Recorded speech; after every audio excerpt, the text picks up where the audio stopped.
Every time the camera's on.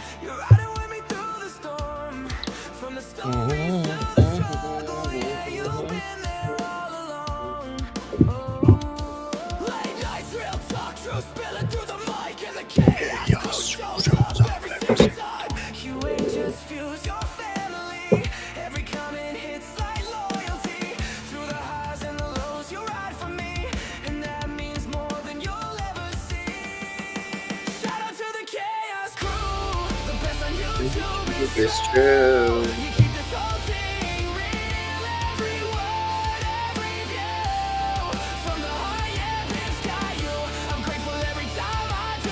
Trevor, Anna, what is going on, legends? I am here. I was just on my phone, so I was popping the camera.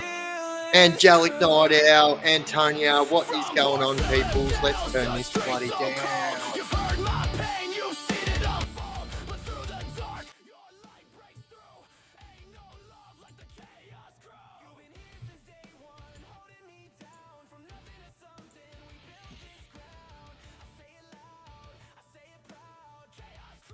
Oh, you'll be watching and cleaning? Oh, God, it sounds like my life the last 2 days.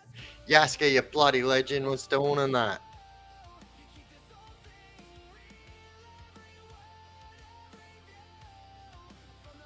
Oh, any wonder I can't hear it in my head?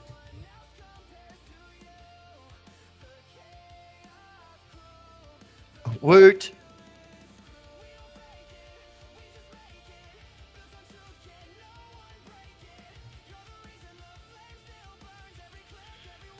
Jamie, you bloody legend. Sean McNamara, what is going on, every bloody body?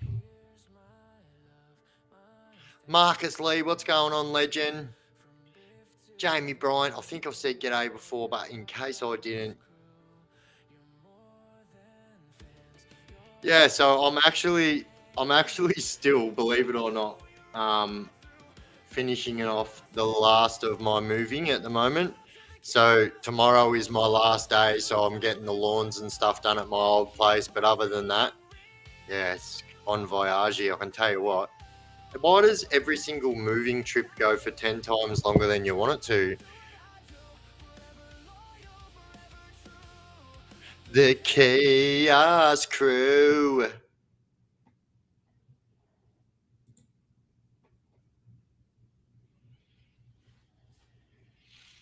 What's chilling? Nah, not much, mate. Just chilling here, chatting to you guys, kicking back. Been doing filming all day. Been filming with Todd Carr, Robin 210. So yeah, been getting that podcast done and then done today's video. So yeah, been pretty flat out. So I've been waiting for my internet to get connected, which happened, which was awesome. And yeah, onwards and upwards. Free nuts, you bloody legend. Paul Terrence Melander says, keep good work going, bro. Notorious Crew, Paul Melander, Pentridge Crew, Payne Crew. Oh, yeah, damn. How you going, mate? Thank you. Respect, mate. Always respect the old guard. You know what I mean? The fellas that were there doing it before we were doing it.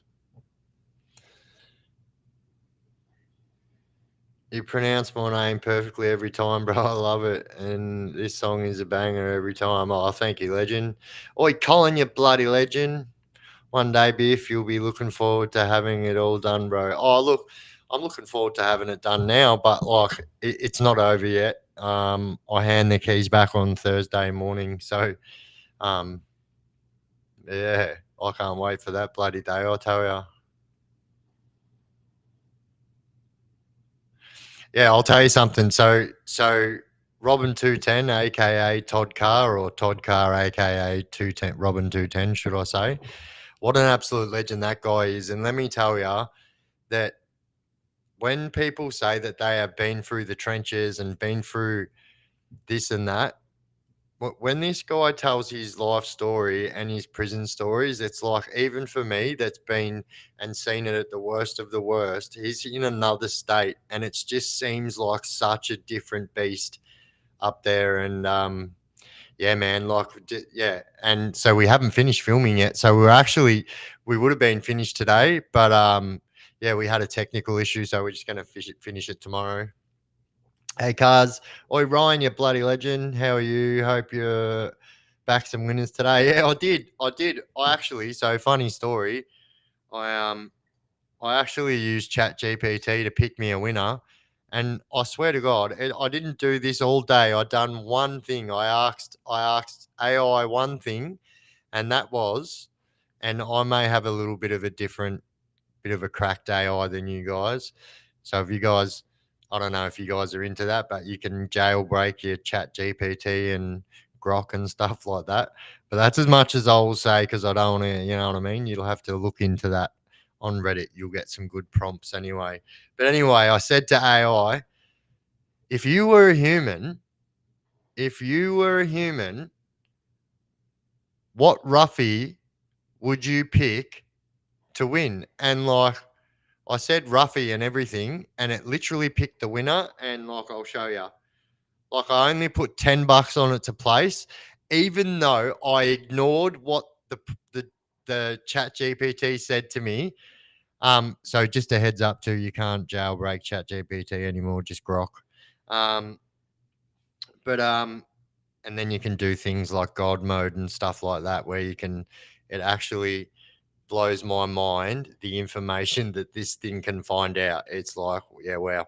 But anyway, yeah, jumped on sports bet and done that. But I knew that it said put it on to win, but I didn't. And look at the bloody place it came. Came first and was paying 90 to 1.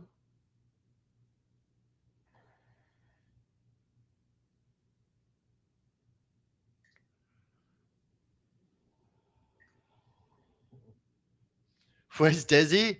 Oh, look, I don't know. I do not know. That's the $1,000,000 question everyone's asking, isn't it? No pun intended.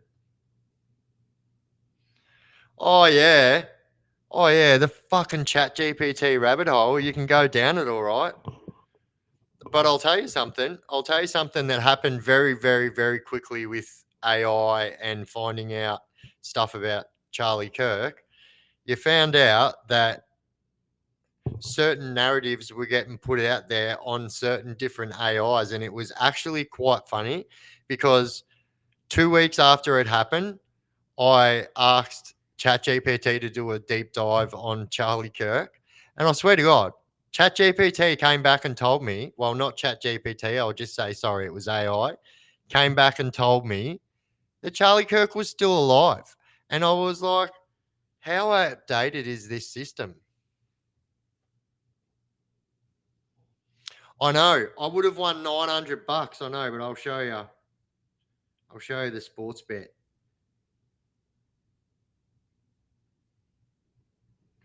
So I'm not going to lie.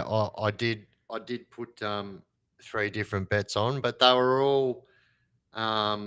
Look, the favourite is very rarely to win the Melbourne Cup. True story. I don't know if Tex is here right now. He's probably not here because he's asleep because he works with racehorses. Football, Achille, go mate. Mate, yeah, no, that still made me happy because like I put 3 $10 bets back on and I made me money back. So happy days.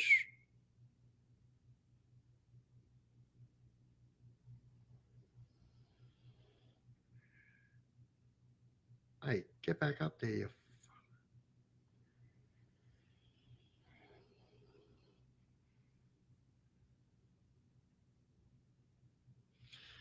Anyway, YouTube's really funny about it, but you can see Ushka, winner, chicken dinner on the sports bet app.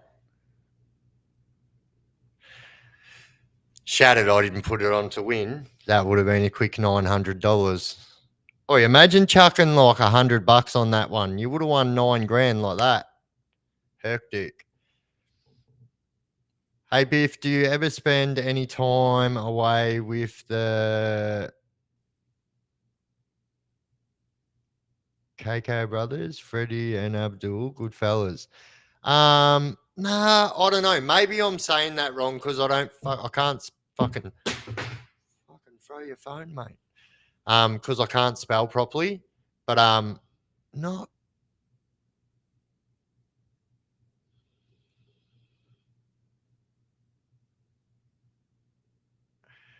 um. Oh, look, I'm trying to think what that could mean, but like if I'm getting the spelling wrong. Hey, mate, great to hear another Melburnian. Oi, thank you, Zed man, you absolute legend. Oi, rubbish man, you fucking legend. What are you doing other than rubbish and stuff?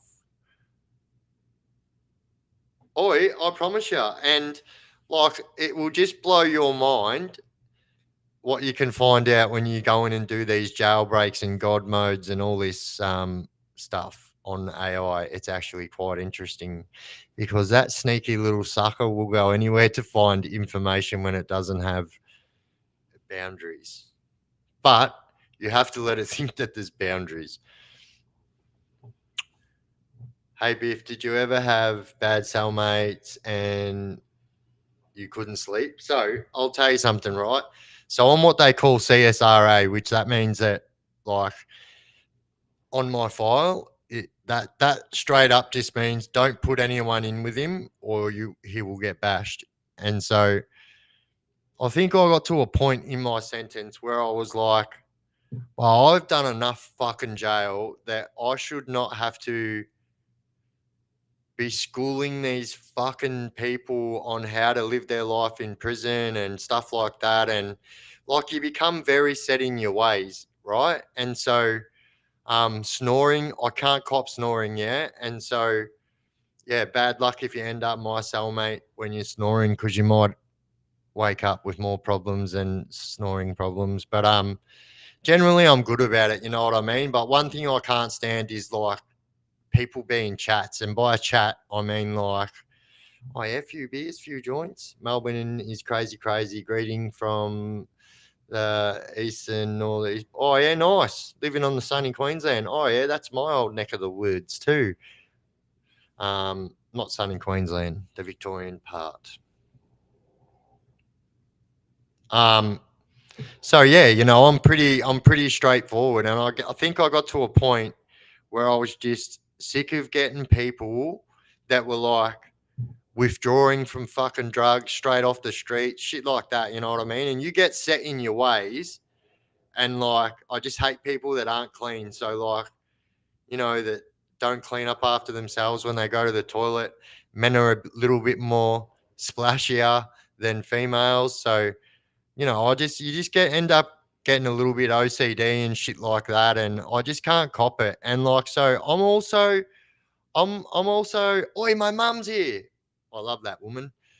And so like, you also get to a point, right, where like, well, I would be like this, yeah. This is you can't make the TV situation in a double cell any more simple than this, right? So there's only one TV, two people. Some prisons have remotes, some don't, right? So you literally say this, righto, mate. You have your night of TV. You can pick whatever you want tonight. Tomorrow is my night. Next night is your night. Do you understand, mate? I have one night, you have one night. Yeah, mate, I understand, I understand, I understand. Fucking dicks, mate. Every person, I can't understand how that is not.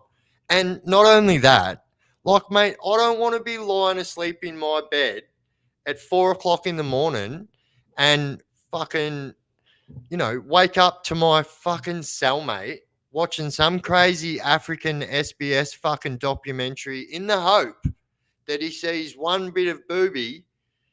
And yeah, I'm not very partial to waking up to people watching TV when I'm trying to sleep. I can't handle people moving around me when I'm trying to sleep. And so like, if I'm honest, 90% of my cellmates have met the exit door because of something that's happened when I was sleeping. You know what I mean?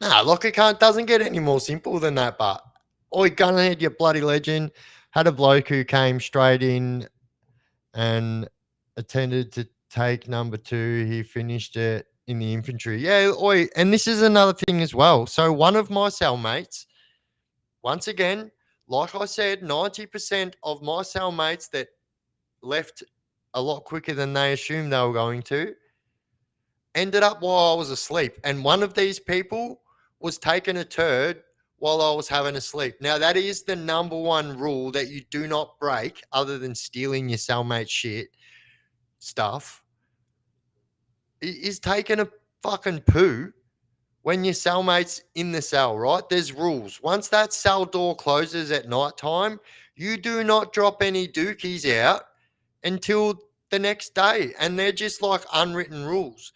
And so one day I wake up, and the funniest thing was, this dude was like sitting with his back to me as if I wouldn't notice that he was doing that. His fucking pants were down around his ankles. He's sitting with his back to me, and I literally wake up because this guy's going, right? So this guy had come off the street. He'd been living with me for a week. Obviously, I had a fucking quantity of bupe. So this guy's wanting bupe because he's like withdrawing and stuff. So next thing you know, this guy's constipated. And yeah, I wake up in the middle of the night. This guy's having a turd with his back to me, trying to be all private about it and that. Bro, there was no privateness about that. Like, I literally knocked that dude off the toilet so hard. And I was like, bro, how many times? And I swear, knocking him off the toilet literally opened up a can of fucking whoop ass. Now, let me reiterate. So he was taking a poo. He didn't get time to wipe. And then next thing you know, I'm sending him cartwheel off the toilet. This guy's cartwheeling off the toilet, no wipe. I swear to God, little bit of poo going up on the backsplash and stuff like that. But the smell once he jumped off the toilet, bro, I swear to God, I was picking this dude up and sitting him back down on the toilet going, fucking bro. Like, yeah, man, this guy. And then I swear to God, yeah, poor guy got the best KFC 3 or 4 piece feeds until the next morning. So, yeah, and like someone else just said, he actually finished off his toilet break in St. Paul's. So, fucking good times, good times. Oi, text you fucking legend. So, yeah, like I said, someone just said, have you ever had any crappy cellmates? Like, mate, I swear to God, 99.9.9 point fucking pi of nines after 99.9 have all been just like, and I swear they do it, because they know, like, all right, we'll put him in the cell with someone who, this guy's trouble, we'll put him in the cell with someone who's going to take care of our problem for us. And so I swear they do it on purpose. And so anyway, because of this reason, because I have a very high ratio of cellmates leaving my cell a lot quicker than they had ever bargained for, and usually head first to the doctor. And yeah, so I'm what they call CSRA. So if I was to ever get locked up again, which fucking there is absolutely no plan of that, but like who knows? It's fucking almost 2026. You can almost get locked up for farting. You could fart in public, and someone would say, I do not identify as that. Oh, you know what? I didn't call the Melbourne Cup, but there's a reason why I didn't call the Melbourne Cup, because I was filming podcasts with Todd Carr, Robin 210 from TikTok, from Sydney Prison. Thank you, Paul, you legend. Short straw, nothing to be proud of. Hey, look, listen, I never, ever, ever said it was anything to be proud of. And as a matter of fact, I actually said before I told that story that I'm not proud of it, but it is what it is. And so, this is an ex-prison channel, crime channel. You've been here before. Yeah, I don't know what else to say to you. Things aren't going to change. Do you know what I mean? So, like, here's the time where you need to ask yourself, well, hang on, if things are going to get a little bit more turned up to 11 than this, then maybe this isn't for me. Not saying that is the option that you want to take. I'm just saying.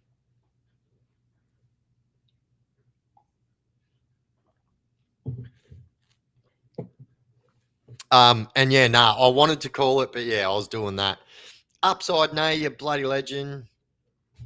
Have I ever done a homebrew in jail? So yeah, I have.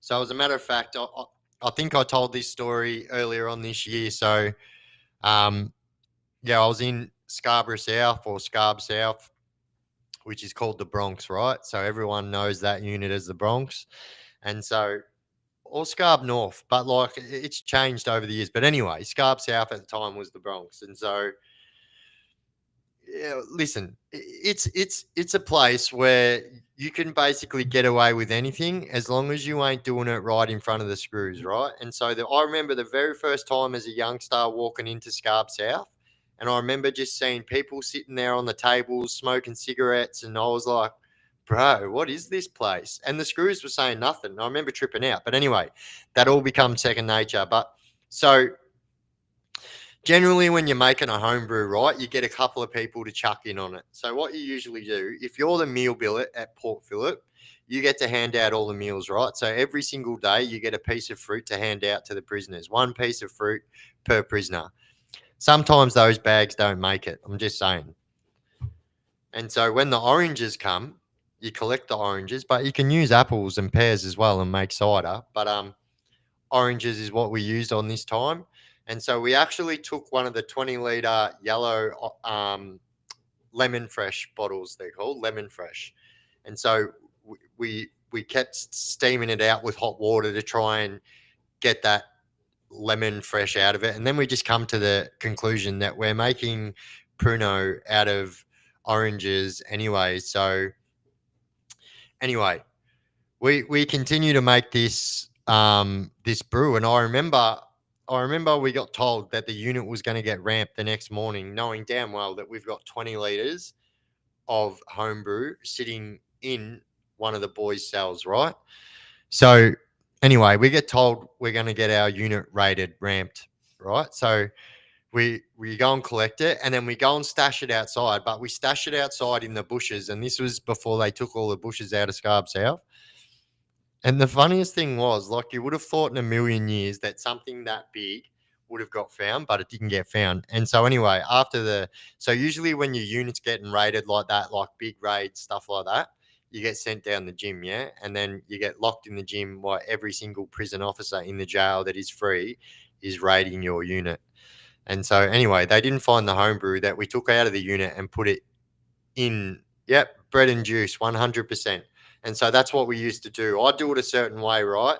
So I get bread and I get the people that work in the kitchen to get me some hair nets. And I get a lot of bread and I break all the bread up into little tiny pieces because you want the yeast from the bread, right? And so I get it and break it up into little tiny pieces, and I get hair nets and I make a big ball. But you need to make a big ball that you can squash into something long because it needs to go and sit in with the mixture, right? And then you squash the lemons, or I mean the oranges up, and then you put all the lemon juice in there. But you also put bulk amounts of sugar as well because the sugar is what helps the yeast ferment. All right. So also, I do not condone the use of making alcohol in prison. This is for educational purposes only. All right, moving on. And so, anywho, um, so yeah, we make this stuff, and so this stuff was brewing. I was just cutting back because someone said, how do you make it? So anyway, um, we make this thing, right, but because it was sitting in that bush and we were actually so paranoid on it, and because the only camera in the yard was literally pointing straight at that bush, and so that's why they left the bushes in that yard for so long, because like, well, the cameras will save everyone, they thought. And so we actually left that homebrew in that bush in the middle of summer, mind you, and so heat is what makes it ferment. And so we left it in the bush, and it was so this thing was already fermenting for like 8 or 9 days in my mate's cell. We were about to pull it out. You usually do it for a week to 10 days, and that will make you a good homebrew if you can put heat to it. And so at Port Phillip, they have these metal bars that they're like oil heaters, and they have oil running through them. So all the way through winter, they're usually hot, right? So you can make home brews in winter. In summer, you can't. but this thing was out in the sun. And so anyway, this thing ended up being out there for longer than 2 weeks, so probably closer to 3 weeks. We actually pay someone some boop to go and get this thing, right? And so we go and get it, and then so what you've got to do is, because it's got a heap of bread and fucking orange peels and just heaps of shit in there, you've got to use the hair nets again. And so you tie them over the lid and you use them as a filter when you're pouring the liquid out. And so you pour all the liquid out, and then so what you do is you got to try not to let. It's the same when you make home brews like beer. You know, you don't let the sediment sit on the bottom. And so anyway, on this particular day, it was the middle of summer, and so like I can't even express to you guys how fucking hot it is at Port Phillip Prison in the middle of summer. Every single other prison in the Victorian prison system has an air vent in your cell that sucks air and an air vent in your cell that blows air, right? But Port Phillip does not have a blowy air fucking vent. And so it gets really fucking hot, like so hot. And so anyway, it's like 38 degrees, and we're already consuming other illegal contraband substances, i.e. Suboxone, aka bupe, and there was also some Lyrica involved as well. And I can't stress to you guys as much how much it is, how dangerous it was doing this. So like I am not condoning this, and so you'll see exactly why you don't do this, right? And so, hey, we were having a party, and so literally like 6 of us all went up to the top 3 out in Scarborough South, and we all just got fucking plastered, like literally plastered. We had 20 liters of Pruno between 6 dudes, right? We were all fucked up. And so we had a pact, right? And the pact was, because we all didn't want to we're all fighters, right? And so the pact was that unless it was muster, that door did not get unlocked. And unless a screw was knocking on that door, no one's coming in. So we literally spent all day in that fucking hot cell, sitting down, drinking fucking alcohol that we made illegally, right?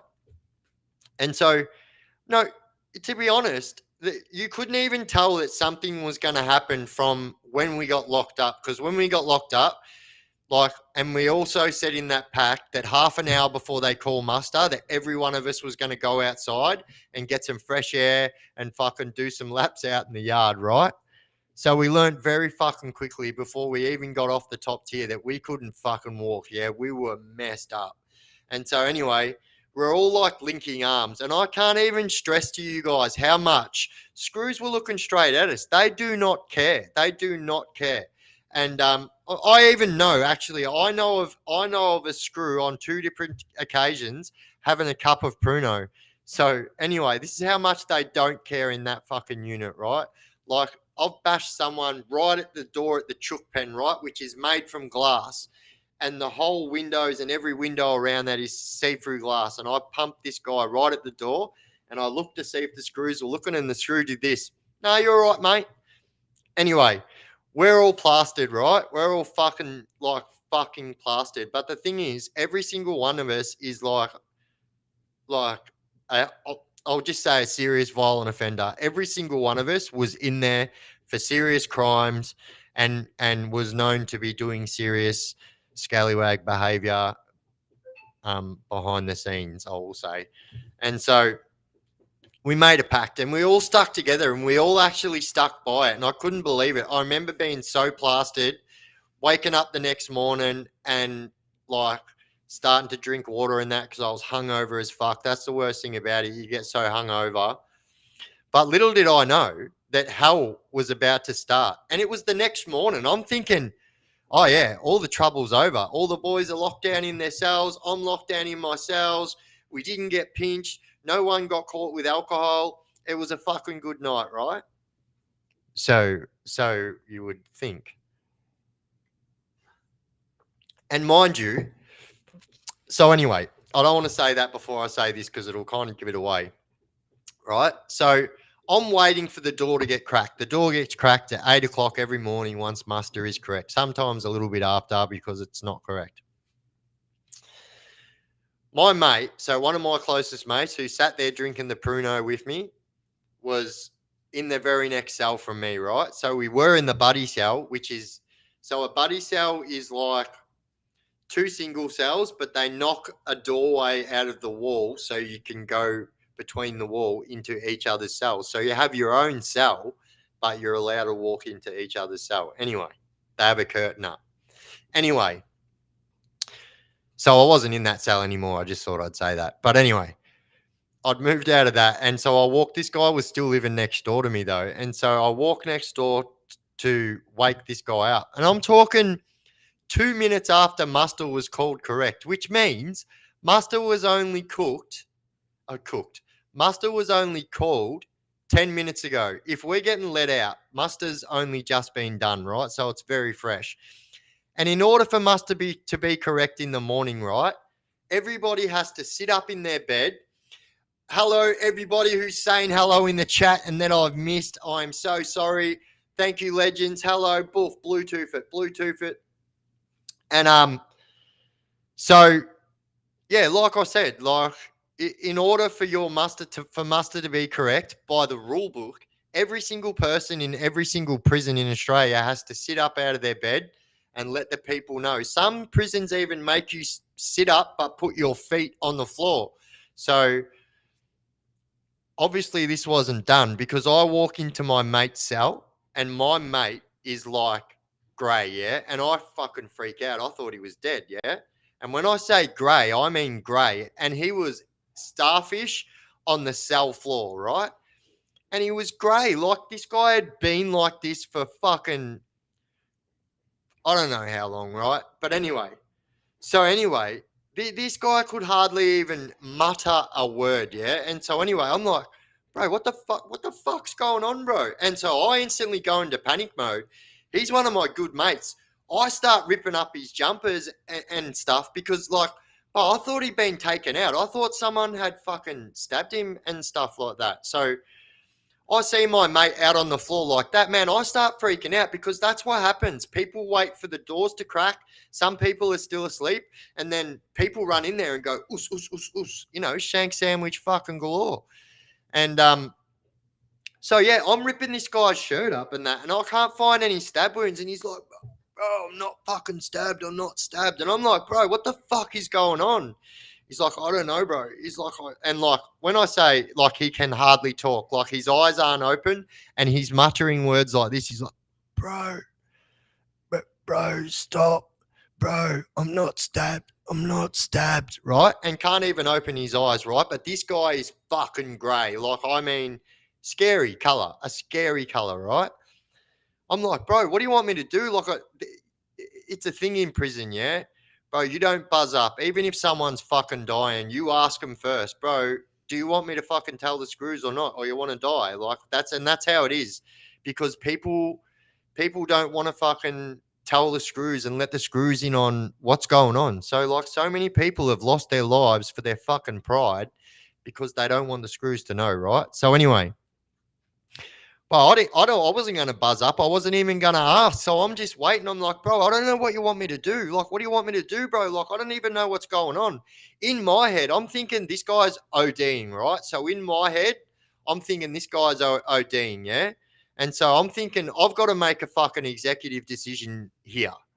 And so even before I got to make that executive decision, he's like, tell Sue, right? And so Sue was the supervisor that was in the unit at the time. So the screws at Port Phillip, that every screw wants you to call them by their first name, yeah, but they can punch that in their fucking ass. Not one screw on this planet is ever getting called their first name by me unless they show me some kind of respect, And by that, I don't mean like, oh, you've got to bow down to me. I mean like just be respectful to me. It's as simple as that. And anyway, Sue was a supervisor, and I don't even mind saying this. She was of Islander descent. So for those of you that are in the chat that know, I know there's a few of you in here right now. Sue was a fucking legend of a screw, yeah, and was fucking hard, yeah, and actually like had a lot of her family that. Anyway, she was a hard screw, yeah, and so anyway, he said, tell Sue. And so I'm tripping, bro. I'm like, what the fuck's going on? I'm thinking, yeah. And so actually by this time, because like I'm asking him, bro, what have you taken? What have you taken? He's like, bro, I haven't taken anything. I haven't taken anything. But this is also a common thing as well, right? Like, people won't tell you what they're fucking taking, even if they're dying. It's like, and I'm like fucking shaking him, bro. If you've taken something, you need to tell me, bro, because otherwise I fucking can't help. And anyway, I run straight to the supervisor's office, straight past the screws desk, and go straight to the supervisor's office. Generally, they're sitting in there if they're not at the desk. There's only two places the screws can be, right? If they're not raiding someone's cell or fucking walking around the unit. But generally, at that time of morning, that's where they're going to be. So anyway, I ran straight to the supervisor's office, and Sue was sitting in there, and I'm like, fucking Sue. I won't say the dude's name, yeah, because like he's a pretty big name, and he's still fucking running amok. So, but anyway, um, I said, old mate is in the cell. Thank you, Jonesy boy, you fucking legend. Boof, Bluetooth it. I said, old mate is in the cell. And I said, I don't know what's going on. I said, he's fucking dying. I said, he's grey. I said, don't even ask me because I don't fucking know. I said, but you need to call a code black right fucking now. I said, because I promise you, whoever just done the fucking muster missed someone dying on the fucking floor, yeah? And I said, I started getting angry saying, if you don't fucking do something about it, I will do something about it and fucking if someone was fucking found dead on the floor 2 seconds after a muster, obviously there's some fucking negligence going on there or not duty of care. So anyway, Sue was pretty good about it. She come running in there straight away and she's like, what's going on? Old mate said the same thing. He's like, I don't know what's going on. He's like, but like when I say this, he's saying it like fucking this. Yeah, ducks on the pond. He's saying it like this. He's going, miss, I promise you I haven't had any drugs. But like, that's not even doing it any justice. He's saying it so slow, and you can tell this guy is putting every single bit of his fucking energy in. And when before I went and told the screws, right? So I said to him, how long have you been laying here, bro? He's like, I don't know, bro, since like 2 or 3 this morning. Bro, this is 8 o'clock. So this dude's been down on the ground for 5 fucking hours, right? And when I say this guy's color was not right, it was not right, yeah? So anyway, they call the code black, which meant that I had to fucking leg it, right? But I was actually the drug and alcohol peer educator at the time.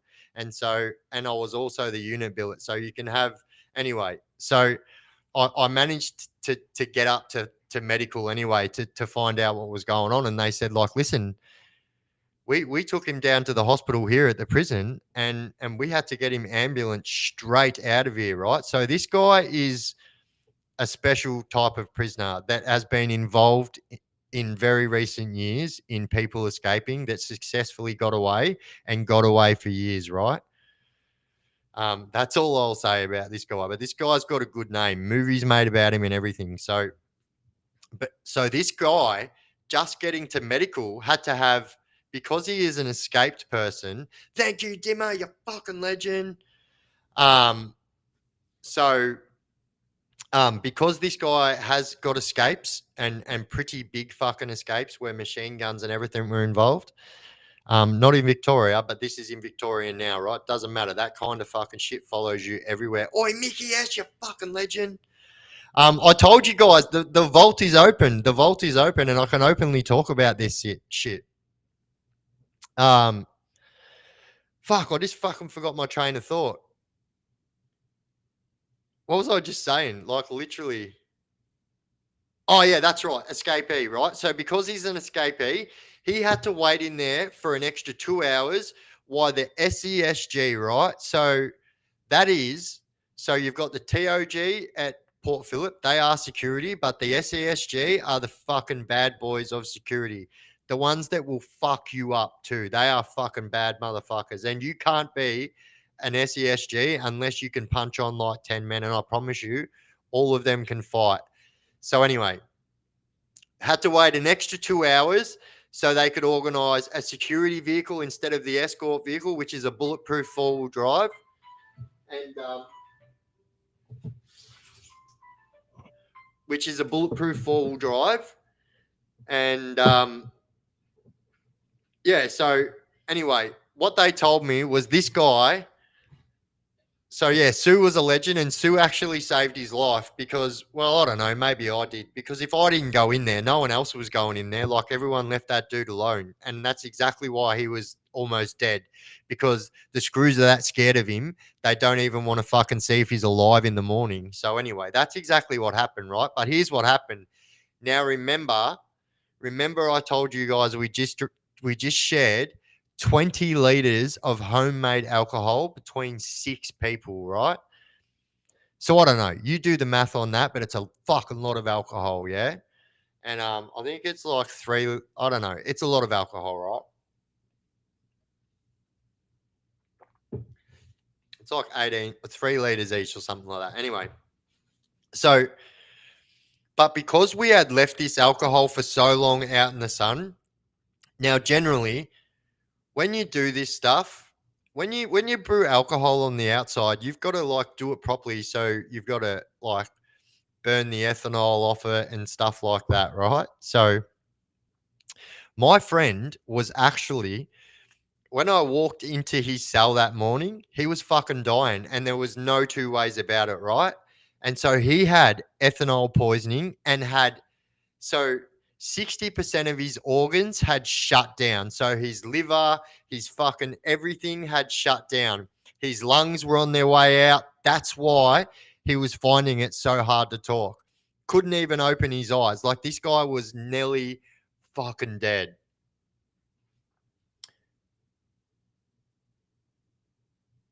Bro, it's an alarm.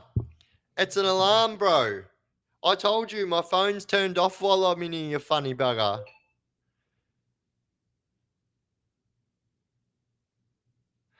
Jonesy boy, you fucking legend. I have reoccurring alarms because I have a bad memory. But anyway, you're not in the naughty corner text. Oi, Jonesy boy, you fucking legend again. So anyway, he had nearly died, and so he spent. They had to put him into an induced coma.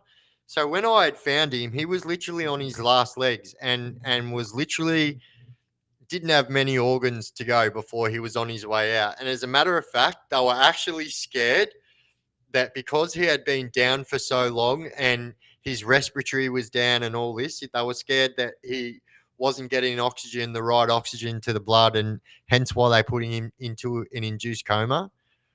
So I found out that he got sent to fucking hospital, right?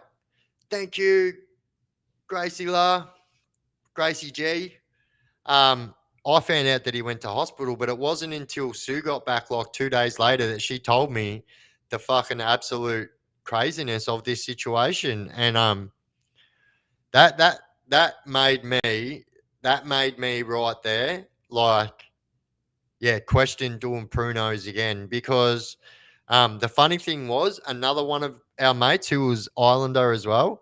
Um, so he was actually pretty crook, but he wasn't anywhere as crook as that. And so I don't know. I think there's something that living certain lives makes you have a fucking iron stomach. That's for sure. But old mate nearly lost his life, and literally spent like, I think it was 2 weeks in an induced coma.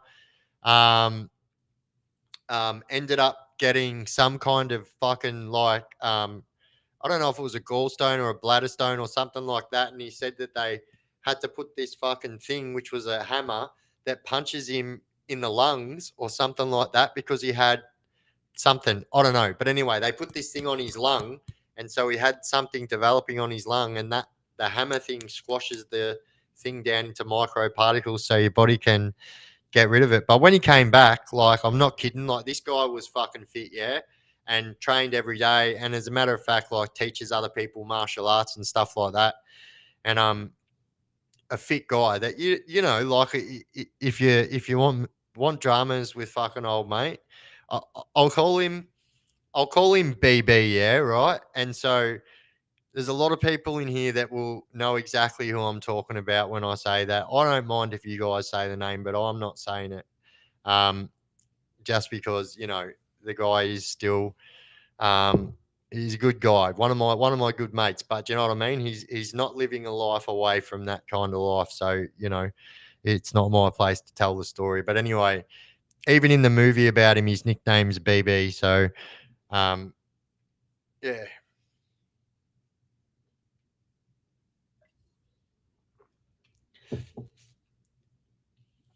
nothing like prison fish. The stuff, 100% Turbo. Oi, every Friday night in every prison in Victoria, you get fish and chips. Some of them every second Friday, but most of them every single Friday night, fish and chips. Every single prison you go to, every prison you go to, you get Sunday roast. So one week it'll be roast beef. Um, Sometimes it'll be a non-halal roast pork, and then sometimes, um, very rarely, but sometimes roast chicken and stuff like that. Biff, if you come over, riding the cushion says, Biff, if you come over to Perth, need to Grady, he has YouTube channel podcast called Criminal Misunderstanding. You would have a good time on there. Oh yeah, I'll look into that. I will look into that.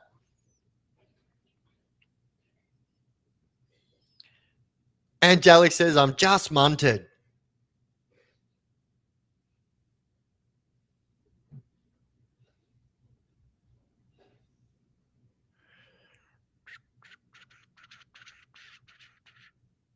So yeah, if I miss comments and stuff like that, or Aussie the Mozzie, yeah, just chuck them down there. Sometimes it's hard, like especially like if there's a lot of people going hard on the chats, and like I'm fucking, you know, I don't even say I can't say semi-illiterate anymore because it's not true. I can read all right, but you know I can't read fucking turbo styles.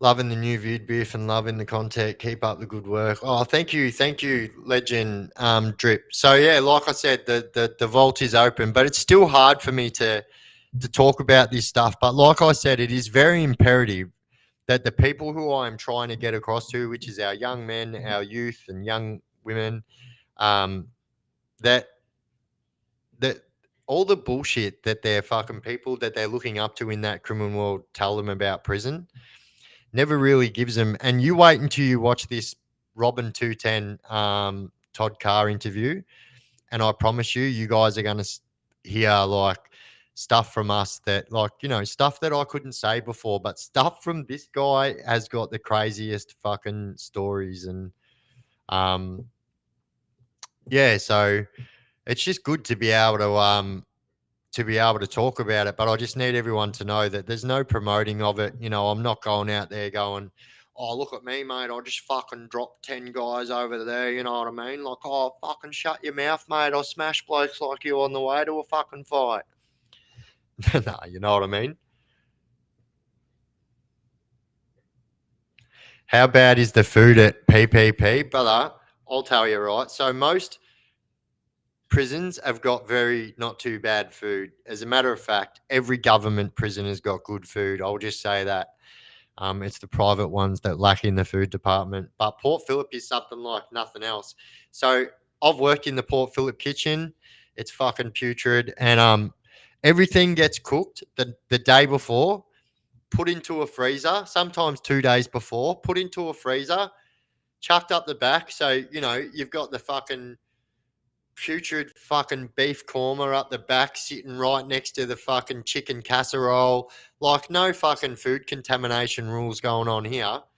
And then it all gets shipped down to the unit 1 or 2 days later, not 1 second under 24 hours later.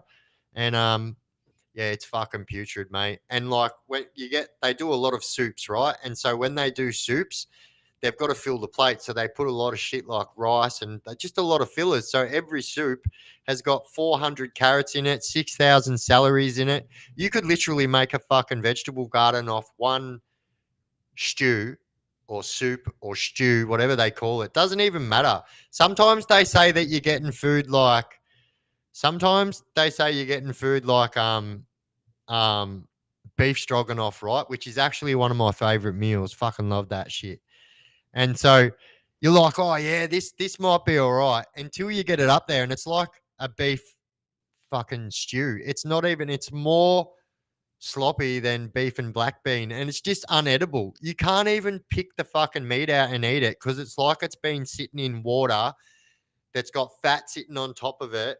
Like you can see how like it's just yuck, fucking yuck, and people get sick, and um, it's.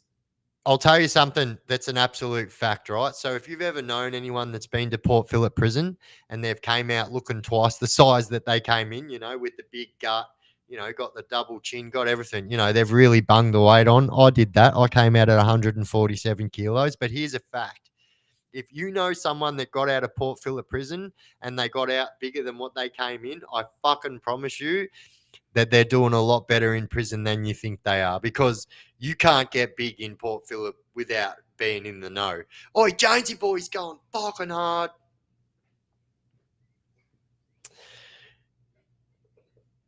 Yeah, so Turbo, I've done a lot of time. PPP is fucked. Me and Turbo have done a fucking lot of time. PPP's fucked. I cook the meat at times. They wanted me to try and cook off raw meat.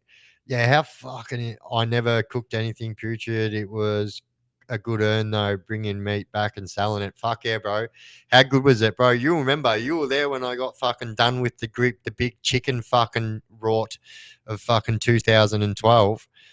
I was literally, and this is no shit, right? So I was head chef at the kitchen. So I was the only person who had access to the fucking cool store, right? The first time I went into the cool store and seen boxes of fucking raw chicken and stuff like that, which I knew, which is worth fucking gold out there. So I was the head of the kitchen. I knew the dude that done the garbage. And so, yeah, that chicken was making its way back to the yard. And yeah, we're making fucking squillions off it. And so that one fucking box of chicken had like, I don't even know how much chicken, but it equated to about 20 pouches. So it was fucking mad.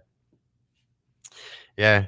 So that was my first raw, and then as a matter of fact, I lost that job. Well, I didn't lose the job because they couldn't prove that it was me doing it, because someone else in the yard got caught grabbing it out of the bin, right? Not me. Now they assumed that it was me because I was the only person other than Screws that had access to the dry store, right? Couldn't prove nothing. But they said to me, righto, we're not going to make you lose your job, but you're going to fucking do the shit jobs in the laundry. I was like, yeah, all right, knowing damn well that within a week I'm going to have the best job in that fucking laundry, and it didn't matter what anyone was saying, and I fucking did. And so respectfully, and so my mate Turbo Walden was in the laundry at the time, and so his job was the only one I didn't try and take. So he was the trolley driver at the time, one of them, and so his cohort in the trolley driving was actually one of the craziest dudes in the fucking Victorian prison system. And I can tell you, the first time I walked into the laundry and I seen this guy sitting on the table with his legs crossed, with his fingers on his legs like this, doing a fucking what's it called when you fucking Buddhists do it. What's it called when you fucking sit there across and like, bro, I tripped out. I actually, it was very hard for me not to laugh, but the only reason I didn't laugh is because I knew this guy probably was carrying a shank and would have stabbed me, and I wasn't carrying a shank. So, um, yeah, but so that was the two dudes that were driving the trolley, and then they both moved on. So Turbo moved on, and his other driving mate moved on to another prison. And yeah, I went for that job and got it. And I remember it was just it was just so funny. I remember driving the very first time I drove that buggy, right? What people don't understand, they have, those buggies, what they drive all the fucking luggage at the airport out to the planes with, those fucking orange trolleys. So they have about 10 of them at MRC, that it's actually a prisoner's job to drive them around the prison. No shit. And if you drive one of them, you have access to protection as well, right? I remember the first time the screw said to me, righto, you've got to go into fucking protection today, into Deacon. I was like, what? And he goes, yeah. Because like, in the kitchen trolley, they never gave me that fucking job. Anyway, so I when I go over there the first time, the gates open. I swear to God, this dude vies straight for me, like beeline straight for me and my mate that's sitting on the trolley, right? And he's like, hey, bro, do you know fucking, I'll just say an imaginary name. Do you know fucking Richard Cranium that lives in fucking, he said B Yard, right? And I was like, yeah. Didn't have a fucking clue who he was talking about. And he's like, hey, mate, I got a parcel inside. Can I give it to you and you fucking give it to him? He's like, but don't take any, bro. He goes, if you give it to him, he'll give you some out of it. Oi, Ryan, you fucking legend. Absolutely. That's my cousin, we've just realized the other day. And so he said, if you don't steal anything out of that, my mate will give you some of that parcel. And so I said, yeah, no worries. Run in and grab it, mate. We'll just drop off everyone's washing and we'll go past your unit and grab it on the way past. He said, yeah, no worries. This dude hands me this parcel that was about that round. Yeah. I was like, fuck, bro. I go, what's in that? Which had every single major drug you could think of in it: weed, H, ice, had bupe in there, had a little bit of fucking powdered bupe, mind you, before they went to strips. And so I was like, yeah, bro, no worries, bro. I will go straight from here as soon as they close the door to protection. I will go straight to B Yard and I'll drop this off to your mate. He goes, yeah, fucking beauty. Fucking beauty. I go, fucking beauty. Yeah, fuck, that was the best and easiest earn I ever fucking did. Good nights, fucking Gracie G. Yeah, so went back to the fucking laundry, parked the fucking trolley up, went into the laundry and opened this parcel. And I was like, bro, this dude wasn't fucking talking shit. Look at this. Look at this. Who the fuck is Richard Cranium? Fuck me. And that was the first time, no shit.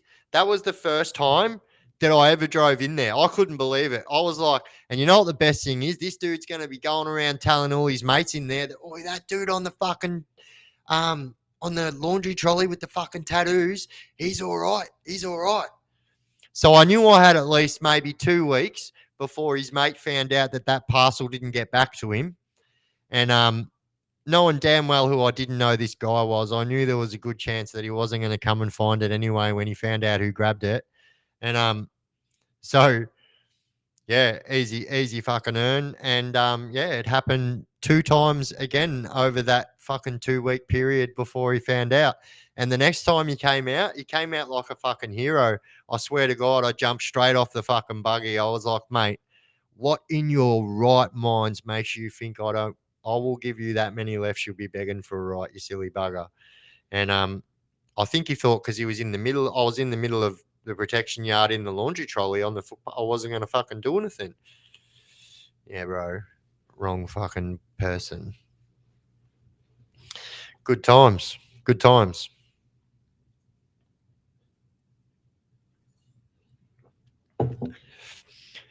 Plenty of Uncle Doug's doing the buggy run into Deacon. Fucking oath, bro. So I'll tell you something else, a crazy story. So those of you that have got a weak stomach, this is going to tell you something about PDF files. If you guys don't know what PDF files are, they are something that rhymes with ediphiles, but has a P on the start of it. Anyway, so one of my mates, this is when we were at MRC again, and one of my mates was the canteen billet, right? And so at MRC, the canteen works like this, right?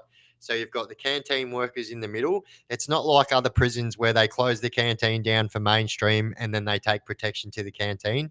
Not like that, right? So it's got 2 roller doors, and on the back end is the protections access to it, and on the front end is the mainstream's access to it. And generally, just because they know exactly what would happen, they're not going to have those 2 roller doors open at the same time, right? Does happen. Does happen. And so you can't carry a shiv. You can't carry a shiv when you're on the fucking buggies, right? Because you've got to go through the metal detectors, and they do pull you off there and search you. So, as a matter of fact, it's a dangerous job to have too. So you're the only one. You're going into fucking enemy territory, and like you're a very vulnerable fucking person, but you're also on a buggy that does fucking 18 kilometers or something like that. That's quite willing to carry 2 ton. And if someone gets in my way or wants to try and stop me when I don't have a shank, bro, I've got a fucking buggy, and like, yeah, I'll run you over.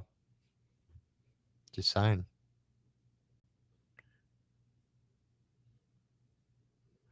Like when we were selling the oi, bro.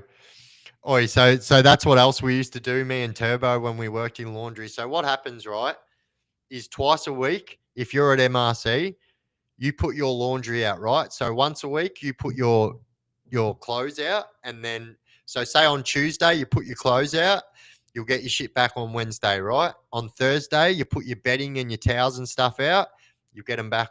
You keep one because but you'll get them back that night, yeah.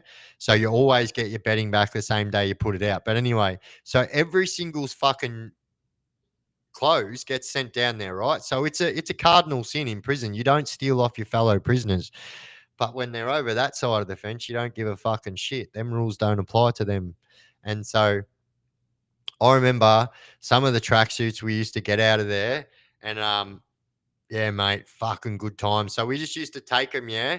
And so we'd put like 4 tracksuits on underneath whatever we wore to the fucking laundry that day, and we'd walk them back to the unit.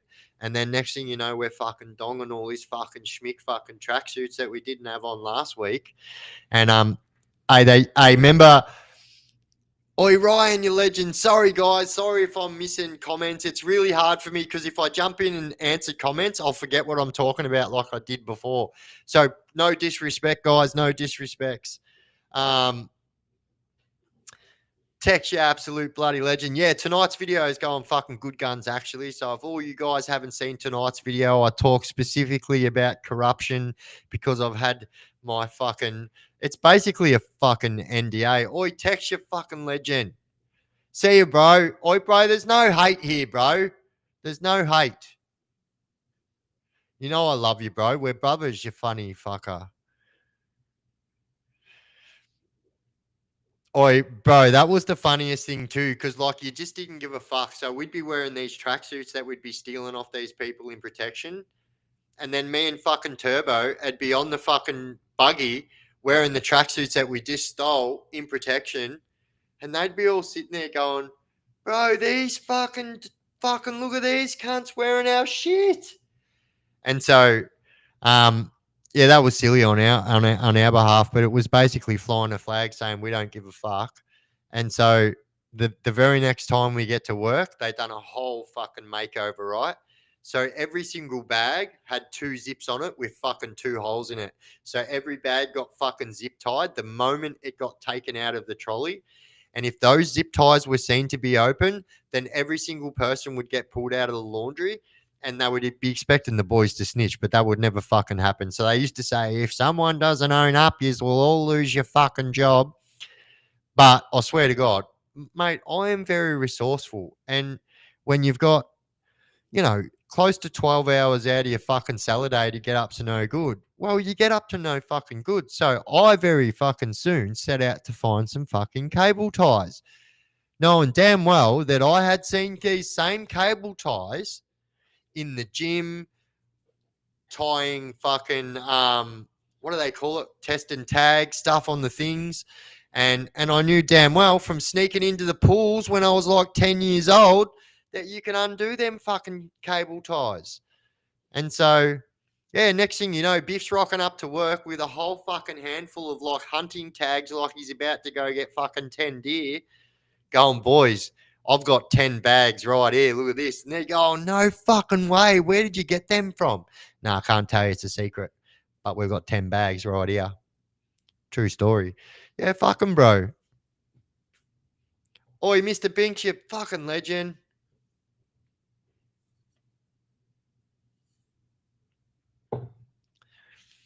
So you guys that will notice that have been joining my lives for a long time, how much freely I am talking now, but I still don't break the laws, right? I don't tell people's names.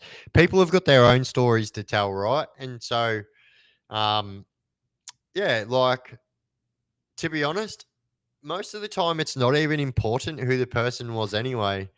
I think.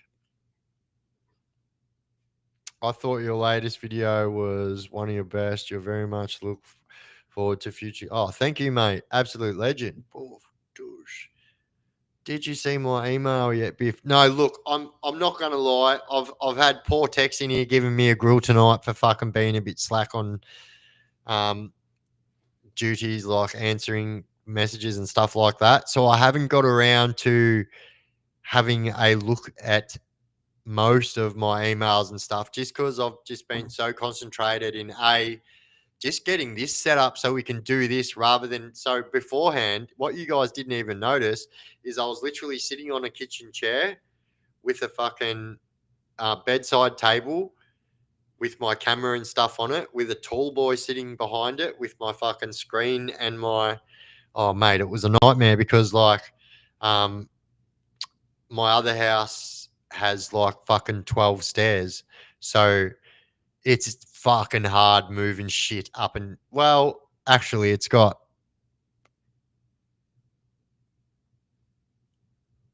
18 stairs.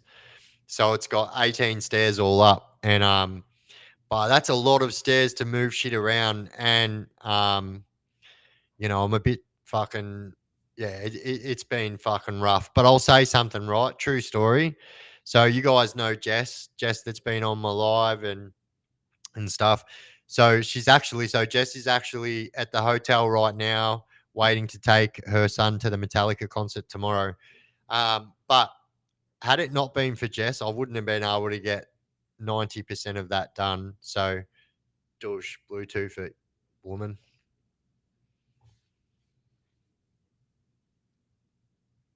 Nah, bro.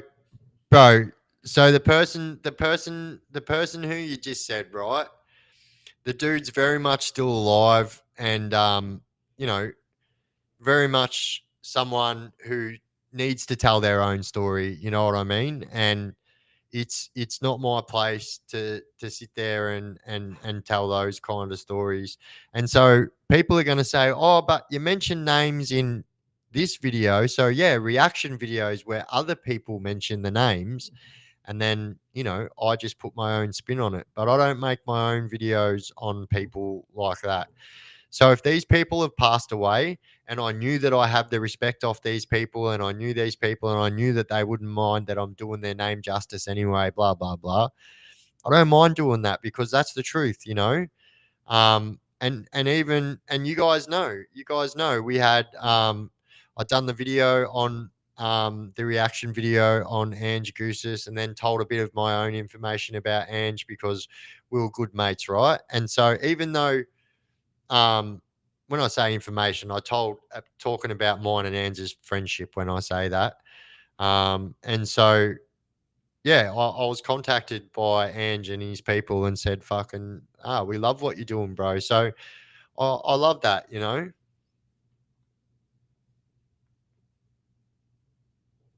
Yeah, Harry Muff. Yeah, true. Fairies, Muff. Yeah, thank you, Knox. Because like it's the truth too, and like so also you got to understand that some of these people that ask me to talk about are still very much fucking active criminals, and I don't want any fucking unwanted fucking sneaky attacks fucking coming my way. Living the life I've lived, you never know what's fucking coming around the corner anyway. Um, but yeah, yeah, oi, look, and I'll show you something, right? Only because I've got it out. I'll show you a painting that Ange gave to my mum. So a lot of you guys would have seen this, but just because, and I'll show you a serial killer's painting. So for those of you guys who haven't seen this shit, you're about to get fucking a show, a fucking show, right? So I'm gonna have to take.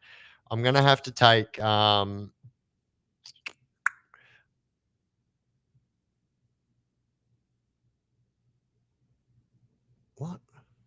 What do you mean? Oh, there we go. All right, so I'm just gonna have to turn this virtual background off for a sec. Yeah, we're cooking with gas there. Just so you can see these pictures. Trust me, these pictures are gonna blow your fucking mind. If you guys haven't seen it now, I know a lot of you guys have seen these videos, but there'll be a lot in the chat that haven't. So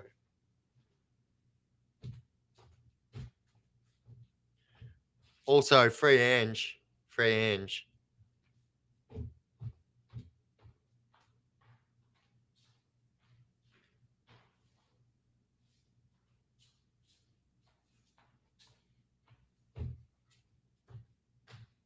Right. So this painting, I don't know if you guys know, but for those of you guys that don't know that aren't from Victoria, I will show you. So this is a painting of what's called Pellegrinos. So for those of you in the chat that know that are from European background, you might know this place. So this Pellegrinos is a Italian restaurant in Lygon Street. And so, yeah, Ange gifted this to my mum. My mum's in the chat right now. What a fucking killer painting that is! Look at that. So, if you guys know Pellegrinos, and the reason, right? So there's a lot of meaning behind this painting, right? So my mum is a Carlton girl. I was born in Carlton. Obviously, we're Carlton supporters. Blah blah blah. So Pellegrino's in Lygon Street. It was a very very heartfelt, from Ange to my mum. And so Ange and my mum, true story. So at times, me and Ange would book our visits at the same time. He would have his mum come along. I'd have my mum come along. At times, we had Ange's cousin's birthday. We had a birthday with Ange, one of his family members, and Ange's mum, right? And yeah, we all got along fucking mad. And yeah, poor Ange's, he got a fucking 30-year plus sentence. Yeah, one of the persons who they're alleging underbelly stuff. And so yeah, he's a fucking legend. So anyway, he gifted that to my mum. My mum's in the chat. So this is another painting, right? So this painting is a fucking trip, yeah. So I'll try and this painting, right? I'll put the mic down. So have a quick look at that, right? So this painting was done by Paul Haig. So Paul Haig is Victoria's worst serial killer. So as a matter of fact, I'll tell you a quick story about Paul Haig. So Paul Haig had one body under Julian Knight. And so when Paul Haig got to prison, he decided to kill people in prison to make it more bodies than Julian Knight. So he was the greatest serial killer, like the serial killer with the most number of bodies in Victoria, right? So this painting, just at a first glance, looks pretty normal, yeah? I'm going to point some shit out to you, yeah? So have a look at this up in the back. You have a look, it looks like all those rocks that you were just looking at looks like mountains. Have a look at this. Look, that's a frog, a fucking dove. There's a turtle. There's all skulls turned upside down. There's a body laying down. There's a fish. There's another skull. There's a fucking snake there. All right, but it doesn't end there. It doesn't end there, yeah? Doesn't end there. Right. No, so this was painted by Paul Haig, Victoria's fucking worst serial killer. Right? So this guy's in the mainstream and he painted this for me. I have a letter of authenticity with this that is 10 times crazier than this painting itself, what he wrote for me. And I swear to God, this is how that letter of authenticity starts. It says, "This is a letter of authenticity for Biff, who got this painting off me for a pittance. Because I said, do a painting for me, man." He goes, "Nah, give me some butte for it." I go, "Fuck off, bro." I gave him one deal of butte, yeah. So he was so fucking angry that I only gave him one deal of butte. But anyway, bro, you fucking kill kids and shit and go fuck yourself. So anyway, right? It doesn't. I can tell you, right? The craziness does not end, right? So if you have a look here at the tree, you can see it's actually. Well, let's have a look here. Look, you can see it's a person there with their arm doing this. You know what I mean? But look, when you cover that, it's actually a lady dead on the tree. Have a look at that. That's a lady dead there. Have a look at that. Right? But it doesn't fucking end there. It doesn't end there. The sand, right? Have a look at the sand. Right? The sand is every single letter of the alphabet, right? The sand is every single letter of the alphabet, right? So in this fucking letter of authenticity, he says, "I put words as sand as the words as the letters as sand because letters make words and words will get you killed." Swear to fucking God. That's what it says in the letter of authenticity, right? So then you go on down to the base of the tree, and the base of the tree, what looks like rocks and stuff from the way back, is actually a fucking skull there. There's all skulls and shit down here, right? But the best fucking part about it is this, right? So he has people contact him all the time. They want his art, yeah? And so he has people contact him all the time. So it is impossible almost to get art from Paul Haig out, right? As much as the dickhead's a piece of shit, this and that, right? The dude can fucking do some paintings. Look at this, right? This is how we got it out. So at Port Phillip, you can have a paint.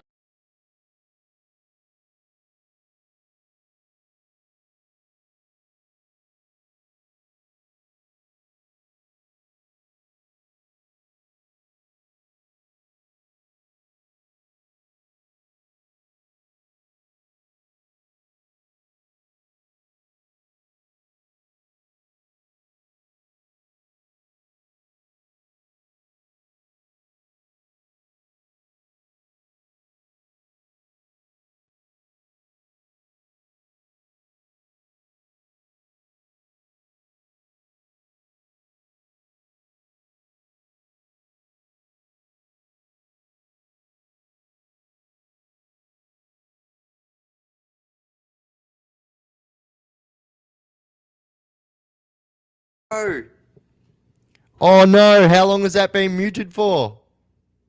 Fuck. Anyway, all right, we'll go back into it. Right. So, obviously, all the skulls and fucking shit like that, right? The letters, the letters of the alphabet. So, in the letter of authenticity, with the letters, every single letter of the alphabet is there on the sand, right?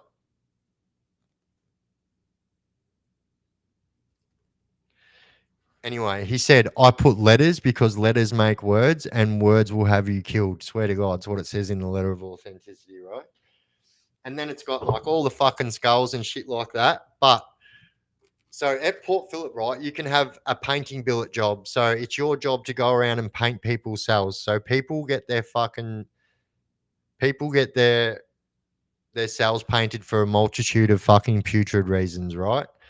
Whatever reason you need to get your fucking cell repainted, it's a fucking putrid one, I promise you. And so anyway, in order to do them jobs professionally, you need painter's tape, which is masking tape. And so what we done, because Paul is a serial killer and he has literally people contact him all the time, like nuts from the community that are infatuated with serial killers and shit like that. They contact him and try and buy his art off him, right? And so it is impossible to get his art out. Well, almost impossible. And so what he did was he put the masking tape over his name, which says Paul Haig under that, which that's my name there. It says my full name there. And he painted the exact same painting that was underneath it on the masking tape. So at the time, you could not fucking tell. You could not tell, right? That was that perfectly done. This is nearly 8 years old now. So you can really see the fucking, the difference between that color and that color, right? And so that's how I got it out. And so I'm the only fucking person in the last 30 years that's been able to get a Paul Haig painting. And so I've put this painting on my live. I've done a video about it and that. I get contacted all the time by fucking people in the community that want this painting, and especially when I read out my letter of authenticity, which I will try and find it for my next live tomorrow night. But yeah, what a fucking banger painting.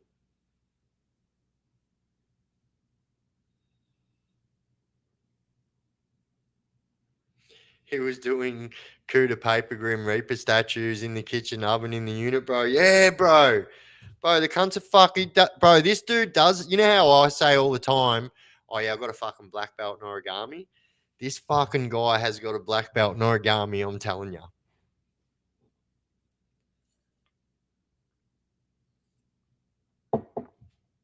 Tell him about how the screws were buying all the courier.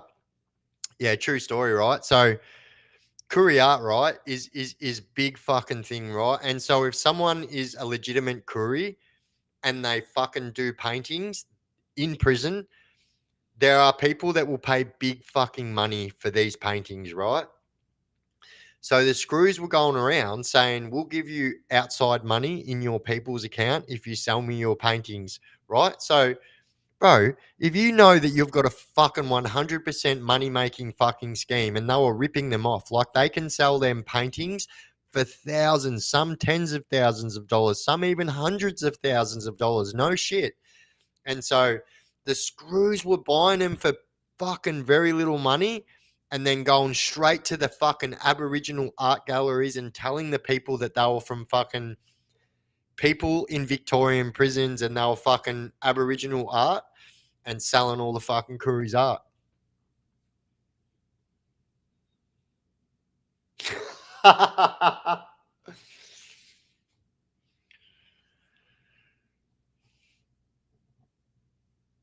Why the fuck try and step between you and your pick?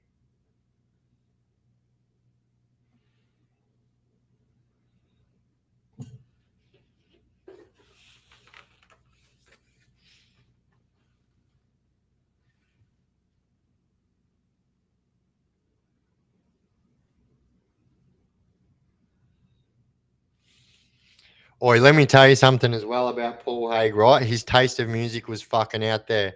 So I'll tell you, you can listen to this song yourself. So the music, the movie Heat.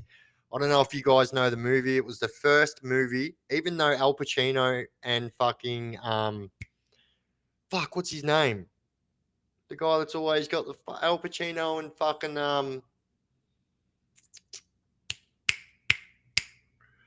Anyway, Heat. Have a look at the movie soundtrack for Heat, right? There's a fucking song on there that is a part of that movie's and it just is like this, right? It's like it's called something devil or something like that, right? It just sounds like this. And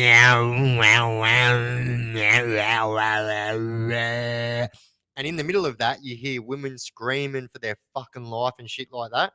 So anyway, this guy legitimately used to have the Tibetan Bells CD. The only fucking dude I ever knew in jail that had Tibetan Bells. I love listening to that shit when I go to sleep. Anyway, I was like, "Excuse me, Mr. Serial Killer Man, hook us up with your fucking Tibetan Bells CD." De Niro, yes, fucking De Niro.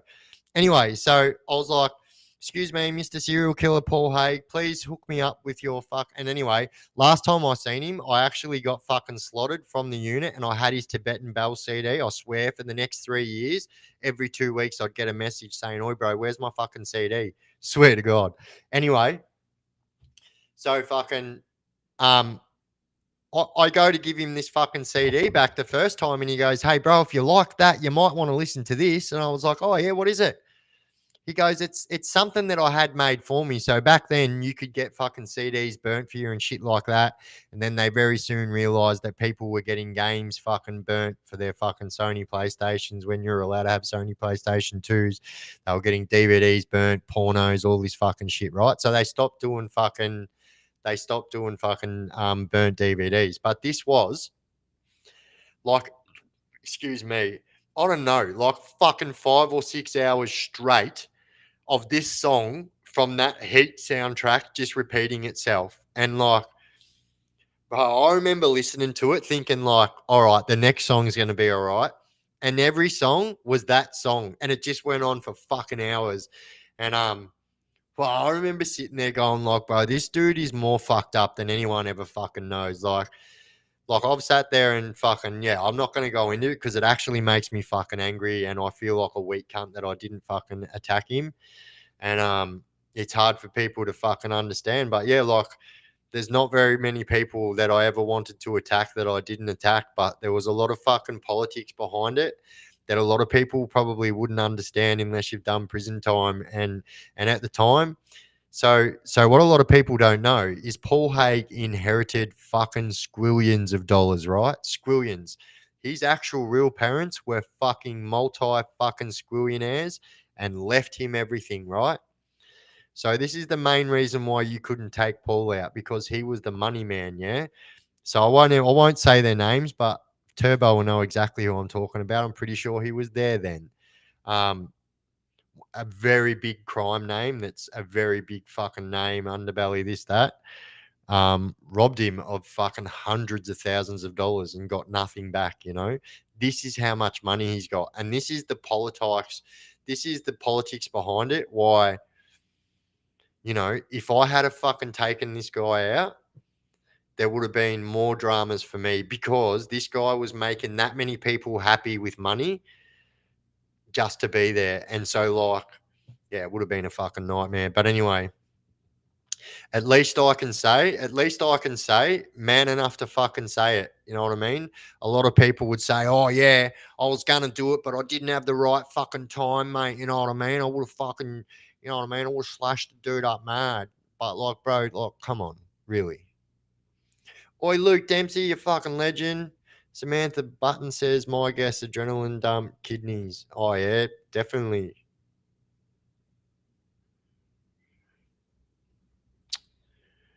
My spelling was the worst, but everyone spelt De Niro wrong. Good call. Called it out. Chris O says, evening Biff and the CC crew. Sorry I'm late into the chat. Bro, never any apologies needed, my friend. Everyone has their own life, and it's not a fucking mandatory thing when you become a subscriber that you have to join,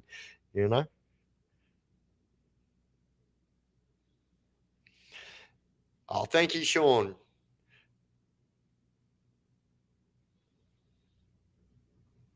Yeah, 100%. And I'm always real about it. But at least I was also honest and said, just said it for how it was. And you can never be any different than that. Do you know what I mean?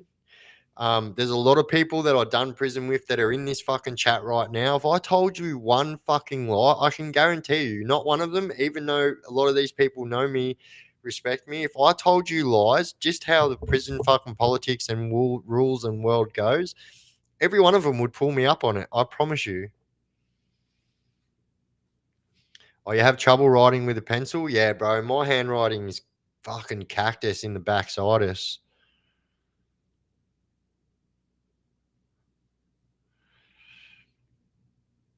Oh, you were the go-to letter writer. Oh, bro, I know which fucking one you are. They're the best, the letter writers, and I can draw, yeah. So I've made a lot of money in prison from drawing on envelopes.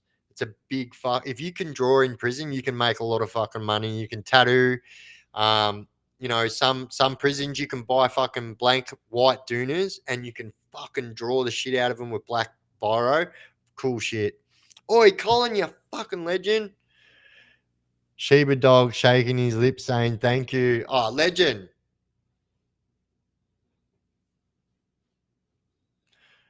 Nah, no one would attack Paul Haig. He wasn't a putrid prisoner. And but here's the thing, Turbo, as you know, right? One of those people, 6 or 7 people he killed before he got fucking caught, right? And thank you, Colin, you absolute fucking legend. But here's the truth, right? When it comes to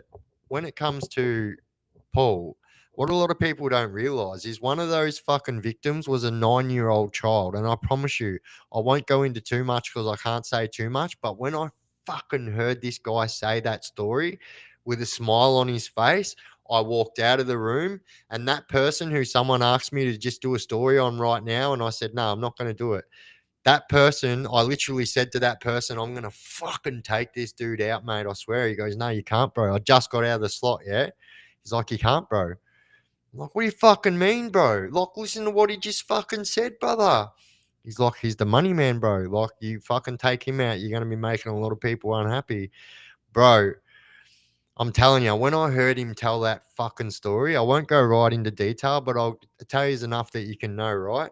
So this is what had happened. So he done the 9-year-old child and the mother, right? True story. He was friends with the mother, done the mother first. 9-year-old child seen it. 9-year-old fucking child seen him.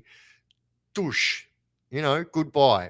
Never coming back from that one. In the Richard Cranium. That boy, right? This is out of his own fucking mouth. That boy said to him, what have you done, Paul? What have you done? You just fucking shot my mum. He's like, no, I didn't, mate. You didn't see it. But go stand over there in the corner. made the kids stand over there in the corner, and then fucking that was it. And I'm telling, like, I'm fucking shaking now telling this story, man. Like, it just makes me so fucking wild. And yeah, that was like my first interaction with this guy. Like, I rocked up from the slot. Everyone's in my mate's cell telling fucking this guy's telling stories. I'm like, fucking couldn't see his face, and I didn't want to be rude. You know what I mean? And then when he was starting to say this shit, I was thinking, going, bro, what is this dude joking or not? And yeah, fuck, man. And like I said, it's politics, and people. It's really hard for people to understand. And like, but yeah, I'm a man about it, and I'll say, mate, I'm a fucking coward. It doesn't matter what fucking what and like right, all right. I will admit that I was fucking benefiting from someone who he was giving money to, right? And that didn't fucking budge my decision at all. But I will say that, yeah, man, I should have, but I didn't. You know what I mean? So fucking coward me for not doing that. I'll fucking admit it right now. But I'll fucking say this right now. There ain't many fucking people, over the yeah, that's it. But like, it's once again, we ain't glorifying this shit, but that's as straight out as what it is. And you guys wanted it raw, and it straight up doesn't get any fucking rawer than that.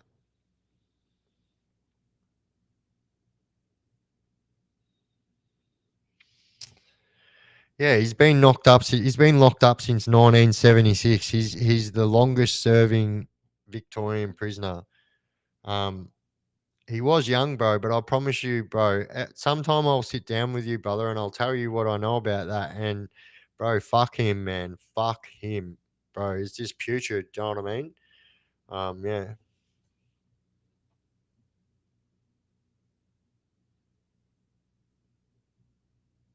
That type of story wouldn't sit well for 1%.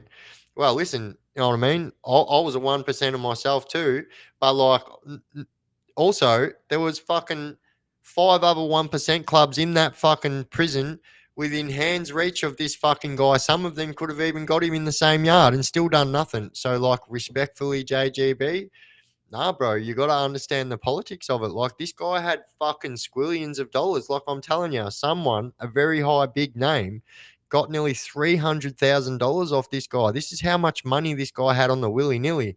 And it was as easy as fucking getting on the dodgy phone and going, blur, blur, blur, blur. Next thing you know, old mate's got 10 grand in his account. Simple as that. Next thing you know, the fucking screws are bringing in fucking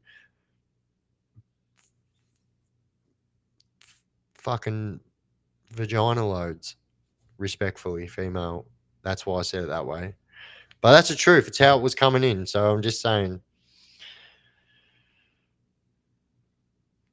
Thank you, Tam. But yeah, like, look, like, I'll tell it for how it is too. You know what I mean? But no one who's done fucking prison at fucking Port Phillip since 2008 till 2018 can say that they fucking done it. Do you know what I mean? No one did it. And every big name that you can think of in the system has been within hands reach of this guy since Pentridge and still not done it.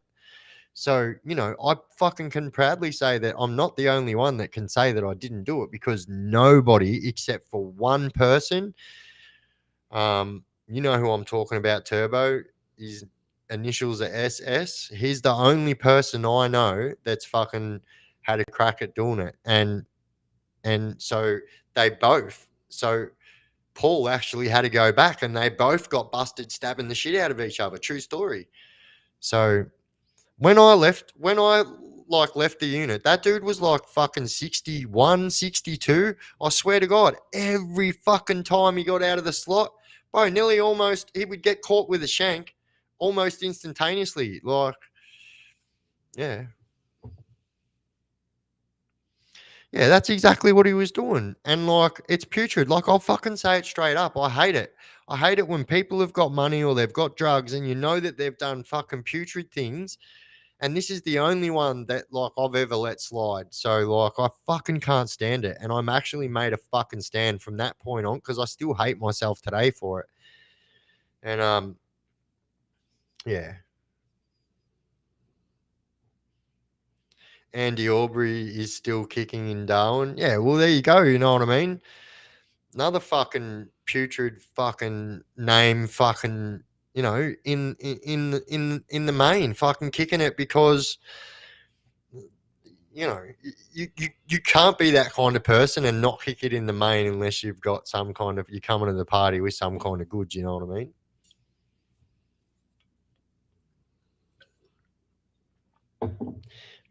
Yeah, bro. Like once again, someone said before, like you shouldn't be proud of it. I'm not proud of it, but you know, like Luke just said, only one person. Wow, and it's true, bro. Like I was, bro. My first prison sentence literally fucking changed the way and the like landscape of my prison life forever because I was young, I was skinny, I felt like I was getting treated like a fucking piece of shit. And even though I had that big fight, my fucking like right at the start, didn't matter, bro. I was a nobody. And so I made a pact that that's it. I'm not gonna fucking stand there. I don't care who you are. I don't care what crew you fucking belong with, and I don't care how long I have to spend in the fucking slot. And Turbo will fucking tell you that like I was a fucking regular at the fucking slot. As a matter of fact, when I done my 9 year sentence, I fucking done 4 years, 9 months of that in segregation. So my longest sentence was almost 20 months, so 19 months and fucking 2 weeks. So you know, I was very unforgiving, and I'm not proud of it, but it is the way it was. But I promise you, prison made me that way. Like, um, I wasn't I wasn't like that on the outside. Anyone that knows me from the outside will tell you the same thing. I'm a fucking gentleman, this, that. And but in prison it's different and it's what people have got to understand, you know, like when you walk out of your cell in the morning, right? And you know literally that you could not be walking back in that cell that night. That's the reality of maximum security prison, right? Those fucking levels go down a whole lot more when you go to medium and then they fucking go down again. But when you're in maximum security, and if you're in a prison like fucking Port Phillip that didn't have cameras until 2018, well, mate, you have been thrown to the fucking wolves and you are left to your own devices. And I can promise you, I'll tell you what, prison taught me this. There's only one thing that can combat violence, right? And that is ultra violence. And I promise you, it's the only thing that, yeah, 100%, Tim. You got to do it. You got to do fucking the survival mode till death, and that's it.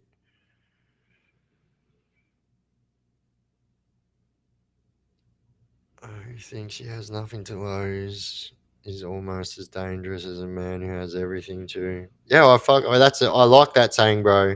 In prison, you can't. This gunhead says, in prison, you can't be yourself. You have to be alert, and it's a fucking hard um deprogram that behavior to fucking oath. It's hard to deprogram that behavior. Oi, chain Matt, you fucking legend. What's going on? Yeah, Turbo says a frequent flyer of the slot biff was. And yeah, you know what I mean? Like, I'm not proud of it. I'm not. And I look back now, and as a matter of fact, the amount of people that I know that have changed their life that I actually hurt in prison, and a lot of people from before prison, after prison that I have hurt, you know, whether physically, mentally, or whatever, that I've gone back and I've said, fucking hell, like I swear to God, after I'd done my fucking big sentence, I got out and I just wanted in my head, my first day of year 7, I fucking smashed this dude, right? And he didn't do nothing wrong to me, right? Like I thought he did, but he really didn't. And I literally contacted that dude on Facebook and said, "Hey, bro, remember the first day of year 7? I fucking got suspended for fucking punching you in the face at assembly." And he goes, "Yeah." I go, "Bro, I'm so fucking sorry," because that made that guy and his high school fucking hard because like everyone's seen it. Oh well, if Biff's punching him in the face, well, he must be a piece of shit. And you know what high school's like. And so I did. I literally, I fucking, yeah, Goldie was a fucking legend. Rest in peace. Oi, one of the hardest men to ever walk through our fucking prison walls, if that's who you're talking about, which I'm sure you are.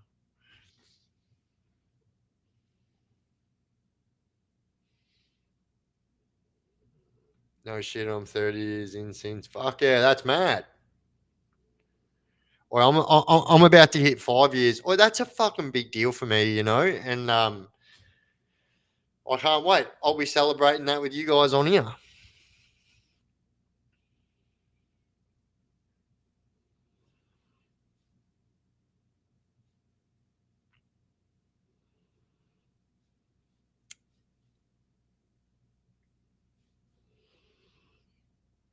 I turned up to the local pub in my area.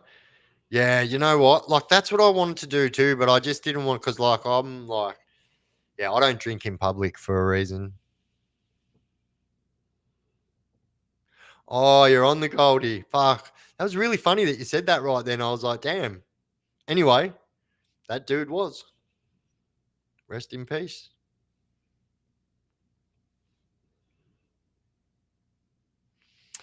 Yeah, bro. And I say this too, right? I would not be the man who I am today, who's someone who I can look in the mirror every single day and say that I'm proud of. Had all of that bullshit not happen, that made me look at life from so many different angles. And yeah.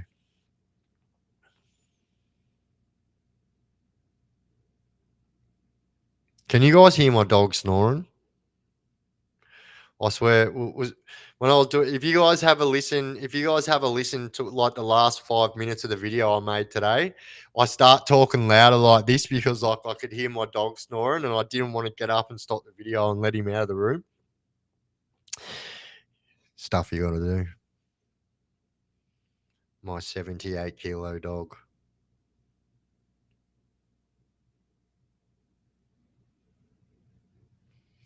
Kids at 14 rang through school and life. Oh, true. Is that what area you from? Crazy areas, bro. Dupas killed my high school friend. Horrific. I don't know who you're talking about, but this fucking haunts me. No, I'm talking about Paul Haig, but no, I'm not. I'm not even gonna say it. But yeah, Peter Dupas. Yeah, sorry, fucking if it's triggering, but yeah, fuck that piece of shit has been fucking got a few times. When all them pieces of shit were at Port Phillip, you couldn't hope for one of those pieces of shit to be at any other better prison than Port Phillip because anyone can be got to in Port Phillip. I've got yeah, we'll save that for a video actually. Text says 25 years next April since I walked out of Beechworth. Oh, bullshit. Douche. Bro, bro, Tex, tell me this, right? I'll say his name, right? Rest in peace. You guys know I was a close friend of him. Tex knew him as well. So Frankie Waghorn, right? Oi, Tex, tell me if you can remember this. I think it would have been the year 2000, bro. And um, someone whose last name was Mitchell, but whose fucking first name started with S, literally got taken out and got punched from the top tier all the way down to the bottom tier. And Frankie Waghorn had to break it up. Were you there when that happened?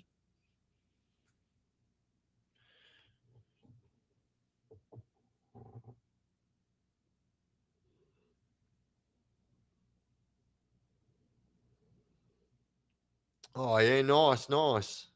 Done it again. But to hey someone awesome. Queensland beef, good for your health. Yeah, well, it's not good for my health though, because like my oh you were? Oh bro, that was my brother. That was my brother. Um you're 3 years older than my brother, bro. Two. My brother's fucking almost 5 years older than me, bro. So that was my brother, bro. Oh, bro, good times. Oi, bro, then you definitely would have. Definitely would have been having Christmas with you that year, bro. Remember when Frankie put on the big fucking Christmas spread and everyone done all their visits at the same time. It was fucking mad. We had like activities for the fucking kids and that.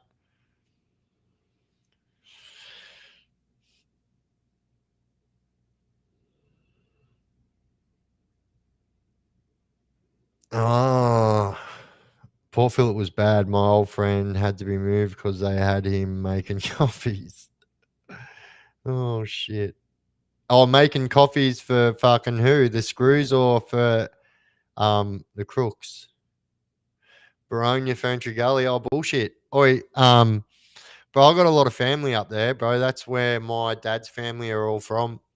If you know any Hugheses up that way, So I also have cousins up there that are Ericssons and Harsteds. They're like my Norwegian side of the family. Yeah. Oh yeah, you were low key at Xmas. I remember, bro. My brother had two black eyes that Christmas and was wearing the biggest pair of glasses. And that pair of glasses is why he had the two big pair of black eyes because that's what started that fight with fucking Scotty Mitchell. I just said his name. Fuck him.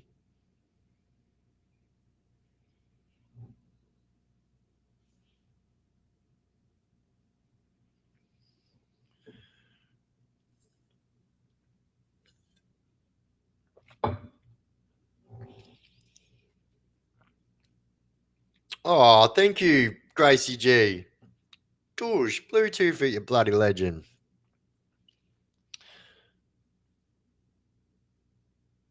Biff, what's your story and never finished with the roller doors? Oh, yeah, right.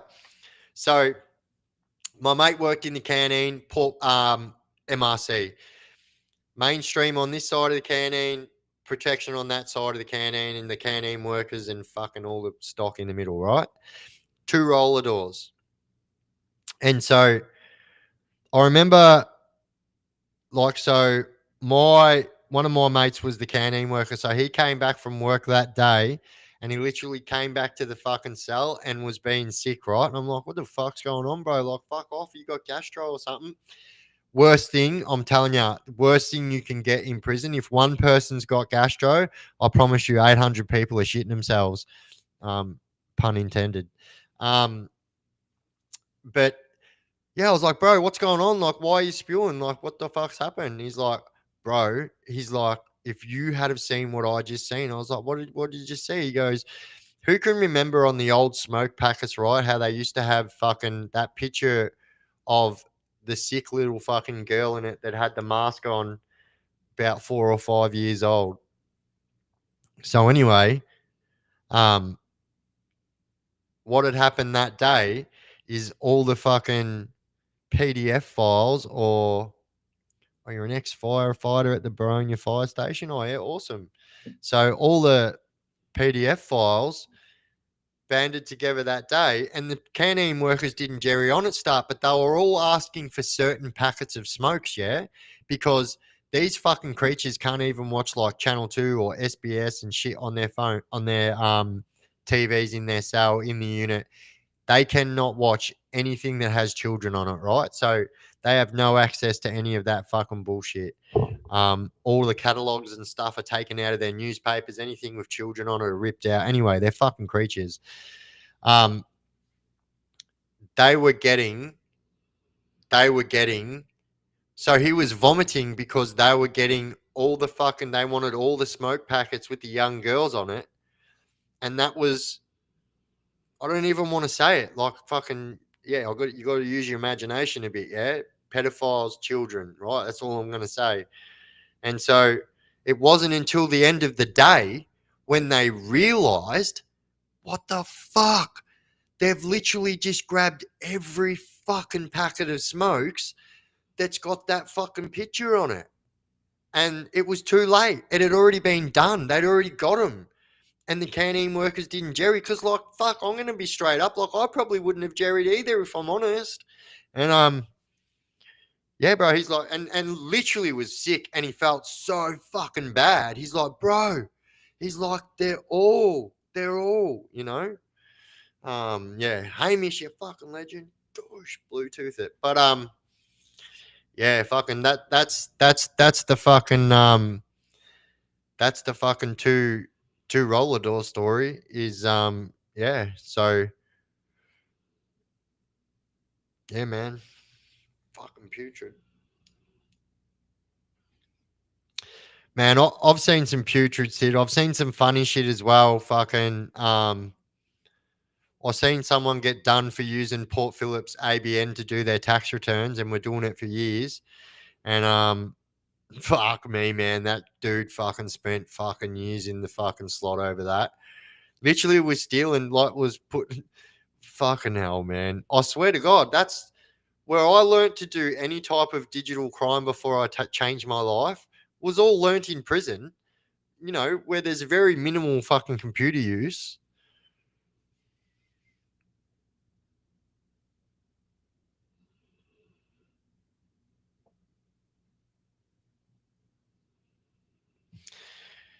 Yeah, bro. My bro fucking fucked his life text, and that was my bro that day. He was actually young, so like he probably would have been about 20 then, I think.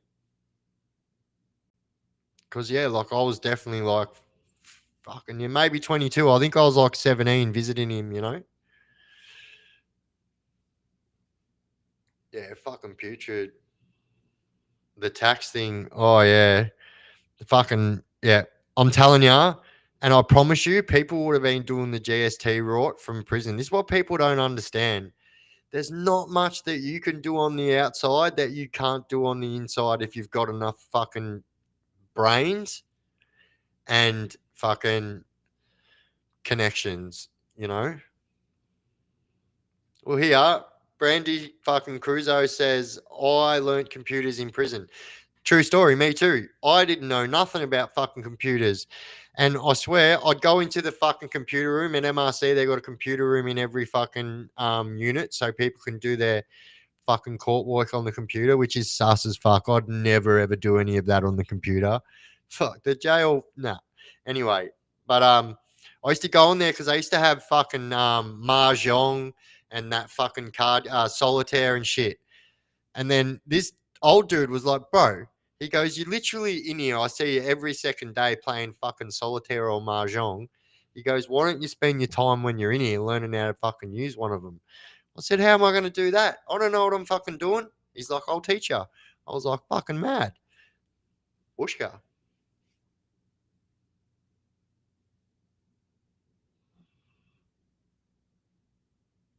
What are you up to, Hamish? What about the animal PDF that was doing cruel stuff to his own daughter, then claimed to be a woman, ends up in a woman's prison in Victoria, of course? Yeah, fuck. I don't even know, right? So people were saying to me 10 years ago, it's going to happen. I'm going, there is no fucking way that they will let a man into a female's fucking prison, especially if he's still fucking got his fucking 6 inch or foot long, whatever. You know? Like, I don't understand it. And like I said, there is no way in fucking hell that fucking Paul Denya was fucking for years trying to fight the fucking parole board and Corrections Victoria so he could have a sex change just so he could go there. They were considering it.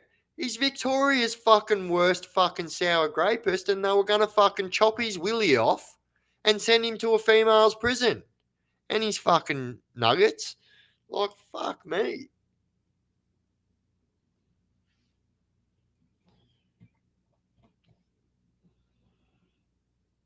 I was locked up in the observation cell, everyone calling me a dog and barking at my door. The governor the next day asked if I'm running to protection. I said, no fucking way. True fucking oath. Eru Hattori. Hey, Biff, so glad you're female and able to open up the vault without being held back. Good shot, mate. Thank you, Bella. Oh, it's more of a relief off my shoulders than anyone will ever understand. It's just a massive relief. Nuggets.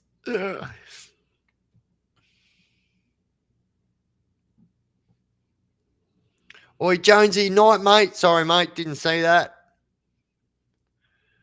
Frankston SK, yeah. Paul Denya.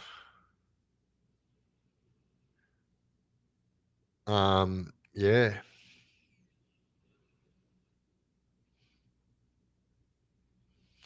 There's so much you want to say, you can't.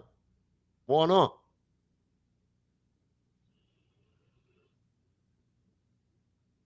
No need to use spin. True. Hey, speaking of which, I've just got to go stop my dog from barking and stuff. Hang on, I'll be back. Chill out. Everybody, sit back, relax. After all, music soothes even the savage beast.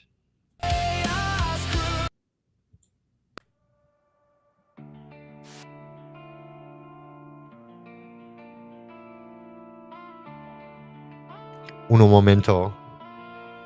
1, 2, 3, 4, 5, 6.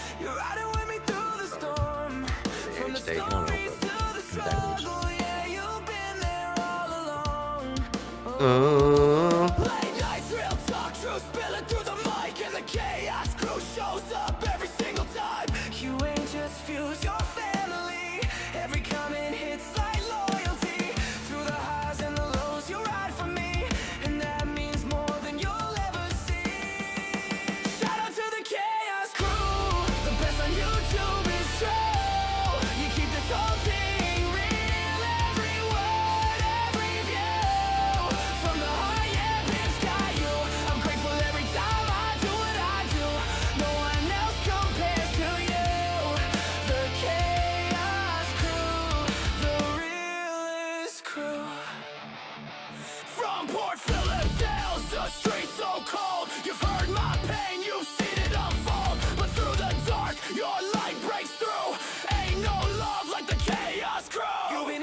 The dog's okay anyway.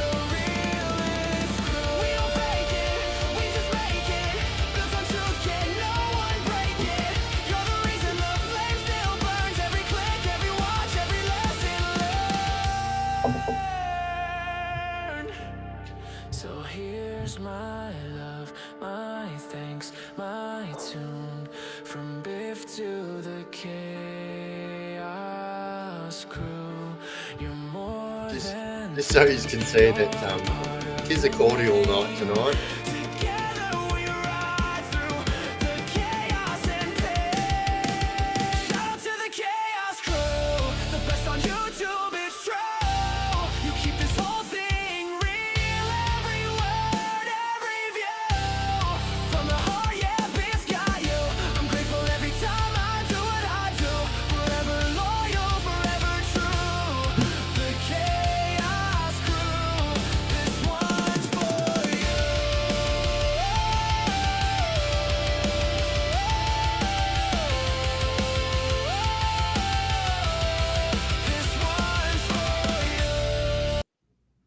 Always wanted to do that. You know, like off the fucking Tonight Show.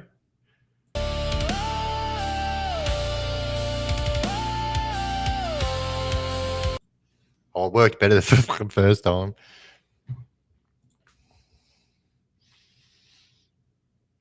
Oh, you're on the no sugar cordial train too.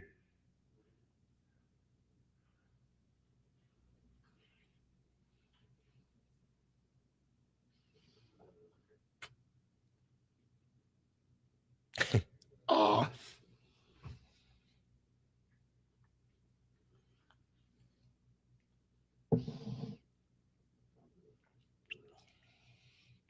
Fuck, artificial intelligence is going wild, good and bad. This music for the good. Yeah, I agree. Look, I agree.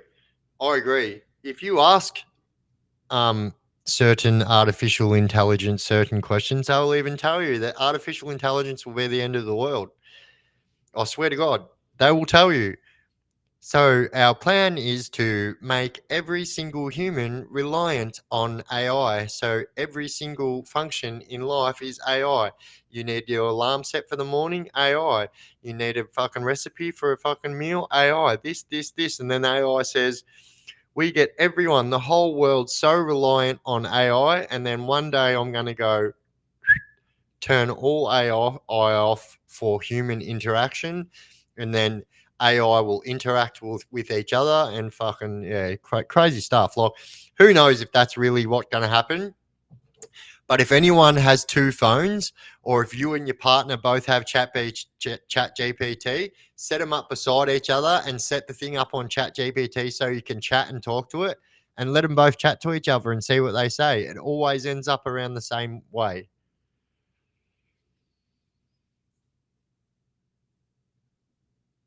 Aldi meatballs, yeah, fuck yeah. Oh, you know what? I'm a bit. I really love my chicken Kievs at the moment.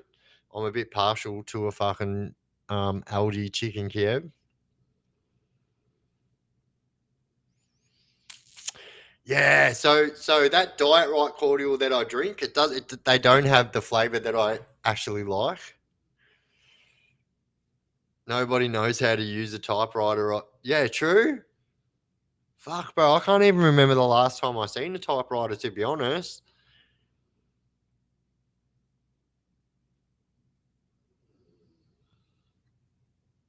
mix it with your vodka. Oh yes. Oi, cordial's good to mix with vodka. Back in my drinking days, cordial's fucking good because it's strong.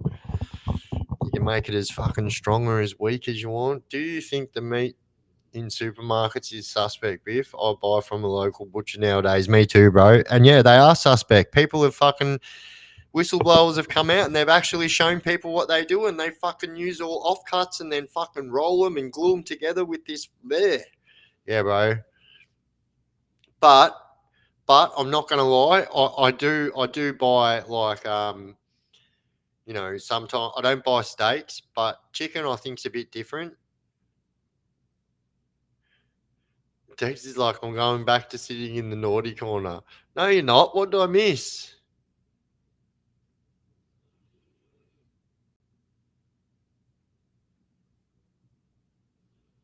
Bro, I don't do it on purpose. It fucking moves so quick, bro. So what you guys see on the screen, right? So I see that over here before you guys see it. That's very delayed and like, yeah, it goes so quick.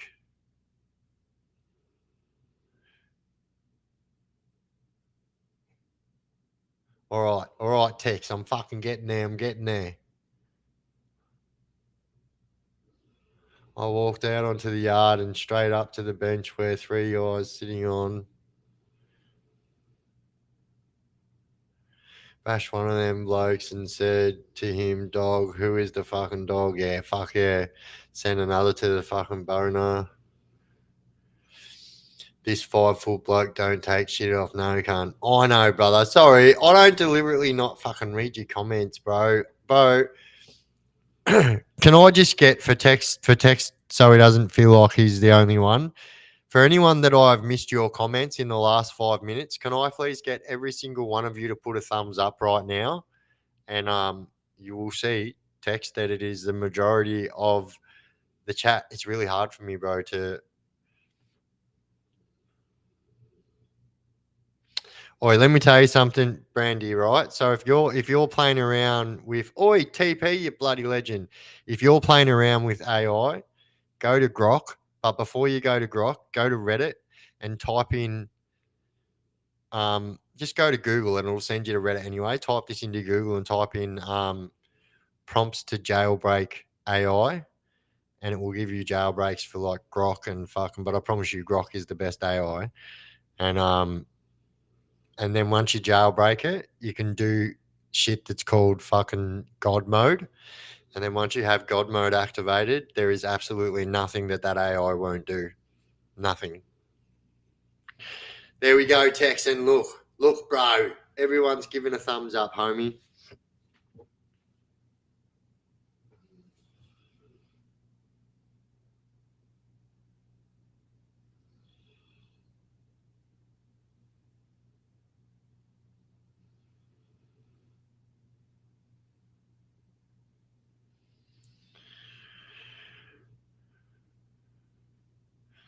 I do. And I'm sure a lot of you guys will realize as well that like over time, my fucking speech pattern is getting progressively slower. But fuck, we're dealing with it all right. I am anyway. I hope you guys are. If Biff has missed any of you,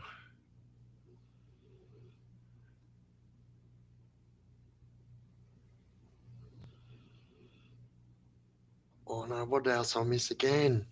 What happened to AB Legend? He unfriended me on Discord and he's never online.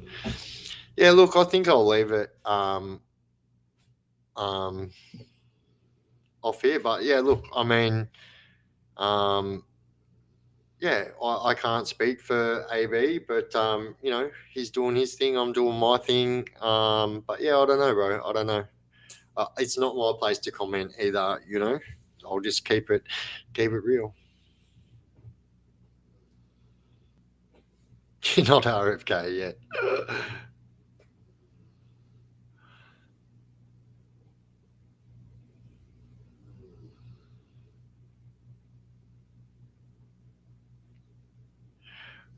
Evie, but that's okay. I couldn't keep up with the text and talking too hard. Sorry, I actually did. But did I say hello, Evie? If I didn't, I'm fucking sorry. Fuck. Then I got given the job in the kitchen with Uncle Frankie. Yeah, fuck yeah, best place to work, especially with that guy. Fucking runs his own lolly shop.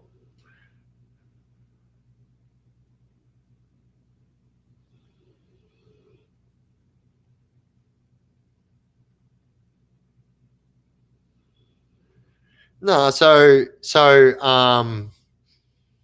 I just need everybody to know that it was um it was nothing. I don't have a bad word to say about AB anything like that, but yeah, I think it just got to a point where it was just obvious that we were both going in different directions. That's all I'll say. And so um, we spoke about it, and it is what it is today. And so how he's chosen to be about it, I've made sure that he doesn't have to be like that. I don't. I actually was going to message him today, but I've been flat out. But yeah, I got no problems with AB, man. But it was my decision at the end of the day. I'll say that, and yeah, it was just how it is. But there's no bad blood, no nothing like that. Oh, thank you, Colin Legend.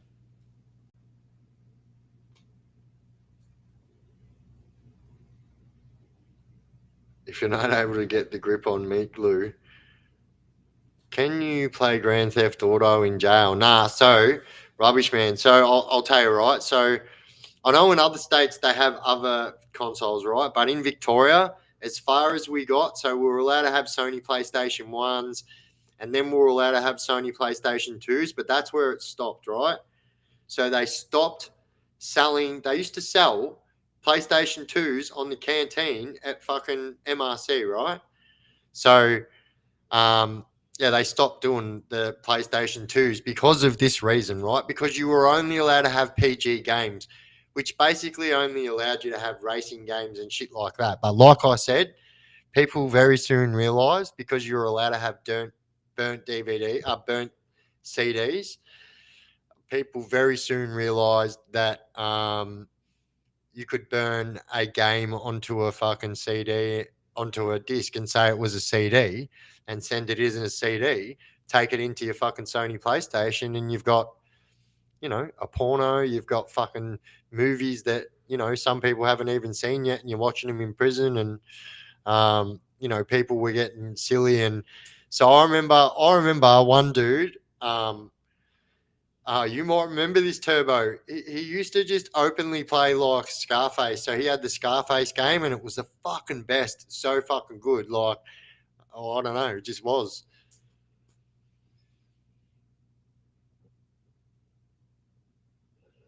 Probably not if you're in prison for car theft. Yeah, true.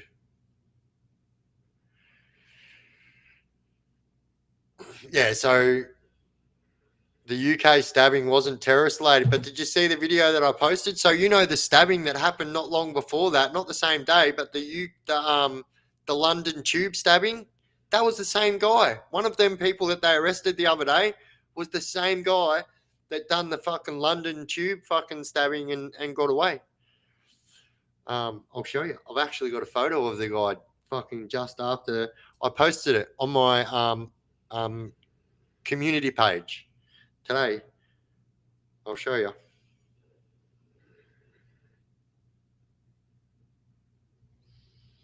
But yeah, what about that? Fuck, man. Oi, you, it's so true. When I said in that video that we should, we have a knife problem, but we don't have that knife problem. Yeah, I fear for copycats, and I don't think we're very far behind that, to be honest. If you ask me, like, I really think that our knife crime is fucking out of control every single day. And this is just what you see on the news, guys. You got to understand this is just what you see on the news or social media. Imagine all the shit you don't see. Man, these kids are fucking hacking each other up. It's no joke. They're like fucking zombie hunting each other. No shit. Fucking crazy. Wait, what was that I missed? Hang on. Fuck, stop. Oi, JJB, you bloody legend. Want your comment scene? Send it via super chat. Absolute legend, bro. Um, but really, you don't have to do that either. All you have to do is like persist. Just don't spam it. I will see it. You know, another good way I'll give you is to write it in capitals. But then I say that, and then next thing you know, everyone's writing in capitals. So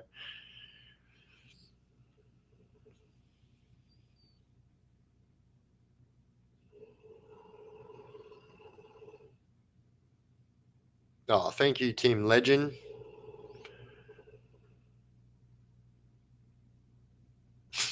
I watched the uncut version of Scarface, the movie. It was just called Face. Oh, I love it. You should get Arc Raiders. It's an awesome game popping off. We can play it. Legend TCC Gaming. Yeah, fuck yeah, bro. You know what? I even had a chance. So, yeah, I'm sure you'll see, bro, that like you haven't seen me online on my fucking on my Xbox for fucking 2 weeks.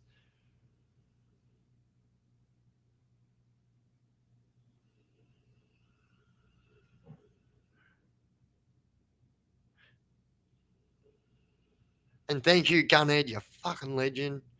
But guys, you don't have to do that just to get your comment seen.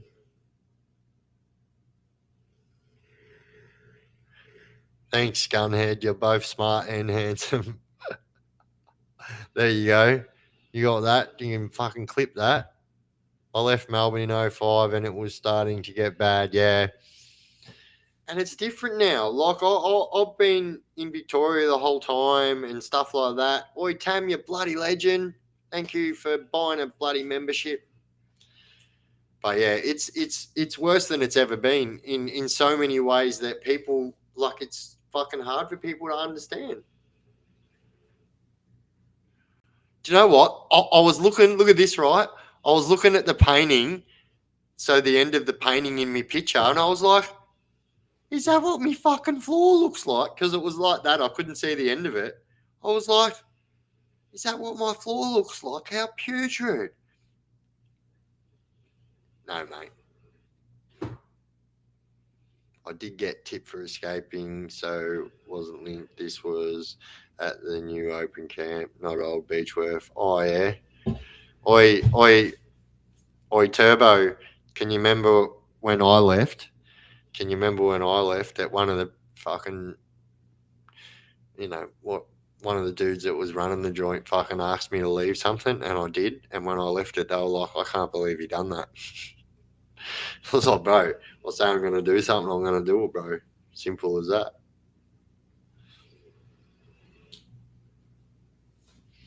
Fuck, bro. Ice has fucked Victoria hard, bro. Real hard, bro. I can't even tell you how many fucking friends I've lost to that shit. Whether they're not still here physically or not here mentally, either way, they're not fucking here.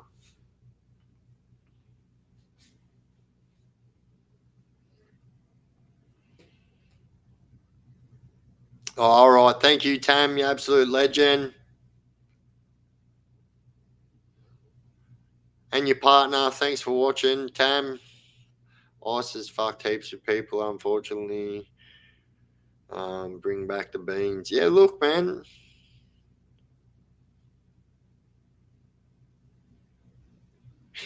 Ice has fucked heaps of people, unfortunately. Yeah.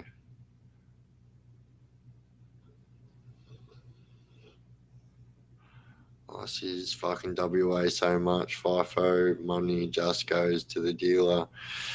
Yeah, bro, it's fucking sad, man. And you know what the worst thing is? Like they'll never ever be able to combat it.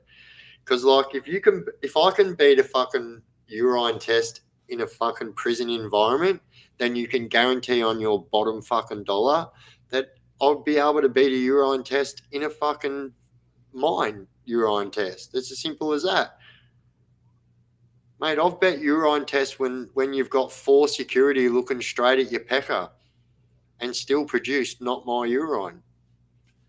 That didn't come from my willy, mind you, like the guy does it on that movie Christian Bale. No, we don't do that.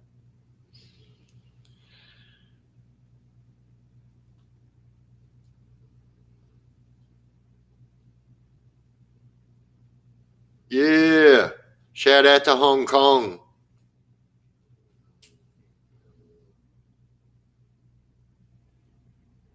I do a lot of computer work, but sometimes I've got to fill in some of the hands-on stuff. We're short on the work crew.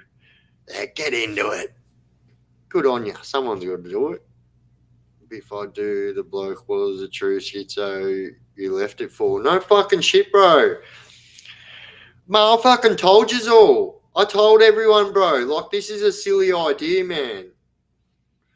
But anyway, I fucking did what I said I was going to do. Thank fucking fuck he didn't use it. Hey, Biff, got any stories about Canberra? I hear Alexander McConchy is like a holiday home. Nah, look, bro. I've never made it past holding cells in any state. So the closest I come to doing prison in any state other than Victoria was Queensland. And yeah, I won't go into it, but fucking I didn't get jail, but I had a nightmare of fucking court, I tell you, because I was from Victoria and they knew that. It was fucking hard to get bail, and then it was just a nightmare. But no, I don't have any Canberra. I don't have any prison stories about any other state. I have been on parole in Queensland, which blows fucking people out. They're like, how the fuck have you been on parole if you haven't been in prison in Queensland? So I'll tell you how. So when I got paroled on my big sentence, I was on non-association because I was a bike club member. And so that non-association, nobody wanted, like, so the Attorney General of Victoria has got to approve me to get parole, right? And because of my non-association and my fucking very stringent fucking parole conditions, 2 ankle bracelets, sign-ins, it was fucking pretty stringent. And so they were like, well, we just don't want to give him parole. Like, look at all the conditions. You may as well just leave him in. And anyway, so my mum lived in Queensland, so I had to apply to get my parole interstate transferred, which was a fucking nightmare. And I ended up doing more time than I needed to do, but I didn't care. But yeah, I ended up getting out. So I had 24 hours to get to Queensland after I was released from here. And then, yeah, had to go straight to corrections as soon as I got to Queensland and fucking, yeah, it was hard. And you know what the worst thing was, though? This is what fucking sucked, right? I had 2 ankle bracelets. So in Victoria at the time, everyone was getting 2 ankle bracelets. So one ankle bracelet is the alcohol and drug ankle bracelet, and the other one is the fucking tells them where you are at all times, right? In Queensland, there's only one type of people that have fucking ankle bracelets at this time, and that was fucking sex offenders. So anyway, I rock up at my first day on parole. I haven't even met my fucking parole officer yet, and I'm nearly punching on in the fucking foyer, right? I'm in the parole office, so I'm sitting in there, and there's 3 dudes sitting in there, same as me, fresh out of fucking jail, just come on to sign on to their fucking parole, yeah? All of them just fucking hard gigging at me, and I'm like, bro, what the fuck is your problem, boys? What are you looking at? And they're like, why are you wearing them fucking ankle bracelets, bro? And I'm like, where's your fucking badge? Like, who the fuck are you? And they're like, mate, are you fucking come from Queensland prison? Like, we haven't fucking seen you before, mate. And I was like, nah, bro, I'm not. And they're like, well, you know that the only fucking people that wear ankle bracelets in fucking Queensland that come from prison are fucking sex offenders, bro. I was like, what? Fucking set up to fail straight from the fucking get out. So every single time I went to the fucking parole office, had to explain the same fucking shit, and I'm nearly punching on because people are fucking questioning me and like, oh, it was a fucking nightmare. Do you start again in an interstate prison, or do those boys know your history and respect you? So, like, um, yeah, I'll say it took a little bit of time, but yeah, the first few times I went to parole, which was fucking sometimes 3 times a week on my first few weeks, I was nearly punching on every time because like people were just questioning me, and I was like, bro, I'll fucking go outside. I don't care. Like, I'm not fucking a sex offender, mate. I just fucking done fucking 9 years for fucking saving a girl's life that was getting stabbed, is what it comes down to.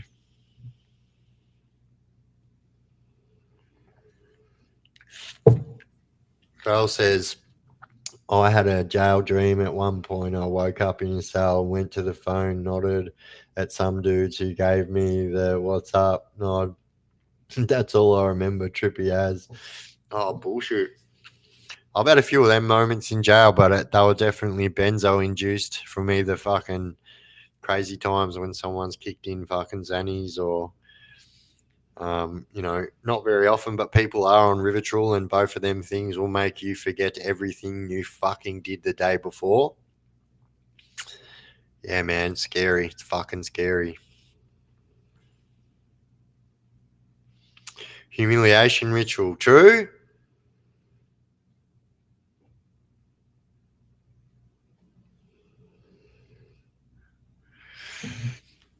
But yeah, like I don't blame him because here's the fucking truth, right? If that was a Victorian parole office and I was sitting in there and I knew that only fucking Queensland sex offenders have those fucking things like I do now, and I seen someone walk in and they said they were from Queensland and they had fucking ankle bracelets on, I'd be like, bro, you're a fucking sex offender.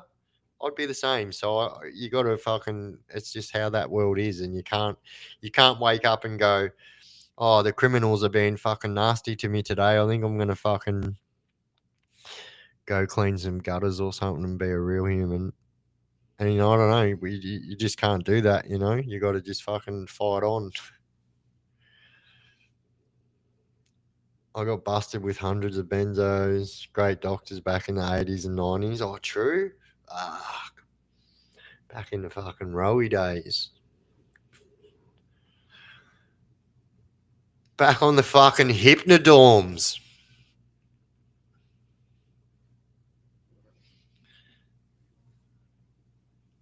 Big day tomorrow.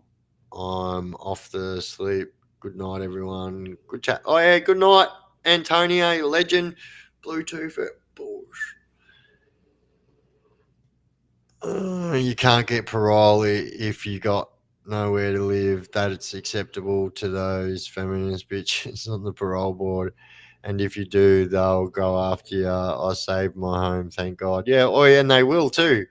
And you can't get paroled to any fucking house that has any connection with any type of criminal ever. It's hard to get a fucking place on parole. It's not as easy as it was where you just had to put someone down back in the fucking 90s, early 2000s, before fucking remissions went out and they done all that shit, fucking changed all parole in 2011. It's been fucked ever since. Tex, what did I miss? See how easy that was, bro?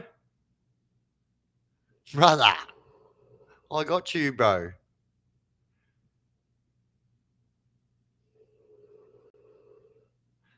Oh, hang on, bro.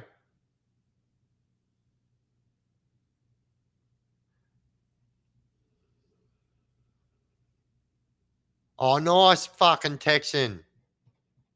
I can't repeat most of them, but I guess everyone's seen it. Oh, yeah, yeah, yeah. No, I don't know the outcome, bro. What is the outcome?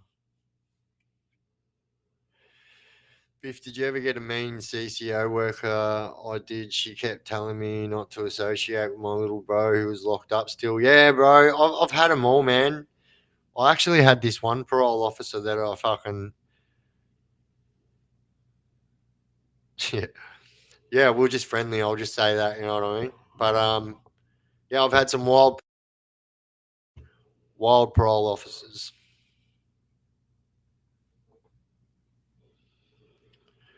Talk to me. Talk to me, Tex. Talk to me. Why I've been released many times, homeless.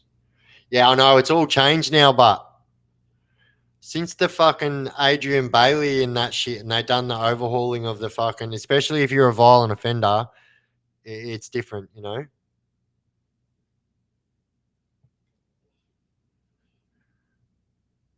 I went to school with Belle Alexanderson's. Wait, I went to school with Belle Alexanderson's. Would eventually be angry and crazy motherfuckers in high school. Oh yeah, look, you know what? And I'll agree with you, right? Because I've done prison with a lot of people that have fucking come from the Queensland system, and a lot of people that have done very fucking bulk years up there. And I can tell you that them guys are on the fucking lips of everyone. Like anyone knows that they are the craziest, and they are the craziest in the fucking Queensland prison system. Like no one, yeah, next level. Yeah, I know exactly who you're talking about. Tex, what happened, brother? Oh, court was today.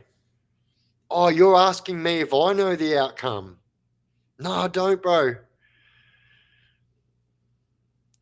Question from KB. Do you know a New Zealand guy who escaped on the back of a motorbike with another inmate? Yeah, yeah.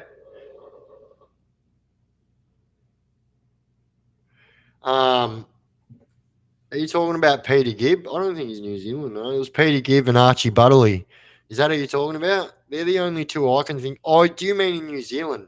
No, I don't know. If you're talking about New Zealand, I don't know. But if you're talking about here in Victoria, you have to be talking about Peter Gibb and Archie Butterley, who done the escape from the map. They had the dynamite in the batteries. They exploded the window out and jumped down. Archie Butterley actually broke his fucking leg, and they jumped on the fucking bike and got away. Actually, had an accident. They actually had an accident. They were in a car. They had an accident, and then yeah, they got on the motorbike and fucking took off.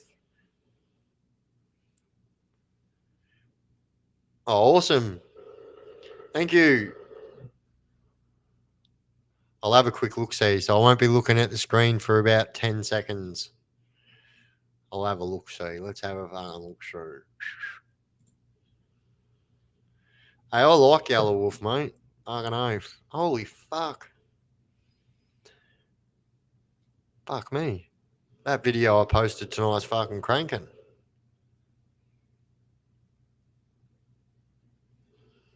Hey, can someone in the chat, if it's all right, because you're legends and stuff like that, if you guys don't mind, can you guys have a look at my video on your phone and tell me how many views it tells you it's on, and I'll tell you how many it's on, actually.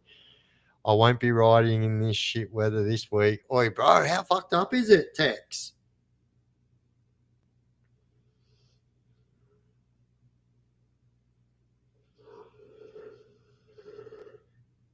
Does anyone attack health workers in prison? If so, what happens to them? No, not really. Um, Generally, the health workers are pretty good. I mean, you do hear the psychs and the psych workers getting attacked, but you've got to understand they're getting attacked in the public too. Like, it's not just prison. So I don't want to fucking like put these guys in a category and say, oh, look what happens in prison, because it happens outside too. But generally, you know, the boys in prison have got respect for the health workers, and a vast majority of them health workers are females too. So you know, a lot of them have got this mutual respect. You know, a lot of them have come from a nursing background and wanted to help. That's why they've done nursing in prison. So, you know, they don't wish or they don't want any fucking bad will for you. As a matter of fact, they want the exact opposite. So, I mean, it does happen. It doesn't happen very often. But, like, say, for instance, if it says 4.8K views on your latest video. Oh, yeah. It is on. Let's have a look. It is on 7,700 views. So we have this thing called YouTube Studio, and so we can see a lot more. And so when the video's at about 24 hours, they like sync up and they're about the same. But for about the first 24 hours, if you got a good video and they go up quick, your views will be like thousands of views in front, which is what's happened. 106 messages. Yeah. Says 109 for you. Oh yeah, yeah. Sorry, I'm not talking about this live. I'm talking about the video where it says corruption, Port Phillip prison, and it's got like a big fucking yellow thumbnail. It says corruption, but it's all right. Someone's already said anyway, so thank you.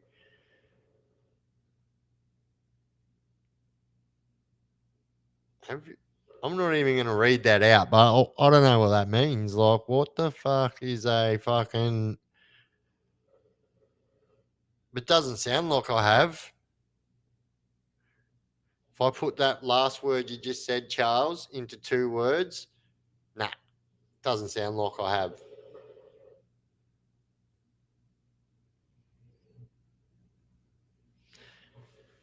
Yeah, 4.8. Oh yeah, nice. So yeah, nice. I'm like literally 3,000 in front. So that's a good video. That's a good video. Boy, how good are Cheeto puffs? Oh yeah, the nurses are always good too. And here's the truth. So I've seen people. There's certain nurses that get around and they've got the hearts of the fucking of the crooks. Let's just say that, you know. They're not only fucking good to look at on the eyes, but they're actually really fucking nice people. They've been at the fucking prison for a long time. So I've seen dudes fucking give them hell on medication line because it's not the fucking med nurse's fault that your medication is not on the fucking trolley. Every medication gets put in the fucking trolley by the people. All that nurse does is push them around because she's registered to dispense medication. So anyway, this one nurse, I'll say her name, Mel. Oh, you remember Mel Turbo? Everyone who's been to Port Phillip, actually, you know, she's a fucking legend. And so on this one day, this is when I was in Scarborough South too.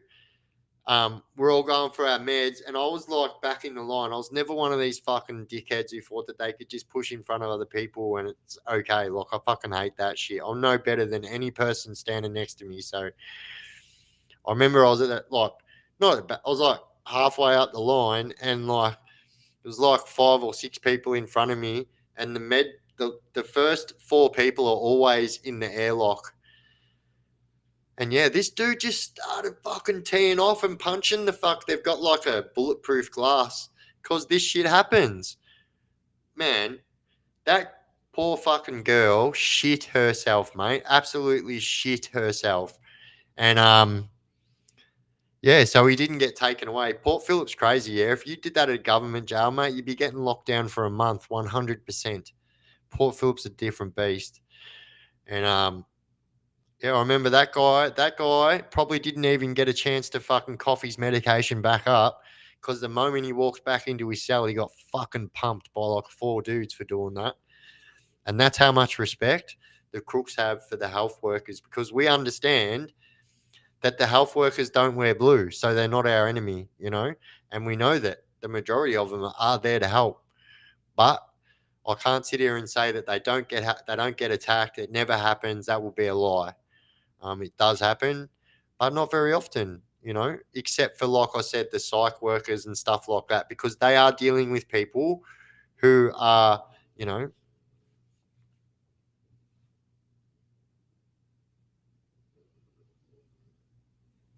oh, yeah,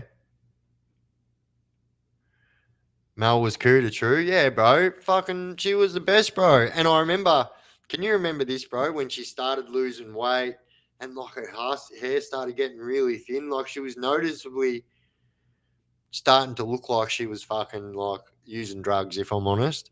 And I remember pulling her aside one day because you know you form fucking rapport with these people. It's almost a friendship. Do you know what I mean? Because when you've spent years in the prison, and this is the same fucking nurse night in night out that gives you your medication. I get my medication 3 times a day in prison, so I'm always fucking seeing them. And Yeah, I remember pulling her aside one day when she was walking and the screw was up doing the gate, and I was like ducked in fucking beside her, and I was like, "Boy, what's going on, Mel?" I go, "Fucking seriously," I go, "It's getting noticeable that and she was like, "No, no, no." She goes, "I swear." She goes, "My husband left me, and fucking I'm left to the farm." You remember, bro? She had a farm and everything out Werribee and that. Like she used to. She was like, bro, everyone fucking loved her.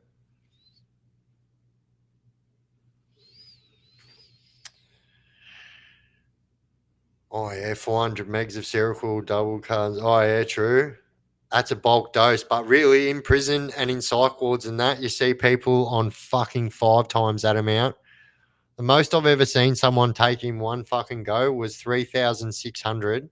I was like, how? How the fucking hell are you still operating? That would drop a fucking dead set 2,000 kilo bull. I don't know how people take that much. Bro, 18 horses all in the boxes. Fuck, you fucking non-stop, aren't you, brother? Are you the strapper? Are you the fucking strapper too?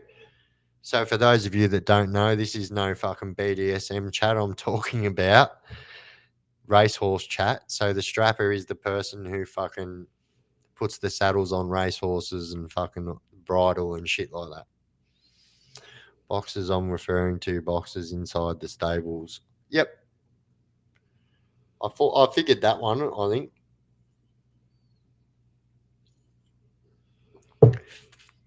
Yeah, look, mental health fucking brings out the best in everyone, that's for sure. Can't believe people do shit like that. Yeah. It's fucking crazy. And like, the nurses, unfortunately, the med nurses are the ones that would, if it was going to happen, cop it the worst. Because, like, say for instance, like, they don't even tell you. Like, they'll just cut your fucking medication off. You go to get your medication and you don't have your meds. And, like, most people are on some kind of psych meds just so they can sleep. They don't even have a psych condition. So they start fucking getting active because they're like, this is your fault, lady. You didn't bring my meds here. Where's my meds? But it's not their fault. 3,600 milligrams of what? Seroquel, bro. Seroquel. Brother, I used to see this one dude. I won't say his name, Ricky. Oi, you remember this, Turbo? You were in fucking MRC with me at this time too. Oi, remember when we were in fucking Sea Yard, bro? When we were fucking, I think I think it was like at the start. I think you were in the laundry. I was at the kitchen, or we both might have been at the laundry. Anyway, remember Ricky, bro, that was from fucking Chilwell? I won't say his last name, the little dude. And, bro, he was shorter than you, Turbo. And this guy used to come out, and I swear to God, he used to have, I can't remember how many, but it'd be like fucking 8 fucking 300 fucking mil fucking tablets or something like that, maybe even a little bit more. But he would have a whole fucking matchbox full, bro. Full. And this would be his fucking nighttime dose, brother. Bro, I promise you that's a fucking regular fucking, not that high, but around the 2,000 mark is a regular dose for someone that has, pretty fucking intense fucking mental health issues. Like, Seroquel is mainly for, when they first started bringing Seroquel's for fucking schizophrenics. Do you know what I mean? And so it's to attack those fucking chemicals of your brain. So yeah, I stay at home each morning while the team go to Cranny on the truck and car and float. Oh yeah, true. That's all. Either way, bro, you're still a fucking hard worker.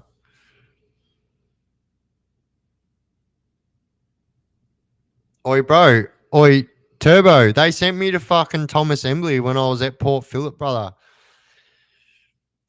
because they honestly thought that I was a fucking psychopath, right? Because there was a time there where a lot of people got sprinkled, right? So anyway, they sent me to fucking Thomas Embley, and I was there for about 36 hours, and There's male and females at Thomas Embley too. I blew my mind. I was like, here's this fucking big scary jail for the fucking criminally insane. And when I get there, there's like dudes fucking conversating with females. I was like, what the fuck? And then I swear to God, the first dude that fucking opened his mouth and talked to me told me he was the fucking Jesus returning, and believed it. Believed it too. I was like, fuck yeah, mad. Poof, dab me up, Jesus. I've fucking heard about you and shit. Seen tattoos of you and that. Fucking I've heard about Cardinal Pell and that. Oh shit, too soon. Anyway. Issues locking Queensland. They banned 600 mil Seroquel. The biggest you can get, I think, is 400 unless you are in Stockhold. Yeah, bro. Same. They done the same thing here too, bro. And they don't even do the fast release ones anymore. They do the Seroquel SRs. Listen to me. I'm like a fucking Mims guide. I'm not proud of that, by the way, either, guys. Was there a nurse called Evan? Is that a joke? There was another nurse. I'll tell you something. There was another nurse, right? And she kept on coming around, and like 3 different times I seen her with a black eye. But you know when someone's got a black eye, generally females, and they cover it up with fucking makeup, and you can see they've been through some kind of DV. Like respectfully, like it's sad and everything, but um, I hate that fucking shit. And this was another nurse. I can't think of her name, but oi, Turbo. She was the redheaded nurse at Port Phillip. You remember as well, Val, because she's been there for a long time. Anyone fucking who's been to Port Phillip, and yeah, she kept coming with a fucking black eye. And I remember on this day, I was like, my caseworker at the time, like I was almost about to leave, and my caseworker was a fucking legend. Like she called me up to the desk one day, and she goes, I just Googled your name. She goes, you've got an actor's profile, rah, rah, rah. And like, I was like, yeah. Anyway, she was a legend. And then she goes, hey, your birth date is the craziest fucking numerology numbers ever. She goes, legit, your birth date is the craziest numerology numbers. And so she goes, can I please do your numerology? Anyway, I had a good rapport with this fucking. She was my caseworker. She was one of the only fucking screws. She was paddable. I won't say she was a fucking legend, but she was paddable. And so I went and saw her on this day. I was like, Miss, look, listen. Like, got her over to the side of the screws. I said, Miss, look, listen. I said, we've spoke about this when there's domestic violence and that on the news. I go, you hate it. I hate it. I go, but Miss, the med nurse, I go, I swear, Miss, I go, she's come over the last month like 3 times with a black eye, different eyes. I go, so she's getting, and she goes, all right, I'll look into it. And so she did. And she looked into it, and she came back the next day. And she actually had this fucking little card that was made in the jail, because you're not allowed to fucking bring anything in the jail, which said thank you for me saying that. And she said to tell me that everything's okay, but she told the screw that it's not. And then I remember about 6 months later, and it was only like weeks before I was getting out. I was so fucking glad I found out this information. She was so rapt to tell me. She's like, oh, I left my husband. And like, to anyone that was standing behind me in that fucking line would have heard so random her saying that. But I was just like, fuck yeah, miss. Like, good on ya. Like, fucking, yeah.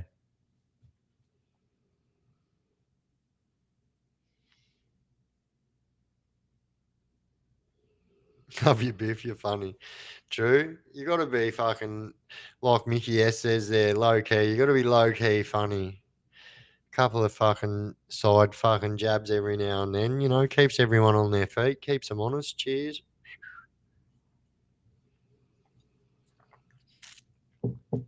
100%. And I respected that. And I respected, I didn't even care that the fucking dudes after it were going, bro, what the fuck was that nurse talking about, bro? Are you fucking her? Anyway, I didn't care that all the boys were saying that. And yeah. Junior Butterfield is funny. Oh, yeah. Fuck yeah. Funny as. I love that guy. Question: do you know of anyone in jail that was fucking a screw while inside? Yeah, bro. A fair few. Yeah. So Look, I don't know what to say because I'm hoping to get this person on my podcast, but he's an ex-screw and lost their job for intimate relationships with prisoners. Um, but yeah, so this person will tell you that I'm the only person she has had to press the fucking emergency response button on because she thought that I was going to fucking, yeah, take someone's life in the middle of the unit. And she said to me, she goes, the only time I've ever been scared in prison was that day. She goes, there was so much blood. Yeah, so I had to press it. She's like, I saved you. I had to press it.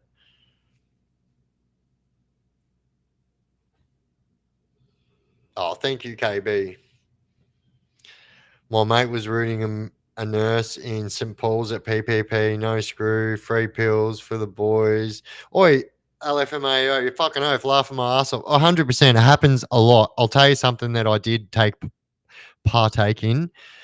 So, as you guys know, I've got multiple sclerosis, and so I had to go to St. Vincent's fairly often. And sometimes I would have to do overnight stays and shit like that because the medication that I was on, if I didn't take it for one night, I literally had to go back to hospital to take it because it can cause arrhythmia in your heart, blah, blah, blah, blah, blah.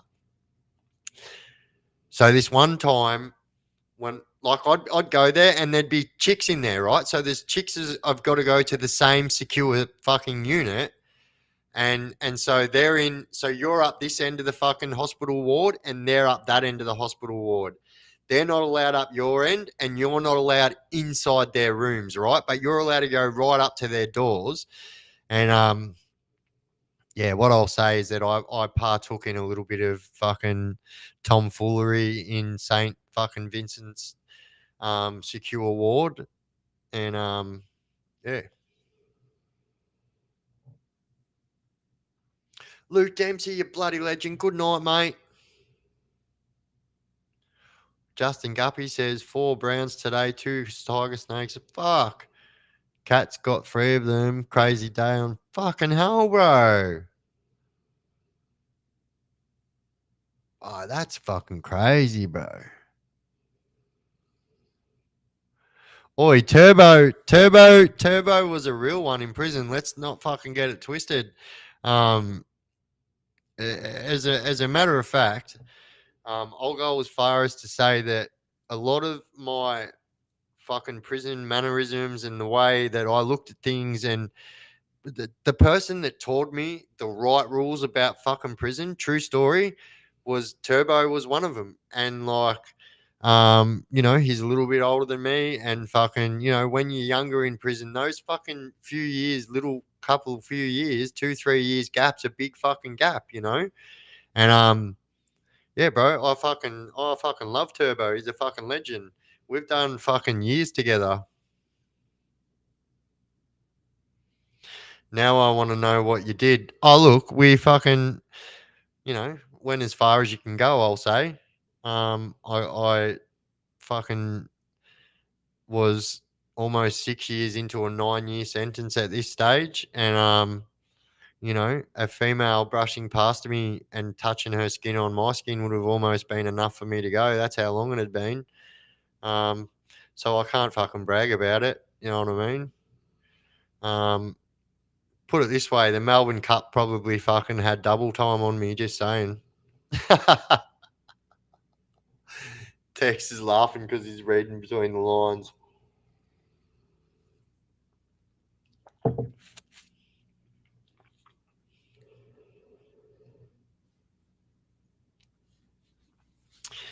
Yeah, Turbo was a fucking good man, you know, and I don't know, man. We just always, and what was really fucking weird is we always were in the same fucking place, man. Like I'd move fucking Turbo, I'd fucking move Turbo. You know, Turbo would move Biffo because that's how it got after fucking I got to Port Phillip. I just didn't go anywhere. Went to Barwon for a little bit, came back Port Phillip. Guess what? You're not going anywhere. Yeah, all right. Then one day they go, hey, because of the big serious riot that just took place at MRC, um, and you've only got fucking 3 years of your 9 year sentence to go. Would you like to try out a B rating prison? I was like, mate, I thought this was a setup 100%. When the screw said that to me, I was like, yeah, like I'm an A2 asterisk, yeah. That's the most highest serious that's the highest security rating you can fucking get in Victoria. Um, there's A2, that's the highest, and then an A2 asterisk, which is the very highest, which is what I am. So I was like, mate, I'm not allowed to go to fucking B rating fucking prisons. I was like, bro, this is a setup for sure. And I swear to God, you can ask the people in the chat that know. I will tell this story, but I've got, you know what I mean. So, um, I got to the prison at Loddon, and I'd literally only been at Loddon for fucking hours, hours, fucking hours. I didn't even fuck. And then anyway, um, yeah, fucking few lads came up and told me and my lads that came on the bus today that this was their prison and you aren't going to be fucking coming to our prison and fucking. And we were all like, oh, okay. What are you going to do about it then? And then yeah, next thing you know, someone was literally found in their shower wearing their TV as a hat and their neck as a knife rack, and that same person literally had to get their whole fucking face stapled all the way around here, all his face, metal fucking plates and stuff like that. And I spent 19 months in segregation. I was charged for attempted murder by Mount Macedon CIU, which is the ones who fucking, that's the criminal investigation branch closest to Loddon, Mount Macedon.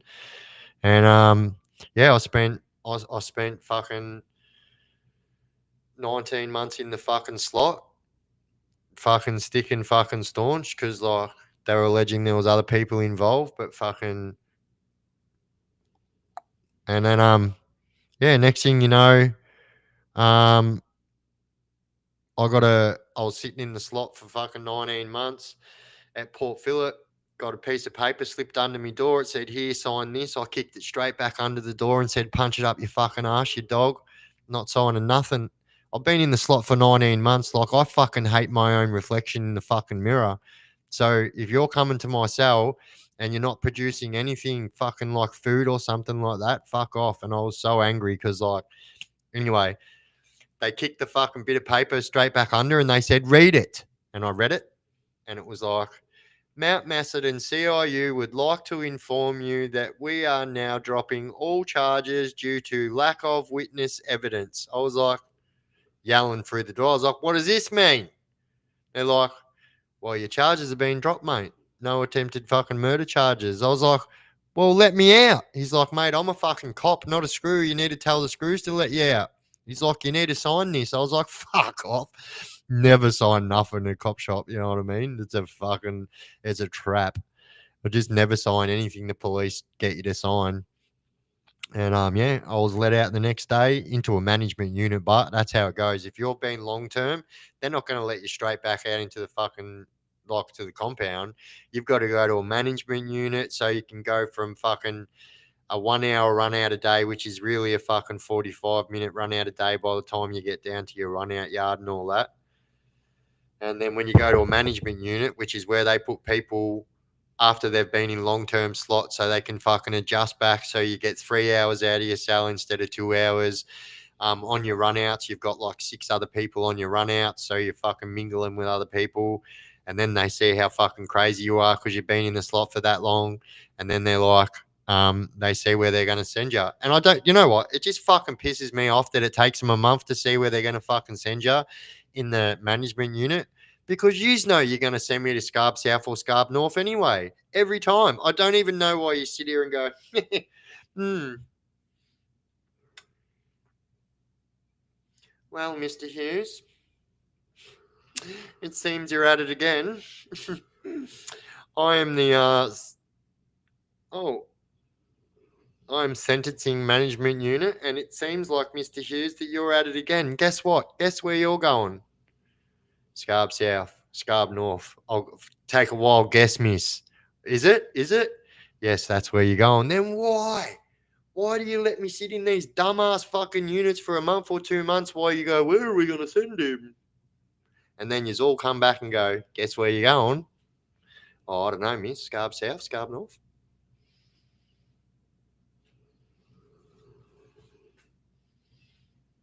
Yeah, don't ever fucking talk. That's the way. Got jump. Charles, you bloody legend. Boosh. Thank you.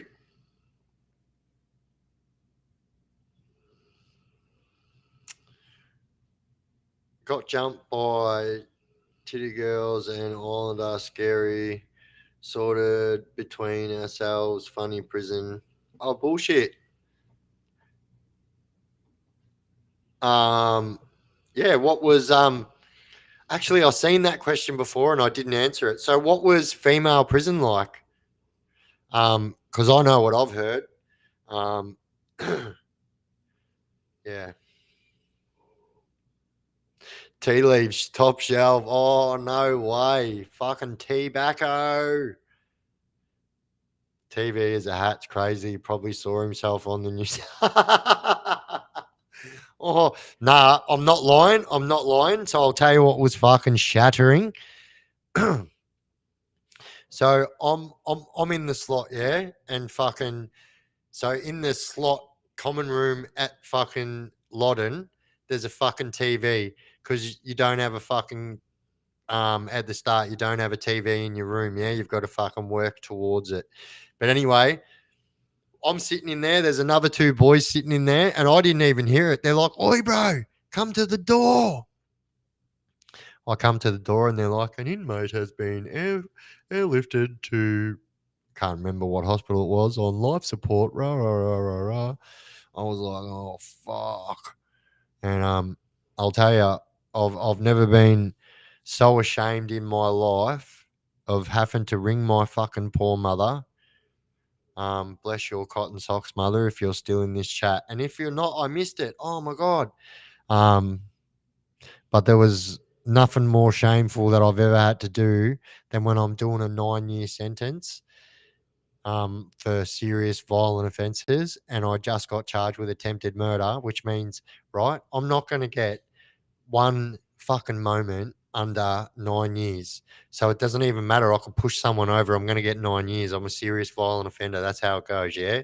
You don't take backward steps. You just get more and more time. And, yeah, I was, yeah, fuck.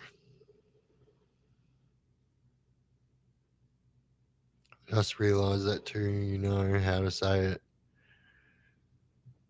Douche.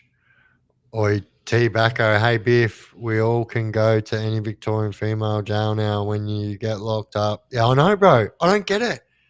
I don't get it. I can't believe that that was passed. I can't believe that any of the politicians on this fucking planet think that it's a good idea to send males to a female's prison, especially ones that have serious sex offences. That's hectic. Never going back. Brandy says, seen horrible stuff. 80s, 90s, 1999. Did 8 months in Mullawa. Oh, bullshit. Oh, wait, what state's that in, Brandy? Turbo says, I transitioned to Dame Phyllis Frost Centre. True. In 2025, that's like fucking Judy Lazarus. That's like the Judy Lazarus Centre. Just go there. All you've got to get to go to the female prison is get a snipperdictomy.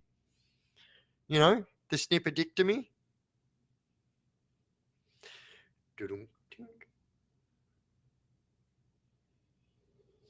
Yeah, look, I've heard some fucking horror stories, and a lot of them horror stories came from screws. I'm losing my voice. A lot of those horror stories come from screws that worked at Dame Phyllis and fucking just said no. And like respectfully, like you girls will understand this, but when you've got that many girls in the one room, when it becomes that time of the month, Well, they're all fucking. I don't know how it works, right? I'm a male. I don't question that shit, but they all somehow fucking Bluetooth together and all have their monthlies at the same time, right? I probably said it wrong. Bluetooth's not the right word. I don't know. Anyway, respectfully, my female legends in the fucking chat. But yeah, you could imagine that, like they say that males have this thing called TNT, which is fucking something.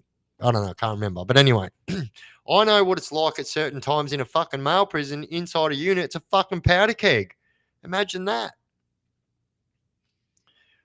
One Australia state has changed the male identified as female law, and other states will hopefully follow.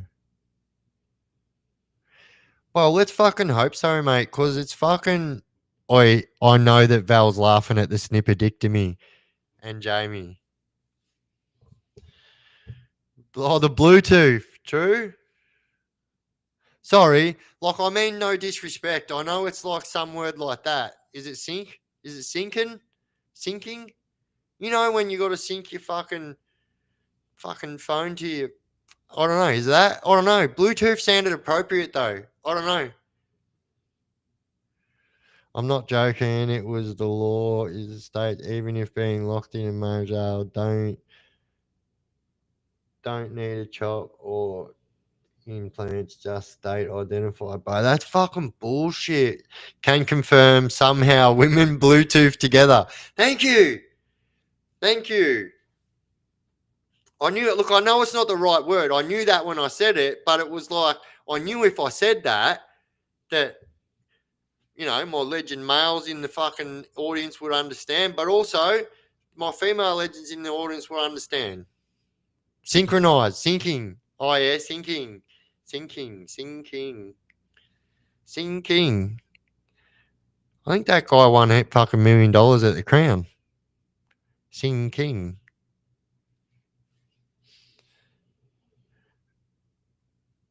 Oh shit. Bluetooth sounds more appropriate. See, I thought so. Sinking sounds like, I don't know, it sounds horrible. I had all the fucking, like, I had all my female friends in the back of my full drive and we drove through the water and they were all sinking. No. Oh, I could have had a second joke to follow on with that one in the water, but I didn't, respectfully, because I'm respectful. Do you ever see screws in public and is it awkward? Yeah, I have. So funny, a couple of times. This one time, I was in Harvey Bay in Queensland, and my niece, who's from Harvey Bay, she's like, "Oi, uncle," she's like, "Come here." She's like, "I'm literally standing with someone who used to be a screw at Port Phillip." I'm telling you, there wasn't. I would have caught a plane to that fucking meeting to see who it was, and so I get in my car, I fucking fly around there at a fucking million miles an hour. And this fucking screw sitting in this fucking. What the first thing that is in my head when I walk through the door is, what the fuck are you doing in the fucking house with my niece, mate? Mind you, she's adult. And she's like, "Uncle, calm down, calm down." And I was like, "Fuck off. This guy's a fucking enemy. I didn't even like this fucking screw." She's like, "He just finished telling me for the last half an hour fucking how good you were." And I was like, "Yeah, not to him." Anyway, true story. Ran into one in fucking 400 million kilometers away from my fucking home. I'm visiting family, and then my family member's like, "Oh, yeah, look, I've got a fucking screw here." What? Saw my case manager a few times at Eastlands, been behaving. Yes, of course I am. True. It's funny you say that. I actually seen my case manager, my parole officer, a couple of times when I was on parole. Every time, same place. Fucking same time, same place. Like her and her partner obviously done fucking shopping at the same time we done. So I don't know. I thought, fuck, she must be on the dole too if she's doing shopping today. But anyway, yeah, I used to see her at fucking Woolies, and she'd be like, "Are you behaving?" I'm like, I don't know if a lot of you guys know, but 3 months after getting out after doing 9 years, I got custody of all fucking three of my children, right? So all three of my boys, I got one first, the second one coming, then so they came. My second oldest came first.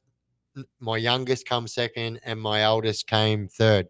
And so I had full custody of all of my children 3 months after doing 9 years.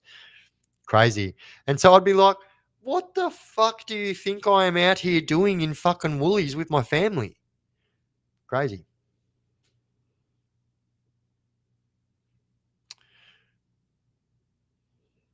Oh, Stephen. So what's to go with the actor career, Biff? I swear you said you were an actor before Crime Lad. Yeah, bro. Bro, I actually chucked the videos up on the screen here last week. If you go and have a look at my last live, I actually chucked them up on the screen. But you can go and have a look at this yourself, bro. Yeah, I swear to God, my name is this Leif Hughes. Leifhughes. Yeah. You type in my name into Google, other than all my fucking news articles and crazy shit, it's going to come up with an IDMB file, right? Which is an actor's profile, which, you know, Tom Cruise is on there, Vin Diesel's on there, any fucking actor you can think of is on there. My name is on there, and it says Leif Hughes, Blue Heelers actor, 1996 to 2001, I think, right? But I've been on many more. You can also do this, right? So you can go on YouTube, you can type in Blue Heelers and type in, I'll tell you what it's called. Fuck. I'll just get it up. It's going to be easier for me. I'm not looking at the screen for a sec. I'm not going to get it up again, but it's easy. So you can also go to, you can download 7 Plus on your phone. And I promise you can go to the end of these episodes and see my fucking name. It's me. All right, so type this into your YouTube. Blue Healers, season 13. It's called Mind Games, right? If you fast forward right to the end, I'm the little kid in the fucking cop shop that stole the fucking car off the blind man. Yes, a blind man had a car. We stole it off the blind man. The blind man identifies us because he can identify my sister, who the cops thought was a man, had fucking my dad in the shows, stole my dad's cologne, and that's how the blind guy identifies us. And then at the end, my sister snitches on me, her younger brother. Right. And then we've got my another one that you can watch if you download fucking 7 Plus.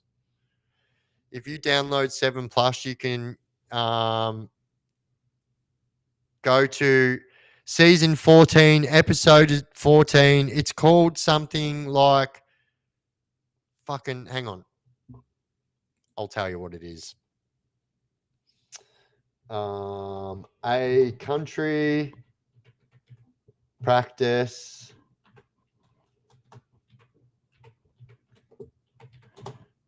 season 14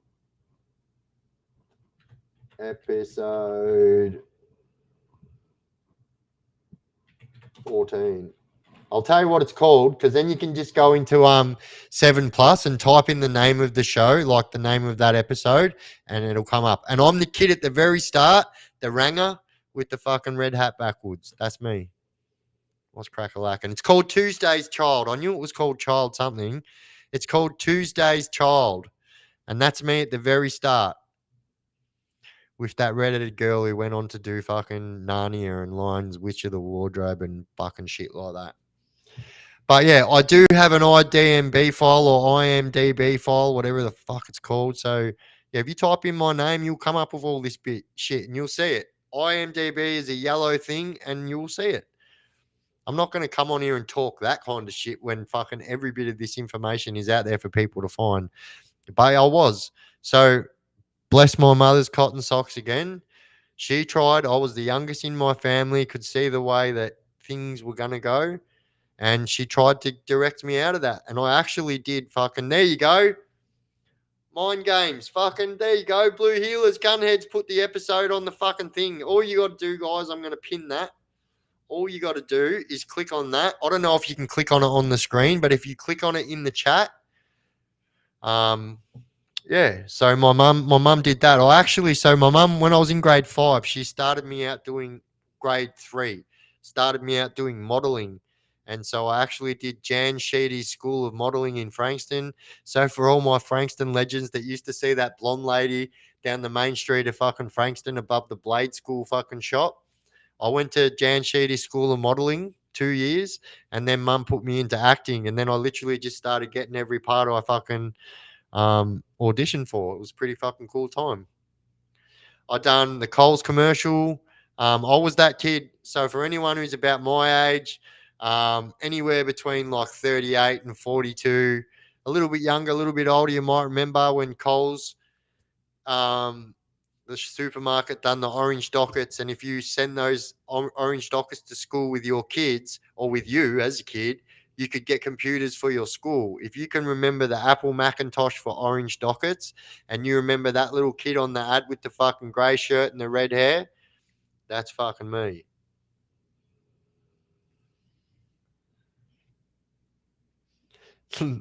Let's have a oi night Tex, you fucking legend. Oi Tex, bro. I will talk to you tomorrow. Yeah, I'll call your actual phone number.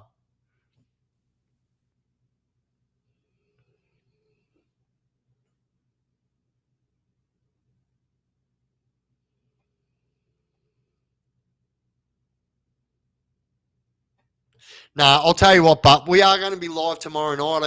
I go live at 8 o'clock every Wednesday night. So tomorrow is no different, or today actually it is. It's 19 past 12.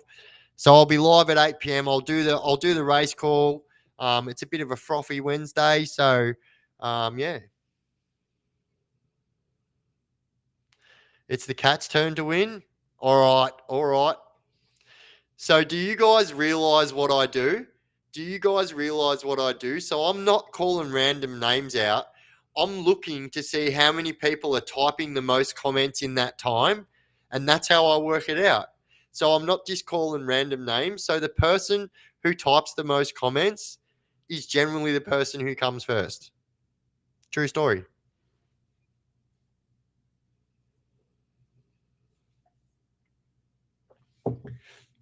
As random as it seems, it's not. All right, Tex, you fucking legend. Doge. I'm just going to turn this off for a second because um, got a. So my computer's got a fucking rotator splint. It's got two fucking coaxial fucking anti fucking fuel injected, copper dual fucking plated. Just got to attend to that.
Someone let that fucking smoke machine off again.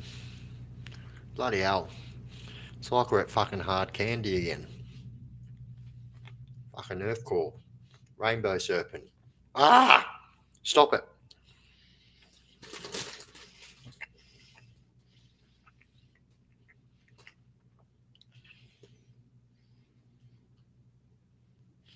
So my mum got me into it, mate. G minor. Boy, these things are so good if you like spicy stuff. But I'm like, it's not burn your ring gear spicy. Um, I reckon if you smashed a whole packet, it'd probably be burn your ring gear spicy. It's not repetitive. That's what I call repetitive spicy, because you have to feel how spicy it is on both lips, really.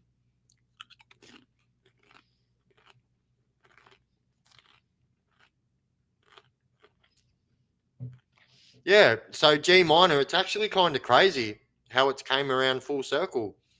Here I am back in front of the camera, like doing my own thing, but same, same. It's just weird how it's come around. Yeah, true.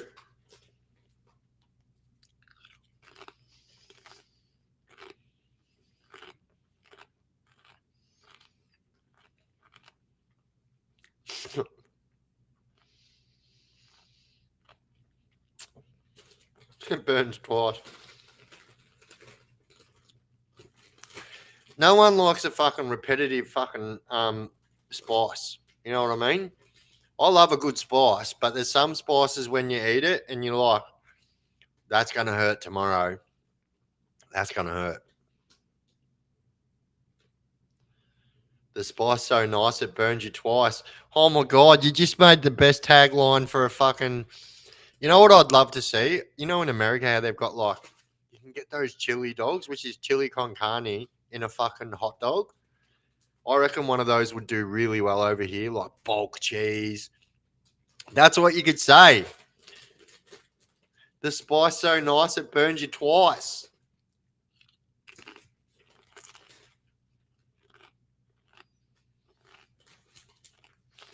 Oh, oh, we've been live for 3 hours and 16 minutes. Smash the whole packet? Nah, this is a 4-day-old packet. Yeah. Look, I learnt my lesson the first time. I got that, and I got the chili nacho fucking dip. Nah, that was a bad idea.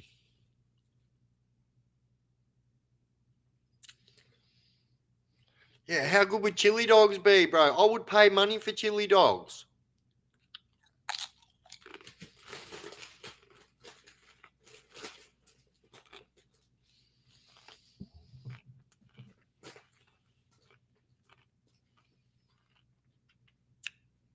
True, Val?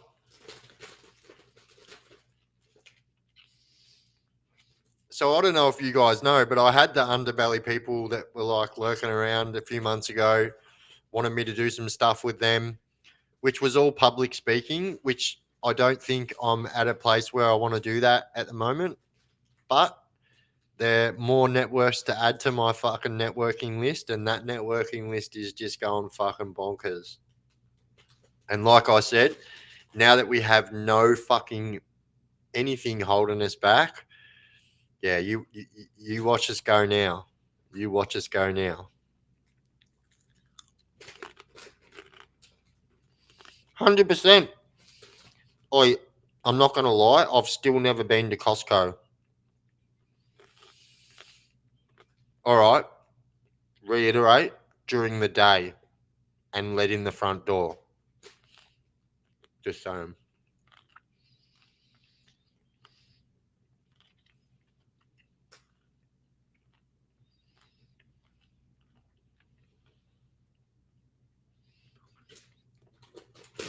Hey, I'll be back in a sec. I'll leave the mic on and see if you can tell what I'm doing.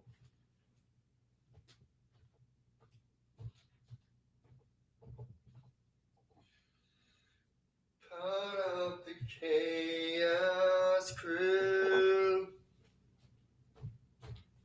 'Cause here's my chip, my life. If there's a chaos crew. Alright, if you can still hear me, you gotta hear this. And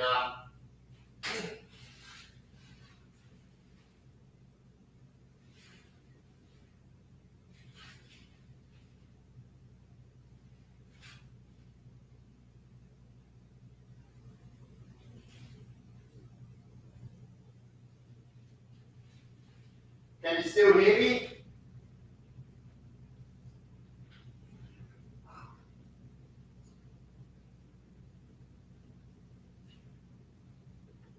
Mate, I'm the best neighbour until I'm alive. Then I'm the loudest neighbour in the fucking neighbourhood.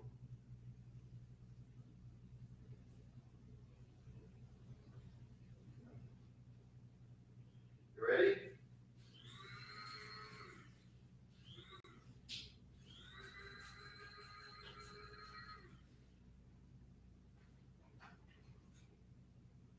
There's a blender doing blending vegetables.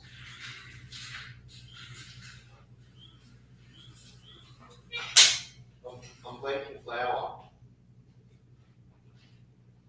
That's not even a lie. That's the after.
100% freshly ground coffee.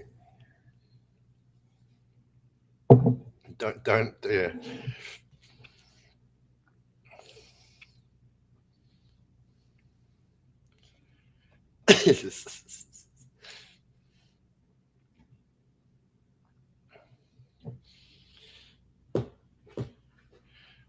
True. You can tell I'm a fucking seasoned veteran. The old fucking virgin lungs aren't a fucking thing anymore. Do the hottest chip challenge. It's funny you should say that, Mickey S, because I really want to fucking do it. I actually pride myself in eating hot food. Um, my dad was insane and used to get these pizzas, and I swear, just because he knew that us kids wouldn't fucking eat it, that was so fucking hot from Cam's Road Pizza in Cranbourne. And it's now called Jazz's Pizza. It might be called something else. They've changed its name a couple of times. The guy who owned that pizza shop actually got caught with a whole truckload of fucking asparagus in his fucking back of his shop. What the fuck are you going to do with that much asparagus? Who is sitting down with their crew at night time and going, "You ready, boys? You ready? You got your shit? Got your shit? Yep, yep. You good to go? You good to go? Right? Yep, yep, yep. Righto. Masks, everything. Righto. Good. Go. Click, clack, bang, bang. What are we doing tonight, boys? Oh, we're doing a fucking asparagus truck. An asparagus fucking truck? Have you been smoking asparagus? You fucking. What is wrong with you?" Biff doing the Melbourne Shuffle or Sea Walk. You know what's funny? I have been known to do both of those in my days. I've made it quite clear I got into the Raven scene when I was younger. Prided myself on that dancing. Fuck yeah, Benno. I love a bit of chili, mate. Fucking oath. I pride myself on my chili eating skills. Nothing like that old Aussie guy that's always on YouTube going, "Hey, Reaper Chili." You know that guy? Fuck. Smelly piss. I know. Oh, legit. That's what I thought as well. Bro, you wouldn't want to be the fucking toilet at that fucking joint. Everyone's having a fucking stinky pee. You got to eat your greens 100%. Don't smoke them. They were smoking them. Obviously, I don't know what was going on. They heard one of their friends say, "Oh, I smoke greens all the time." One of them dipshits was sitting there and went, "I know where a whole fucking truck of asparagus is." They've both gone fucking brilliant. This is a made up story, I'm just saying. They've both gone fucking brilliant. Let's go get the whole truckload of fucking green.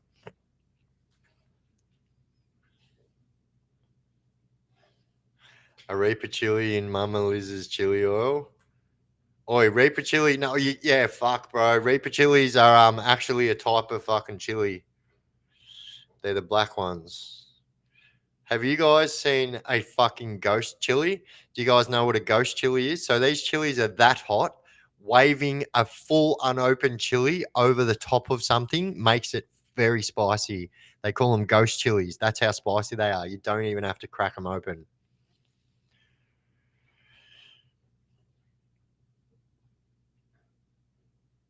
Oi, Matthew Duncan, what's going on? Doing Biff. Hope your day's been good. Yeah, man, been good, bro.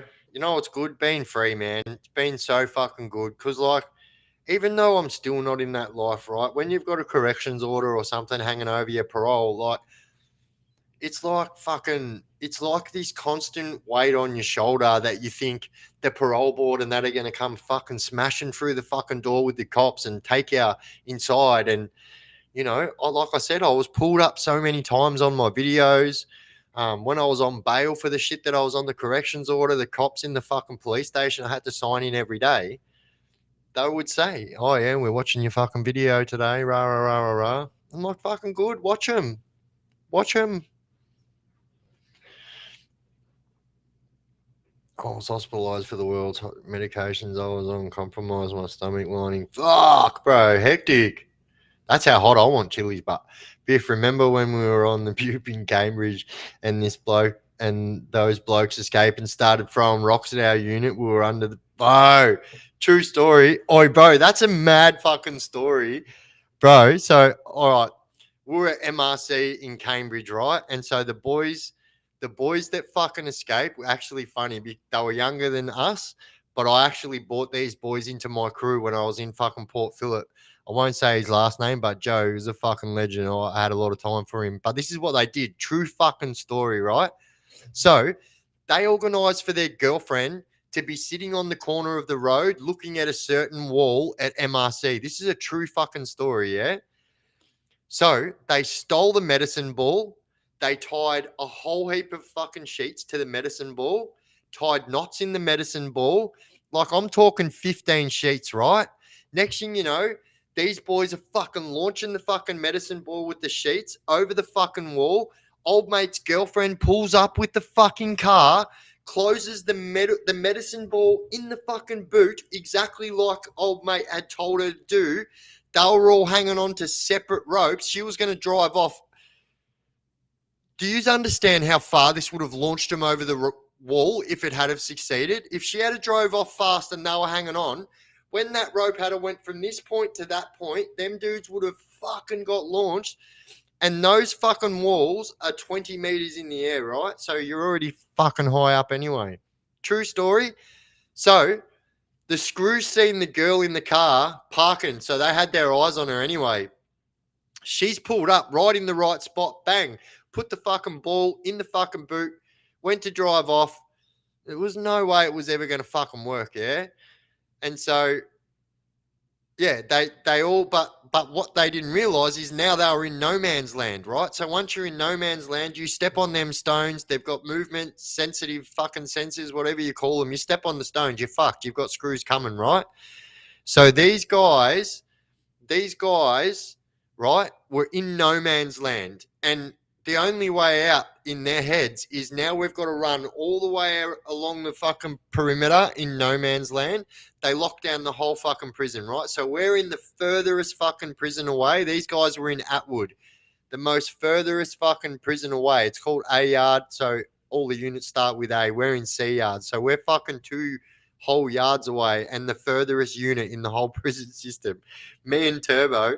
And fucking, I swear to God, these little cunts, man, like, so the whole fucking no man's land is fucking surrounded by rocks. So, mate, these dudes had ammo for weeks. It didn't matter. Didn't matter what you sent to them. And they also had, I don't know where they got these from. They also had like fucking 20-foot long fucking big steel poles like that they were launching at the fucking screws like spears and fucking knocking them out and shit. And so anyway, the whole fucking jail's locked down. These guys realised they weren't getting out, right?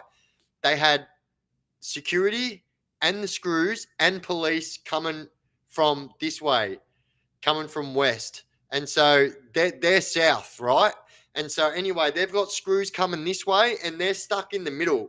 And so the only thing they can see in front of them and a way of escape is our unit. So they're thinking, and I've spoke to these guys, all of them after it. So they're thinking, let's get the rocks. And now they've stopped throwing the rocks at all the screws and the cops and everything that's come and get them. They've fucking started throwing the fucking rocks at the unit. And like I'm talking, like these are fucking big fuck off rocks, like not train track rocks. They're like, you know, those white rocks that you get from sand and soil joints, but they're like big, like this. Like, bro, yeah, hitting the head with one of those yawnies, you're fucked. And they started launching these at the fucking windows, thinking they're going to get in there and escape. I don't know what they're fucking, I don't know what they thought they were going to do, what they got in there, but I swear to God, there was like 5 of them, and they all had their jumpers and their pockets and all that fucking filled with fucking that, you know? And yeah, fuck, man. And yeah, it was fucking like, it was crazy and it was scary because like, at first we didn't know who it was, and like next thing you know, all we hear is like people trying to fucking smash their way into our fucking unit while we're fucking locked in our cells, which sounded like bullets to us. We thought the unit was getting shot. I'm going, bro, we're gonna get fucking killed. What the fuck is happening? All we know, there's a fucking code green, which is an escape, right? Not a code aqua, a code green. And yeah, man, it was fucking wild. It was so crazy. Got a headache from laughing. All right, Val, you fucking legend. I still remember passing some onkies shoes over that bailed from Bellbridge to Boulogne for 4 strips. Good old days before I got put in yard regimes. Oi, I didn't mind A yard regimes, bro. I was on A yard regimes. I won't say his last name, but Eddie, big fucking South American Eddie. Everyone calls him the Mauritian magician, but he's not. Anyway, I won't say his last name, but I was on regimes, yeah, for like 9 months. I remember the day when I went to see the governor to fucking get off regimes, and I was so comfortable with getting locked down at 2:00 in the afternoon that I told the governor to punch his fucking freedom up his fucking ass. I loved getting locked down at 2:00. Your day's over at 2:00. If you're locked in at your cell at 2:00 and you've got your head screwed on, you're going to get locked in at 2:00. You're going to have a sleep until dinner time when they bring your fucking dinner around. You're going to eat your dinner, stay up for a fucking little bit. Mate, you just sleep your time away.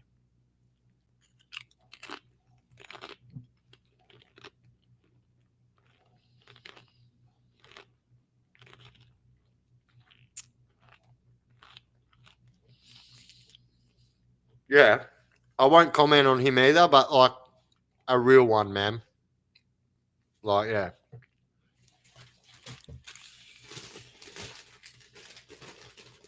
Yeah, the helicopter's crazy, bro. And like, yeah, a real one. I'll leave it at that. I was thinking someone was raiding us from outside. Bro, I remember too, bro. I remember how crazy it was. How much did it sound like guns, bro? I thought it sounded in my head, right? And I think we were even talking about this, bro. It sounded like a militia. The way all the fucking screws were scattering and fucking the way they were locking us down, and then hearing those bangs in my head, I was like, it's a terrorist attack. We're fucked. I'm like, the terrorists have come to fucking escape the terrorists out. Stoned on Biff's puke.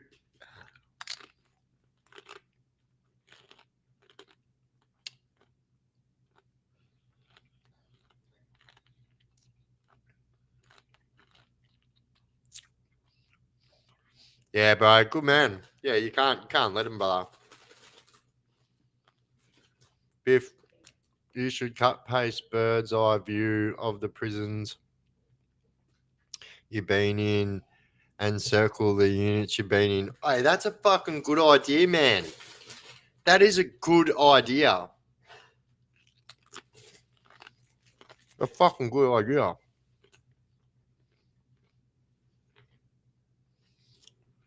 I'm just going to go grab my pen and write this down.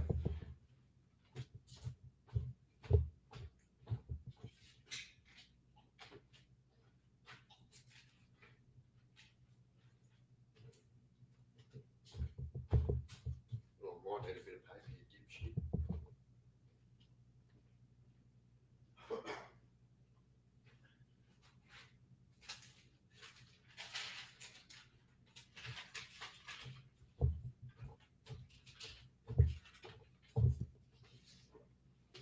Oi, gunhead. I know you get into all this shit, so I just, you know how I had my internet speed was fucking 1,000. That's my lowest speed that I can get, 1,000 megabytes per second. If you guys know, that's fucking fast, yeah. My new internet, bro, which is getting connected on the 13th, is 2,000 fucking megabytes per second, gunhead, and the upload speed is between 200 and 400 megabytes per second, bro. The upload speed is like 4 times faster than the regular internet speed. That's crazy. So if you guys are into fucking PCs, gaming, Xboxes, this and that, and you want fast fucking good internet that's not going to screw your game up, or if you do your work on your PC, you want good internet connection that is not going to fuck your work up, check out Superloop. I have nothing to do with Superloop, yeah. Actually, I should hit them up. This is a mad promotion. But anyway, they are the fastest fucking internet next to Starlink. Do you know what I mean? And 2,000 megabytes per second, I promise you, if you guys own an Xbox or even a PC and you download the full fucking game of Call of Duty, it's going to be fucking 200 and something gigabytes, sometimes 280 gigabyte, right? Yeah. I promise you, on my 1,000 gigabytes, it does an 280 fucking gig download in under half an hour. And so it's fucking crazy. 280 gig in fucking under half an hour.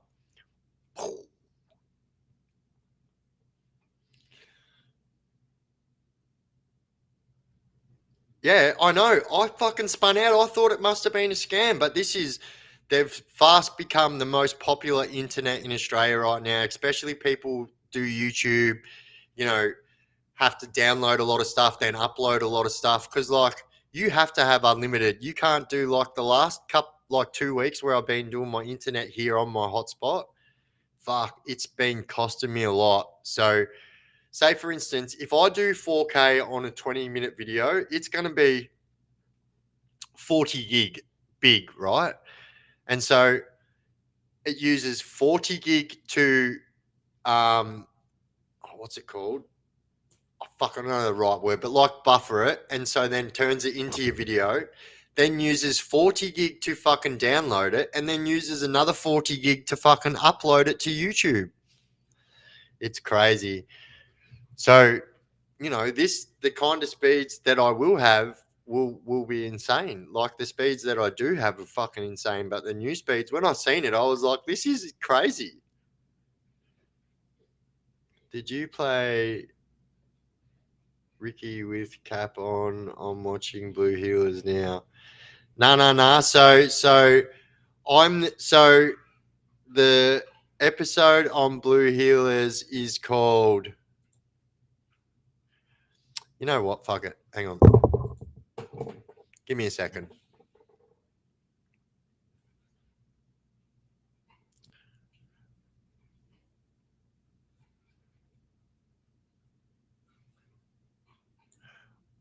All right. So give me a second. I'm about to fucking bang it up on the screen.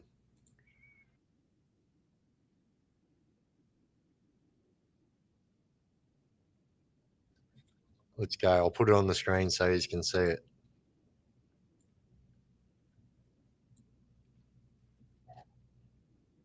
Right? You're expecting this bloke to ID one of me kids. We won't be. All right.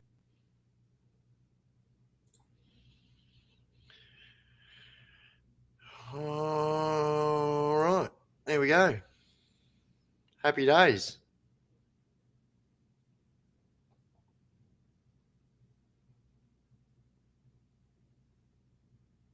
I know. Maybe that's where it. No, it didn't.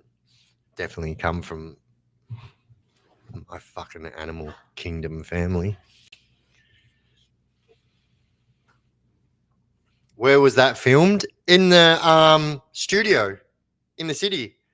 So the police station, everything, absolutely everything is filmed in that studio except for the stuff that's out in the fucking street and that. And that is all filmed in Macedon, I believe. Something something like that. Starts with M. I might have that wrong. Maybe Macedon. I don't know. So yeah, there's that. Hang on. There's this one as well. I'll give you a look at this. We may as well, for those that didn't see it, we've been on for 3 hours. It's fucking 12:50 a.m. Eastern fucking daylight savings time.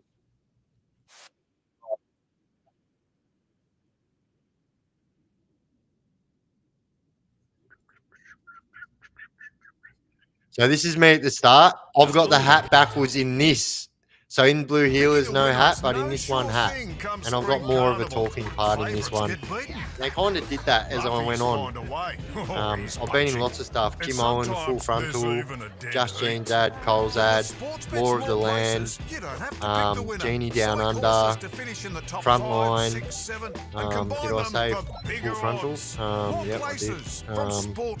Yeah, Country Practice, Blue Imagine what you could be Heelers. buying instead. For free and confidential Fuck, there's support, more. call the number on the screen or visit the website. That's all I can think of at the moment. Anyway, we'll get into it. Ready?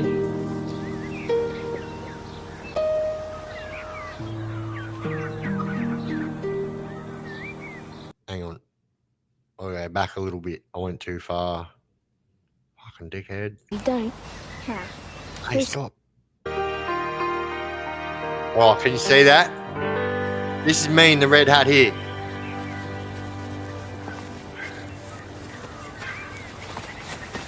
So, you can all go to 7+ and watch this. Yes, I'm on 7+. But yeah, this is called A Country Practice, Season 14, Episode 14. The episode is called Tuesday's Child. Anyway, moving on. I'm the little ranger with the hat backwards talking to the other little ranger. If the witch cuts you out, you're dead meat. What does she do? She cooks you and eats your brains. She does not. She does too. You know anyone who's had their brains cooked? I know how to make sure you don't. How? Leave something special under the house all night, and if you wear it, the witch's spells won't work. Special? Like what? Like that. Bet you don't have the guts. If I lost this, Mum would kill me. Chicken, Fucking chicken, rangers everywhere on Country chicken, Practice. chicken. And not are too.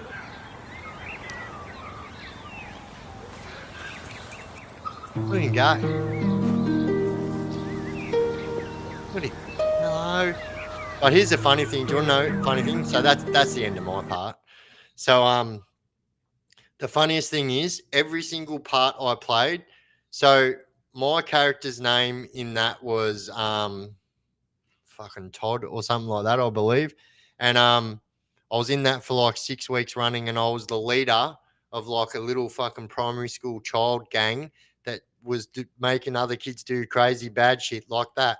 Was making her take off her gold necklace and put it under the building because it would make a fucking witch not eat her and all this bullshit. Every single part I played was so when I was on Jim Owen, true story. So if you guys remember Jim Owen, there was a section there where kids went to school with their dads. So I did two separate parts. So one of them, my dad was a bank robber. I was a bank robber. So it was go to work with your dad day. So my dad was robbing a bank with his kid. It's go to work with your bank day. And then the police rock up. And because it's go to work with your dad day, the police is there with his son. So the police officers arresting me and the police's sons arresting me while we're there with guns robbing the bank. It was pretty funny. And then the next one, so was the same thing, go to work with your dad day. My dad was a parking inspector. And so I went to school with my dad. We're on the bikes doing, it was in Richmond where we did it. And so we're giving someone a ticket, and because it was go to work with your dad day, there was another fucking criminal that was about to go do another crime, but his son was there as well, and they're arguing about getting a ticket, and then the fucking young kid's arguing with me about giving him a fucking ticket, you know? It's pretty funny.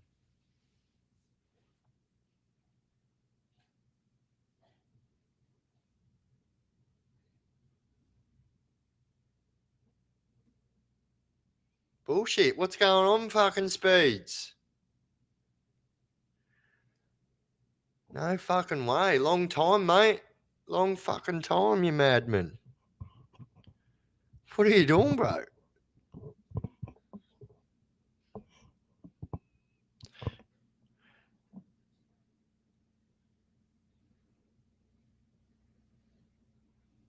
Oh, what's going on here?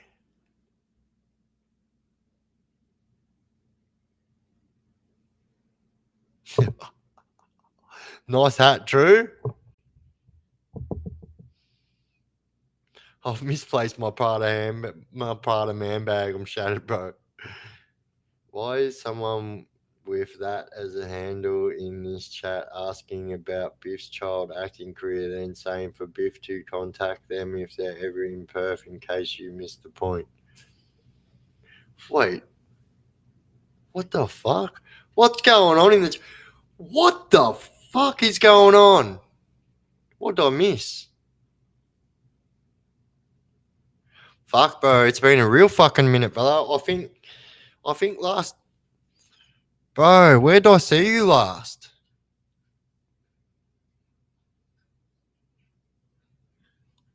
Fuck, bro, it's been a real minute, bro. Fuck, I remember you and the boys, bro, back in the day. Don't worry about that.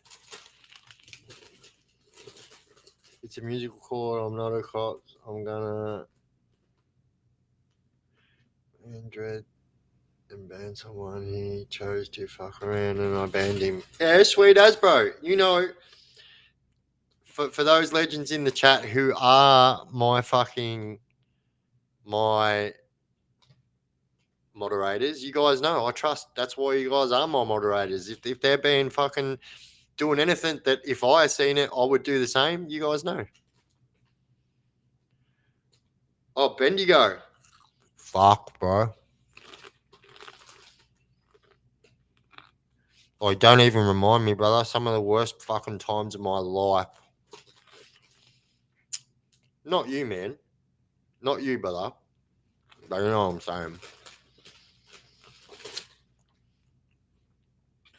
How I didn't leave that place and end up with a fucking 20-year sentence is beyond me. And I was so proud of myself for walking away from that whole situation the way I did, with my pride intact, and fucking with no jail sentence was fucking gold.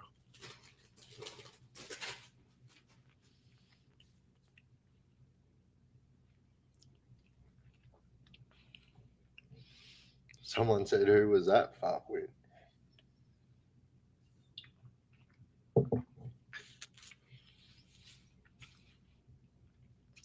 Wait, but if I'm fucking catching on to what you're fucking saying, like, yeah, you definitely done the right thing.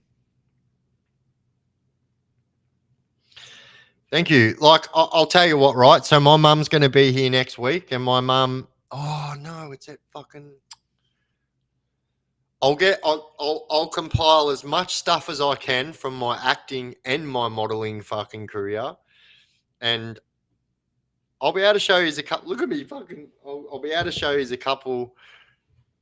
Maybe not. I'll go look for my phone.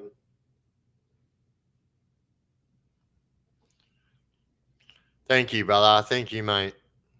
Yeah, I had to fucking get out of there. Biff, where did I see you last? Marganite. Oh, I don't fucking hell, bro. Yeah, nah. Or was it PPP? No, it was Port Phillip, bro. No, it was definitely Port Phillip. Before that, we were both on fucking Remo together. So fucking Remand. We're both on Remand together. So yeah, we spent fucking years together. Amusing says, hey Biff, hope you're well, mate. Anyways, being curious, what's tattooed on your chin face, if you don't mind me asking. You can have a fucking look if you want. So, just if you can't see it, that's a prison watchtower. It's actually Pentridge Watchtower. That's a jail fence. That's a word that says wanted in the fence. WANTED. That's the letter 13. That's the letter 13, apparently. There's one letter, 13. It's the 27th letter. So that's the number 13. And that's a fucking raindrop. Yes, that's a raindrop. I'm 52 on the 7th of November. Fucking go, mate. Always got your brother, no matter what. Fuck yeah, bro. Legend. Last time I seen you was A-Yard MRC. Oh, true? Bro, I was probably on fucking regimes then, brother.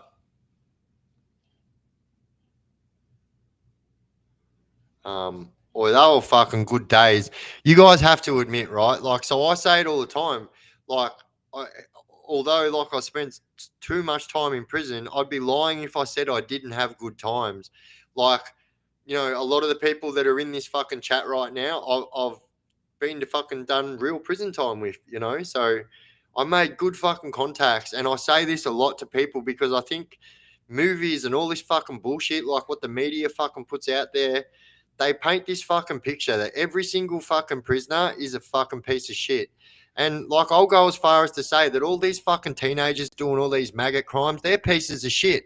We didn't fucking go around doing this shit, mate. I was jumping fucking counters, mate, getting bags of fucking money, not doing this dumb shit. You know what I mean? We did real fucking crimes, not just dumb. And like, not every single person who is in prison is a bad person. True story. A lot of them are very good, fucking good hearted people that have made bad choices. And that's as far as it goes. Yeah, there's people that are in prison that need to be there, that never need to be released. True fucking fact. But the truth is, not everybody is a bad person because they've been to prison. And everyone makes mistakes. Every single person. And if you have a look at the comment, there's a comment like very high up, one of the first comments on the video that I posted tonight. And it was 100% a screw. And I knew there was going to be screws say shit about that video because I'm coming out about how putridly fucking corrupt Port Phillip is. But they always come at me like I'm saying every screw's corrupt, and I make a point of saying every time. Not every screw is fucking corrupt at Port Phillip, but a lot of them are. It's a fact. And you have a look at the comment what this guy wrote. And I was like, bro, it is quite obvious you're a fucking screw, man. But thank you for fucking giving me views and fucking starting a conversation like this in my chat, because I'm sure 5 or 6 of my fucking subscribers are going to jump on board if you're saying that shit. I don't delete my comments. People say, you know, delete your comments. Nah, man, I don't. Nah, there's no code anymore, bro, and it's fucking putrid. I hate it, and it is fucking putrid. And I swear to God, if I was still going to fucking jail, I'd have 10 life sentences for fucking stamping these little pricks out every time they walk through the fucking yard. We're a convict colony. True story, Jalal. I come from fucking convict stock. It's true story. I'm a fucking 3rd generation prison fucking attendee. And our family, anyone who comes from fucking stock that started in this country at the fucking very start, all criminals, every one of them. You know, at the start, no one got a fresh start in Australia without fucking doing prison time first. So, you know, the country wasn't open to people. It was called Van Diemen's Land back then, and fucking crazy. Got a cruise, bro. Got an early start, but good to see you. Have a catch up. Fuck yeah, Speeds. Oi, bro. Thanks for jumping in, bro. Oi, and shout out to all my legends that I've fucking done time with that come and watch the fucking chat and approve of my life and what I do now. Obviously, I have a lot of fucking dickheads, and I don't give a fucking shit. You know, you guys have heard me. The only time I will fucking arc up is over one thing, and you guys have seen it twice. And, you know, I'm not going to mention it because it makes people do it. But, you know, it is what it is. Like, people can say what they want to say. Everyone that's in that life still are going to have their but, bro. I'm not on here going, oh, fucking, you know, John Doe fucking did this on that date with that fucking person at this fucking place. No, I don't. I make it quite evident that I'm not here to fucking dob on people. I don't give people's names. I don't give fucking information that's going to get anyone in trouble. I always make a point of saying there is a fine line between telling a story and telling on someone. True story. When you talk about your stories, I always go on Google Maps, get up bird's eye view of the prison and wonder where... All right, hang on. We might even be able to do this. Hang on, we'll do this before I go. All right, let's do it. I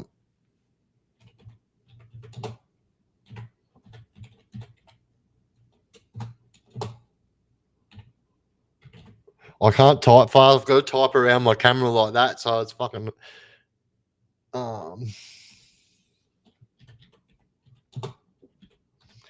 So you do know that it's very fucking hard to find a bird's eye view photo of a prison for security reasons, but they are out there, and we will find it.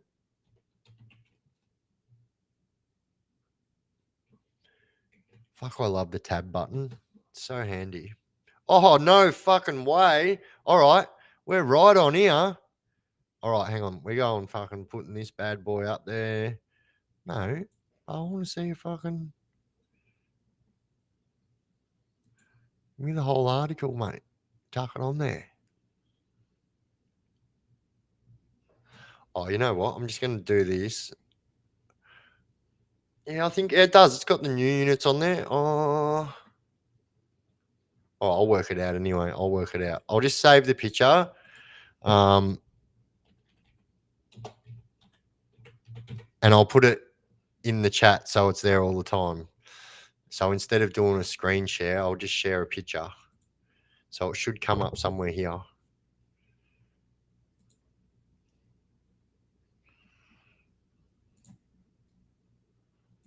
Tell me if you guys can see that. You guys can see that? All right, so I'm going to get my bearings here so I can figure out what is what. All right, so that is Scarb North there. That is Scarb South, right? This is a very old photo. So that's Scarb South, that's Scarb North. So back in the day, they never used to have a fence there. So there's a fence all the way up here to the gate. So this is what they call movement control. So this is a very old fucking photo, actually. I'll try and get a better one. Yeah, that's Scarb South. That's Scarb North. This is protection over here.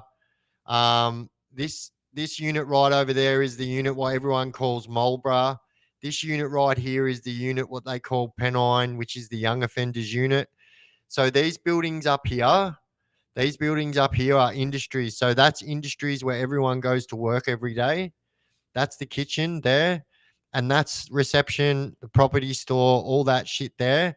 This building here is where you go to court. That's tally court and stuff like that. And then on the back end, you can see up here. So we've got the slot and stuff like that, right? So that's the slot behind there. And then you have your visits out here. I'm going to try and get a better photo.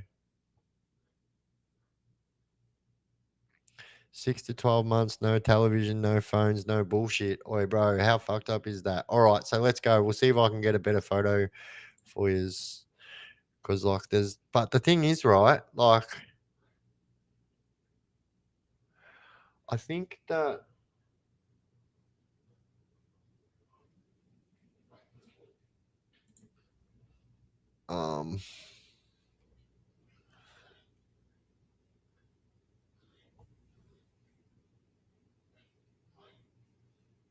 that's not fucking Port Phillip Prison, you dickheads. Yeah, nah, they're only the same photos, which are very old photos. All right, we might be this one might be able to give a bit better of a actually. Give me a second, I'll smash it up on the screen for you. All right, so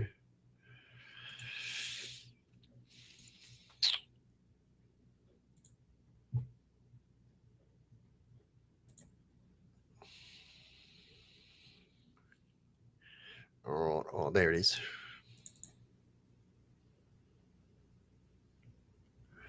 All right, so this is pretty much the same thing, but it has the newer units there, right? So this is a pretty updated photo. So from where we were before, this is the total opposite side. So that photo, what we're looking at before, was coming from this way. This is the front of the jail here. As you can see the car parks down there. All right, so I'll give you a run through. So this is where you go through reception and they walk you through here and then they walk you up here. You go through this building here into this building and there's the visit center and stuff there, right? Okay, you walk through here. That's reception there, and medication are joined on same building, right? This is reception. That bit's medical. Like I said, same as before. That's the kitchen. That's industries. That's Marlborough. That's Pennine. That's Scarb North. That's Scarb South. That's Waxenby. That's Gorgon. That's Swallow. Yeah, Waxenby, Gorgon, Swallow. Scarb South, Scarb North. So this is Matilda East and Matilda West over there in the back corner.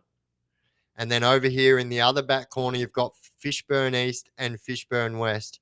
And then all these units here, which this one here is now used as a slot. So that's Alex South and Alex North. And then these units up here are fucking some protection units. And then that's the slot down there.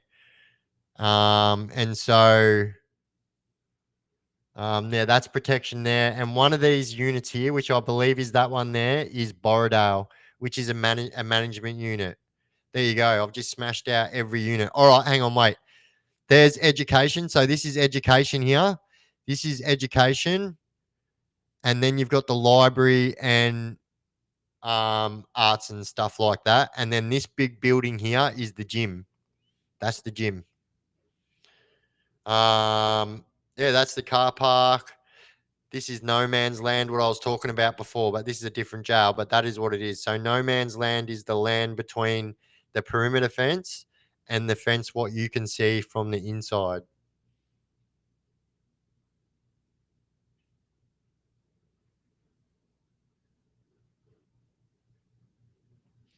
Oh, damn.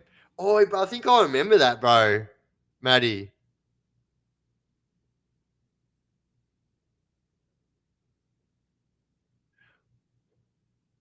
A boysenberry cornetto, bro. Best flavor.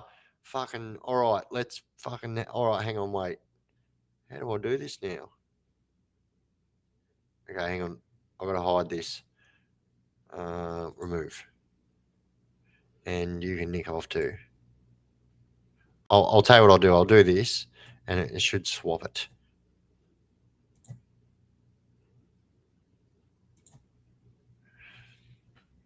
Swap. Oh, then fuck yeah.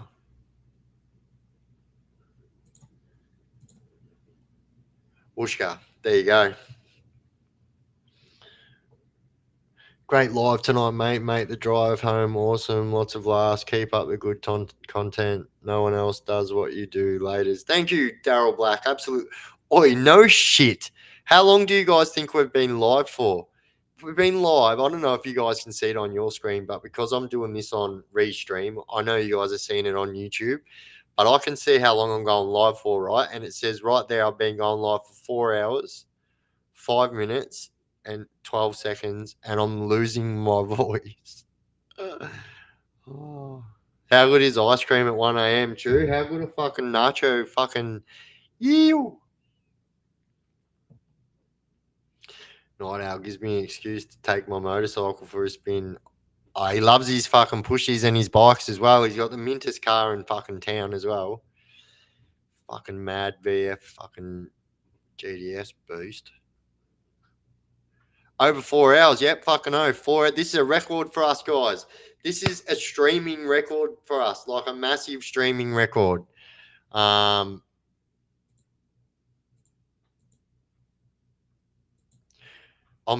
the best neighbor to have in the world, but when it comes to my videos and my lives and that, I get very fucking animated. So like I reckon they hate me at this time of night and stuff. But you know what? Too bad, so sad, because you motherfuckers party all weekend.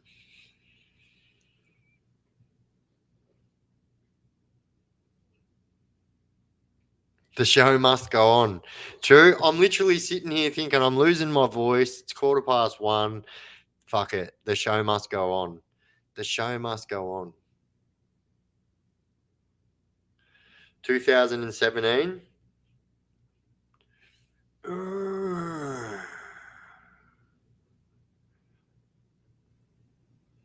Nah, maybe I'm thinking of something else. Let's hope the algorithm plays along. Let's go. Keep up the good work. The show must go on. He told me that he had done Goulburn jail for 8 years. Anyone know the truth? Wait, who are you talking about, brother? Sorry, I missed you.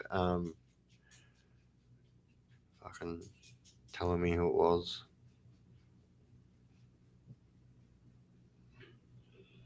Nah, you might have to smash it down there again, brother, Charles.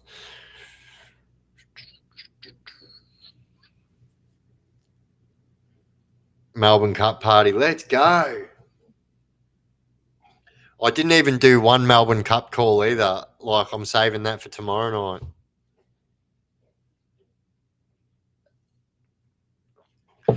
You know what, Anna? I used to say that, but now that I'm getting older, I say sleep is for the old.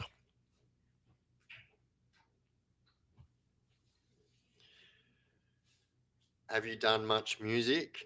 Like, I've done a little bit, but like not, yeah, like nothing like that. Like I've done a little bit of music, like with myself singing and stuff like that. I can't play any instruments or anything like that.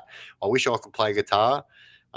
Something, I look back and I used to say this every time I got locked up, and then bang, I get a fucking monster sentence, and I was like, yeah, I'm gonna learn how to play guitar, and I didn't have the patience, but the truth is, it's because I was just fucking on bupe all the time and just wanted to fucking zip around the yard and do my thing. And like Turbo will fucking tell you, mate. Like in prison, my name should be fucking Turbo, because the moment I get out of fucking bed in the morning and that cell door is open, I do not go back in my cell until it's fucking closing time.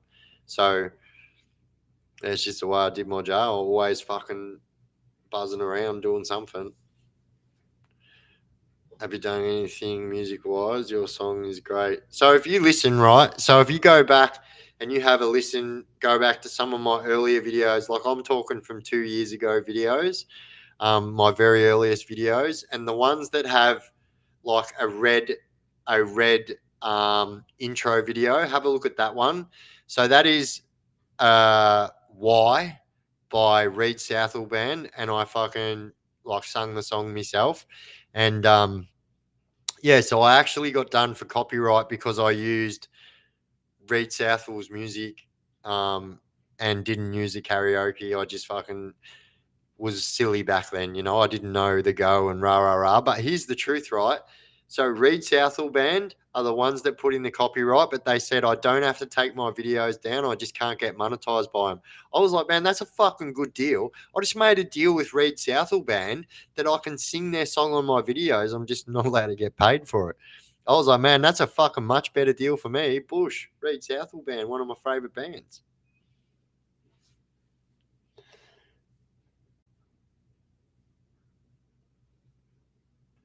Nah, don't be, brother. Oi, I'm only ever a fucking email away, bro. Like, legit. And if you email me and you've got serious problems, I will give you fucking my fucking details and you can talk to me in person, bro. But don't ever be on the fence, bro, when, the thing is, right? So people think that, I'm not even going to go into it, bro, but you're not. You can contact me, yeah? Just know that. I know you don't want me to put you on show, and I'm not going to. I've played along to all your intro music. I am mad. Bullshit. That's mad. Yeah, well, I've spoke to you about this out of YouTube. It's something that I've always wanted to do, is to at least just one song, like my own. Do you know what I mean? Like that's not a fucking remake of someone else's song. It's a song like I'm good at writing. Well, I'm good at writing poetry, and so it's something else that helped me learn how to spell and stuff properly. And so yeah, I've just turned that into writing songs. And so all of those songs that you've heard me play on my fucking live, so like all of these songs, I wrote the words for it.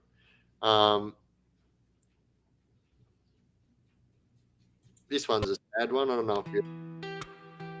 Yeah. Sometimes that phone call changes everything. Stop. 1 minute you're chilling.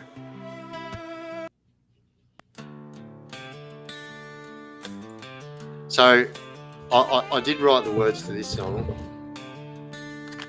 but this is made by Met you in the chaos. Suno. Thought I found my life, but you were dancing but Little shadows deeper deep too into the now. night. I gave you all my heart, Bit of a deep song, tried to actually. be your cure. I'm not gonna lie, I shed a tear when it came out. Little love ain't enough when Be right the back. poison's got a lure. And it broke me in pieces, watching you fade away. You love the high more than you ever loved the day. Now the echoes of your laughter are just ghosts in my mind. And I'm left here wondering if I'll ever love in kind. I tried to hold you close, but you slipped through like sand. Told myself I'd fix it, be your solid land. But you were chasing dragons I could never hope to tame. You left me standing in the ruins, whispering your name. And it broke me in pieces, watching you fade away. You love the night more than you ever loved the day. Now the echoes of your laughter are just ghosts in my mind. And I'm left here wondering if I'll ever love in kind.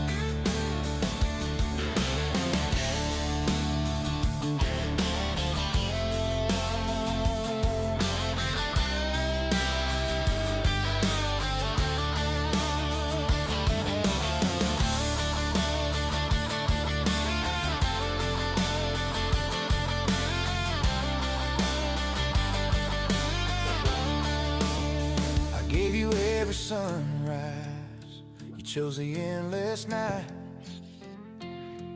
Now love feels like a battle that I can't get right.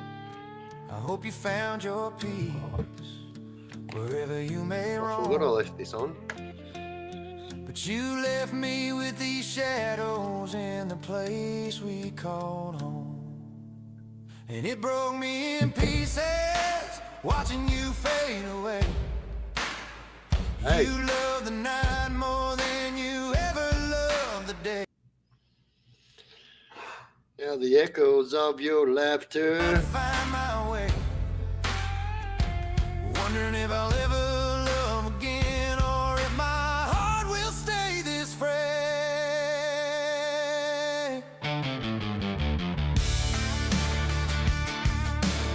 Yeah. Yeah. No, that's enough.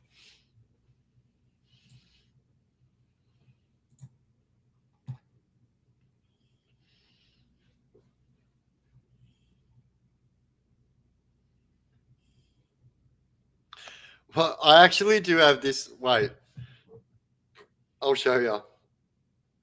So I have a version of that song because I love blues music as well. If you guys haven't played around with Suno, it's fucking insane.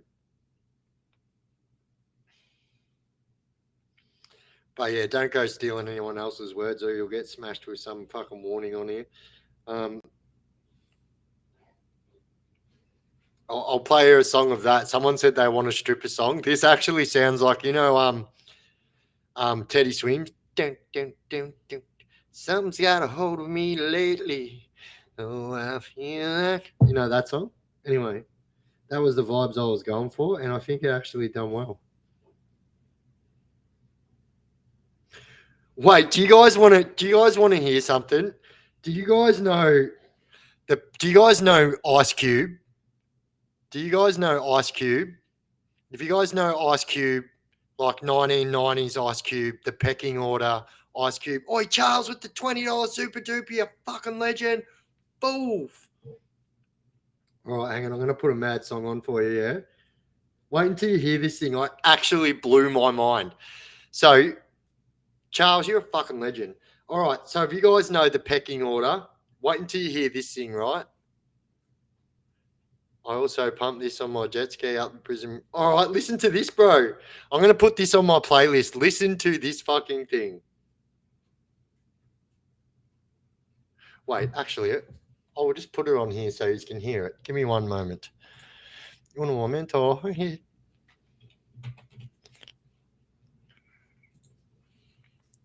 I'm just going to put it on there and that because I know how to do that because I'm like fucking technologically advanced fucking Terminator 2 fucking cyborg engineered fucking shut up if your ADHD is getting out of control.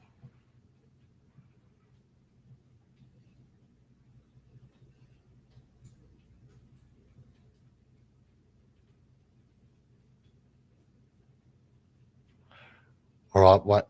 No. Why aren't you going to play the whole song, you fucking piece of shit? Wait, let me put this one. Wait. I have to turn the microphone off because just for 1 sec, I don't want to spoil.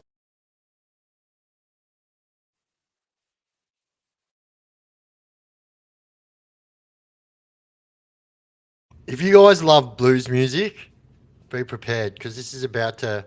All right. So I'm not going to do the Ice Cube one because I want to fucking put that one out myself. But this is, right? So Gangster's Paradise, yeah. So this is Gangster's Paradise in blues. It's actually really fucking good, and it blew my mind. All right, I'm just uploading it now. Give me a sec. It shouldn't take long because I've got fucking turbo internet.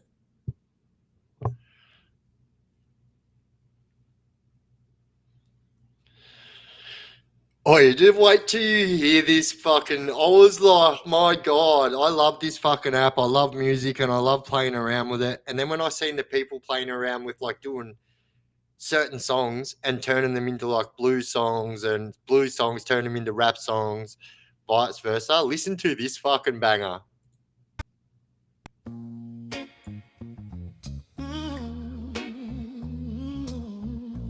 Wait, I love blues music, yeah? So this is a bit of soul.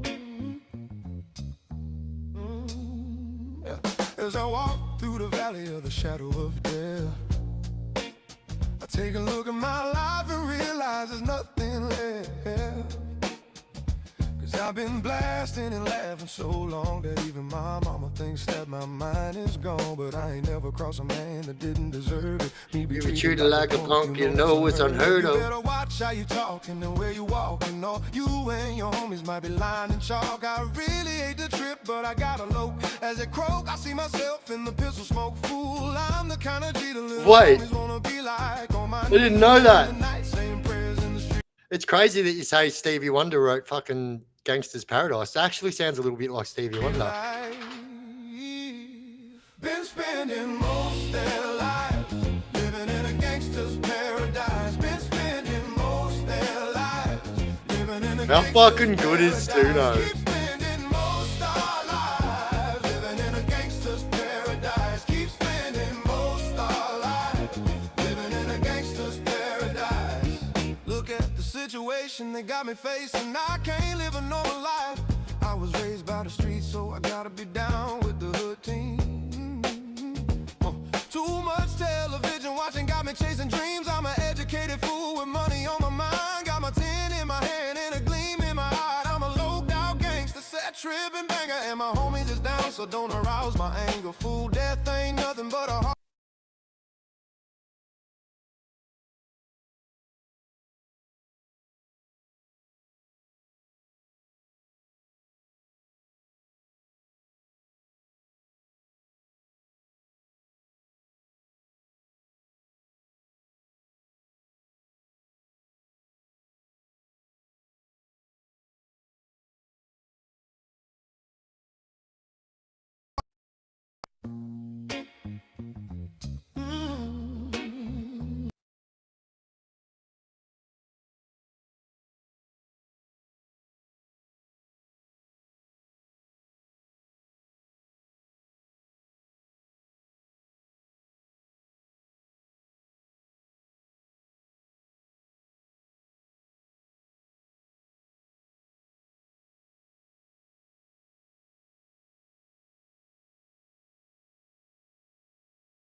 I always gotta worry about the payback. Some buck that I roughed up way back. Come back after all these years. Rat-tat-tat-tat-tat. That's the way it is. That's just the way it is. Ah, no microphone. Things will never be the same. That's just the way it is. Boy, this is a fucking banger. Oh, yeah.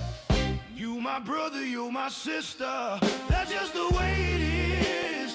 Things will never be the same. That's just the way it is. It's actually a little bit uplifting. Oh, yeah. Some things will never change.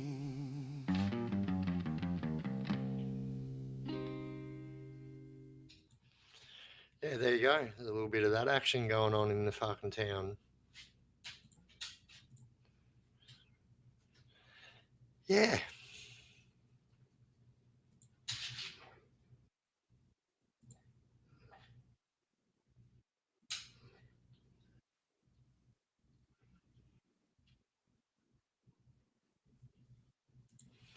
Yeah. Yeah, I have. I'm literally losing my voice. I was saying that fucking 2 hours ago.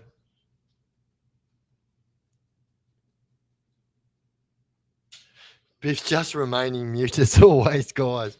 Fucking douche. Fucking Turbo, you fucking legend. Oh, I love a bit of fucking. No. So that's Pecking Order by Ice Cube. Is that song name? What else have I made?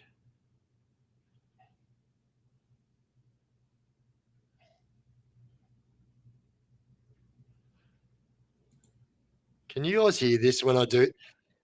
Can you guys hear that?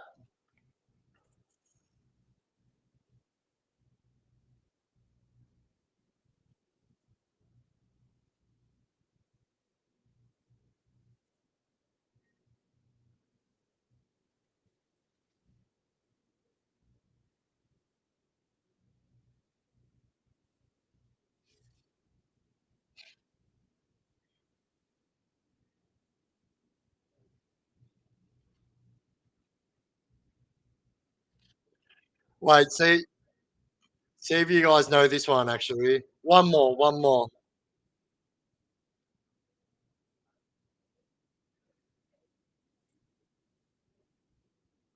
All right, this is a tearjerker, but you might know the words.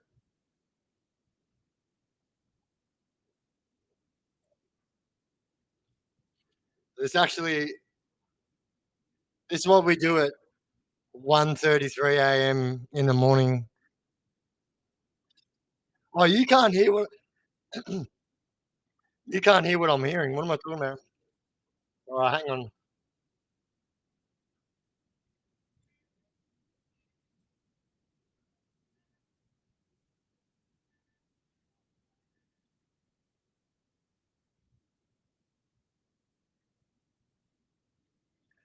Ah, sorry. I thought it was playing to you guys, but it was playing in my ear on the stupid thing. Give me 1 second. I just want to play one last song. This is a fucking good one too. But so this is give me one moment.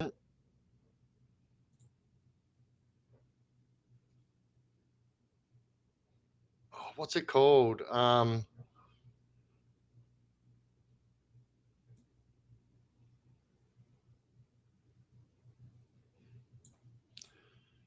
I'll tell you what it's called. 1 second. Um, sorry, I'm slow. It's getting late.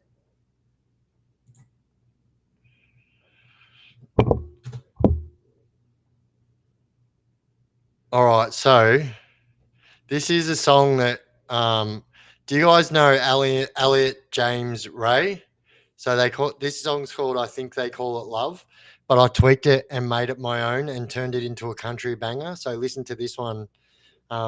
Get your tissues out, tear jerkers. Last one, I promise.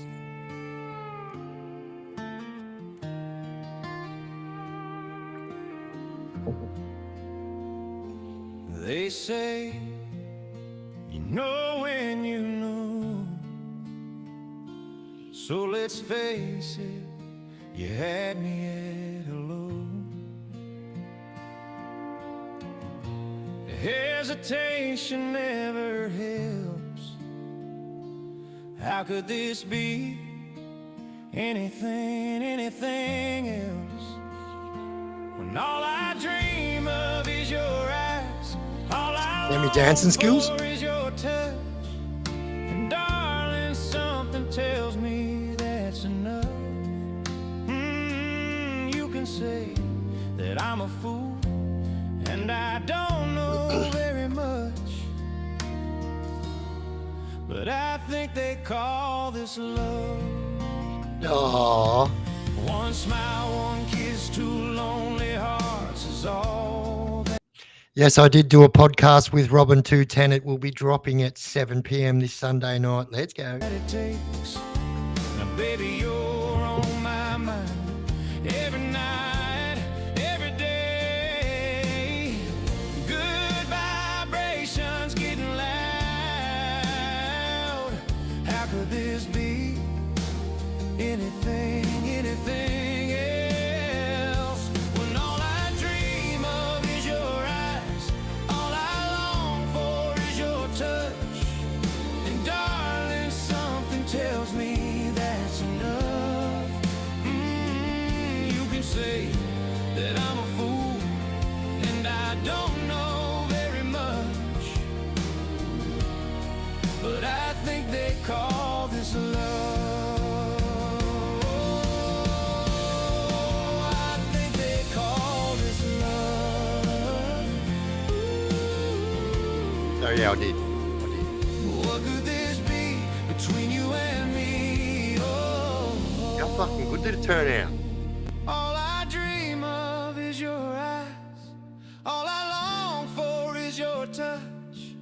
And darling, something tells Fuck yeah, Kari. Yep, that's him, mate. Wait a bit. Oi, I promise you, this fucking podcast is next level. You guys wait. don't know very much,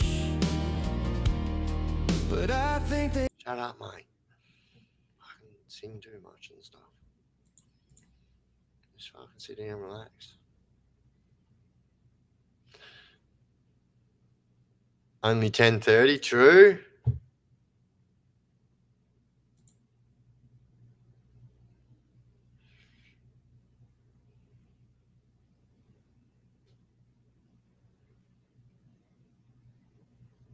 You have to get up at 7. Oi, bro, I've got my last big day of doing this bullshit tomorrow. So today, fuck. Yeah.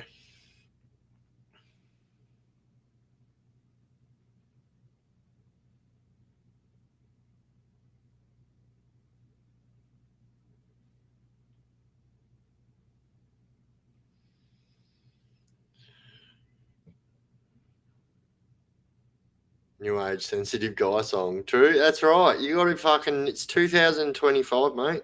You have got to be fucking in touch with your fucking emotional side and stuff. Don't believe the hype. Are there many Indians and Pakistanis that are incarcerated? So actually, someone asked me this comment either yesterday or today. I think it was yesterday, and the truth is, the Indians and Pakistanis are probably the least populated race in prison. Oh yeah, fuck yeah, Rag and Bone Man. I love fucking baritone stuff too. Actually, yeah, I love like good hearty stuff like that. You know. We had some fucking mad artists coming out of Australia back in when I was going to my music fucking like live shows and concerts and stuff. So I used to rate John Butler Trio. They were really good. I went and seen them 3 times. And every time I went and seen them, I seen Xavier Rudd at the same time. And that is because I went and seen them at the Falls Festival. And yeah, we had some fucking mad, fucking good, hearty artists back in the day, you know. I don't know what's going on. We just don't really fucking, yeah.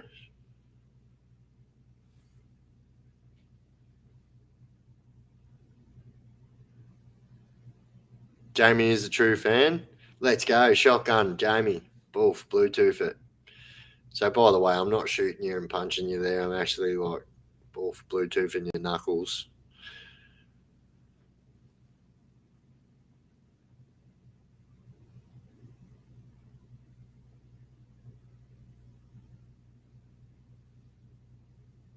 Yeah, no, I do. I love Rag and Bone Man. I'm only human after all. Don't take the blame on me. Don't place the blame on me. Yeah, I know this. I know the dude. There's still good music. It's just underground, or you have to search for it. Yeah, true. Actually, that was a bold statement, but I mean, like, yeah, I just think it's different now. The music scenes are different, and but you're right. I think you're right too. You know, you just have to fucking look a little bit deeper. Jamie for mod. So we're probably looking for one or two mods on there, and yeah, I reckon Jamie's in the fucking running for sure. Fucking Flower says, "Hey Biff, do you remember me? I live with Paul O'Sullivan." Oh yeah, fuck yeah. How you going, bro? How is he, the old fucking fucker? Or you know, and I'll say this a lot too. Yeah, I didn't have much respect for anyone that wore that blue uniform. But the fella he's just talking about, you can actually catch his podcast. He's done it. You know, he was the real deal. Like, he was a fucking good screw. Oi, Hursty, what's crack-a-lackin'? Look at your beard. Your beard's going strong, mate.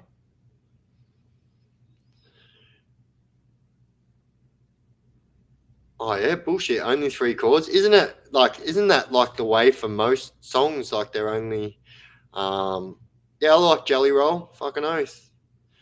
Yep, I do.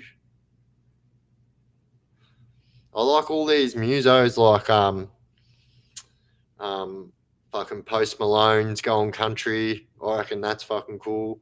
MGK, I rate MGK. I actually, Jess and I are going to fucking the MGK concert next year. But yeah, his country stuff's really cool. I actually appreciate all good music. I don't have like, you know, I have certain music that I don't listen to. You know, like, you're not going to catch me listening to techno in my fucking car sounding like one of them fucking dickheads. Like, if that's your thing, that's your thing. But yeah, not for me. Nah, motorcycle update. So my motorcycle update is still a photo, brother. It's still a photo.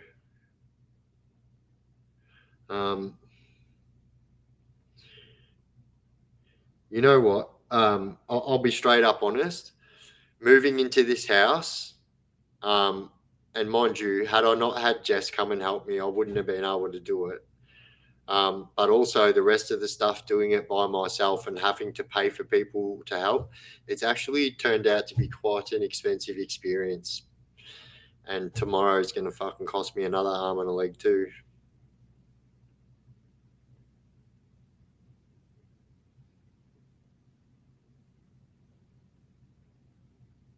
But it's all over. It's fucking all over.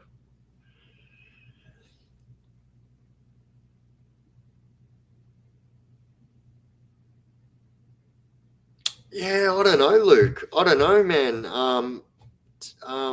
Yeah, I haven't seen Evie with an IE very much. The other Evie was in before, but yeah. Nah, so it's still booked in for the same date, Aaron Webb. So it's booked in for this Sunday, and I might be able to. Hang on. Do you want a sneak peek? I'll see if I can do a sneak peek. Not a promise yet, because I might not be able to do it. Hang on.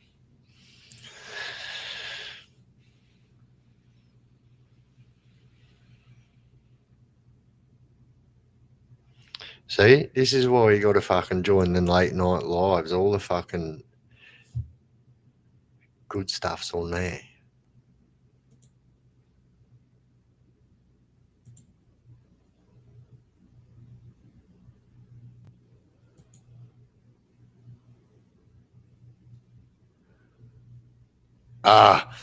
I can't write, but I'll tell you what I can do, yeah. So tomorrow night, or tonight actually, 8 p.m, I'll be going live as I do every Wednesday night. And yeah, I'll put my sneak peek up on the screen like we had the Blue Healers and country practice and stuff before. I'll put the sneak peek up so you guys can see it here first. Sneak peek. Yeah.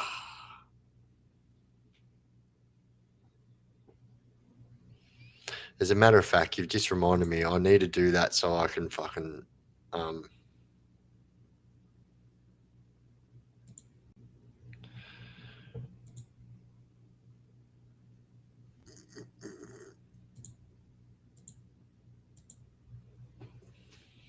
all right. So I'm downloading it now, but I will show a sneak peek on tomorrow's tonight's live.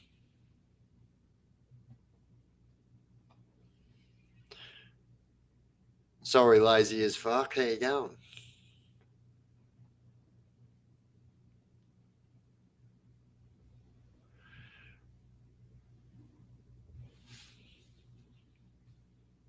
Oi, GTFOH.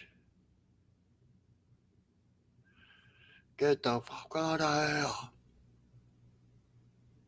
here. Oi, I've been sitting in this fucking dodgy chair for almost 5 hours. But, guys, I promise you, we are going live until 2 a.m. And then that means I've done 5 hours, which beats my live record by 2 hours. We're doing like a fucking Kaisenat fucking whatever they call it.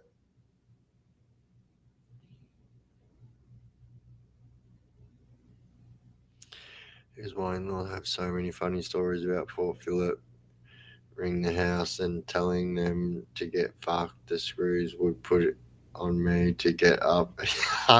Yeah, bro. I remember you were saying last time you'd like rock up home at like fucking 5 o'clock in the morning, having to leave at 6 o'clock to be at work at 7 o'clock, and he'd be fucking, yeah.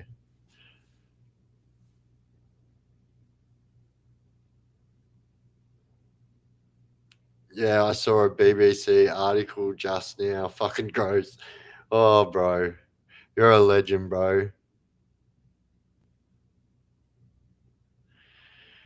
Oh, fuck.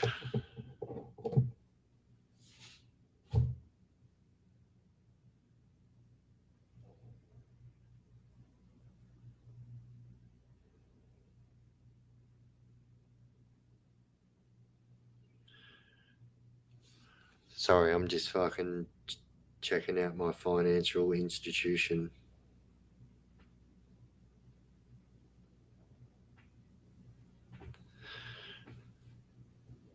Put the bins out. Yeah, mate. Yeah. On bin night, I did.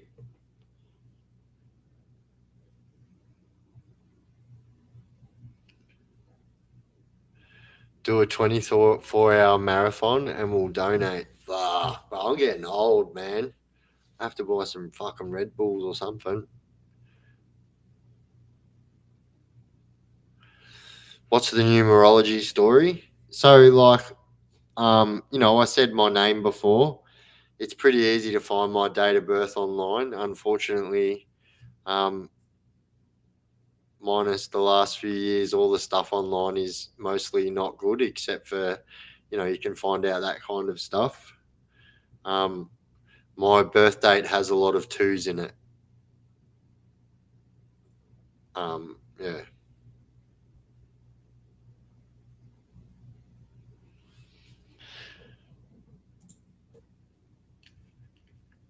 From Boof to Biff, saw your last vid explaining how you got your name, Mad Yarn. True. Yeah, bro, that was my name growing up, Boof. I was a chubby little kid actually.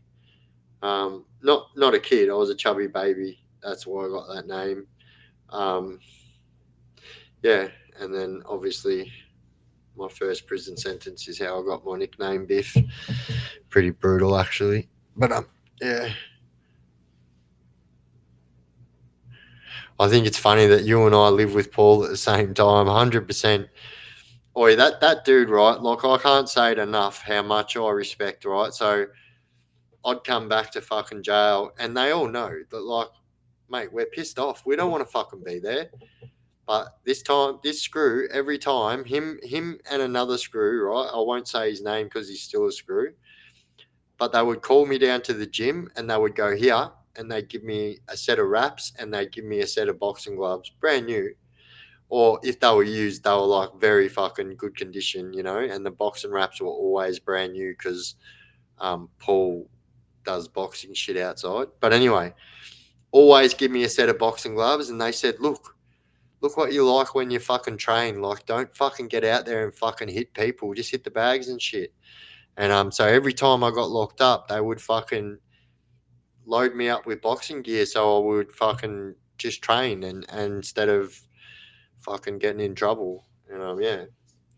But like I'll tell you something as well. Like Paul seen me go through some shit that I probably won't ever talk about, and fucking, he knows the lengths of everything. He was a screw, so like that guy knows everything,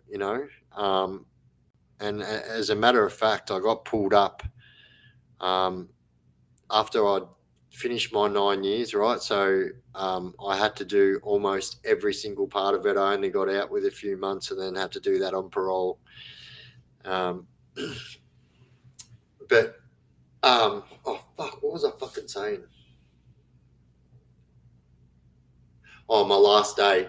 So as I was walking out of Port Phillip, so two of the security, and these were two of security that I got along really well with because they used to be Port Phillip screws, and they were just fucking straight up exactly like Paul. And these are another two that I would, and so one of these before they were security, when I first got diagnosed with MS, this guy was tripping out. He's going like, how the fuck have they not got you on medication? So true fact, this screw before he was security actually helped me get on my medication when I was fighting to fucking get on him.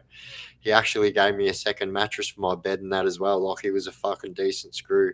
But actually, so when I was in Scarborough South, I was in Scarborough South for nearly 3 years, and a lot of people hit the deck in that unit for multiple different reasons, and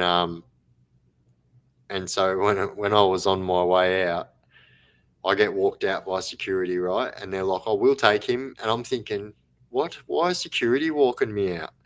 And then anyway, yeah, when I get around the corner, it's these two other security dudes, and they're like, "We're walking you out," and I was like, "Yeah, all right." And so anyway, they're walking me out. And then as soon as they get me to the fucking Sally Port at Port Phillip, where you got to fucking go through the door to get out to the outside of jail, they're like, "We know every single one of them that you've done in fucking Scarborough South." And I was like, "Every one of what?"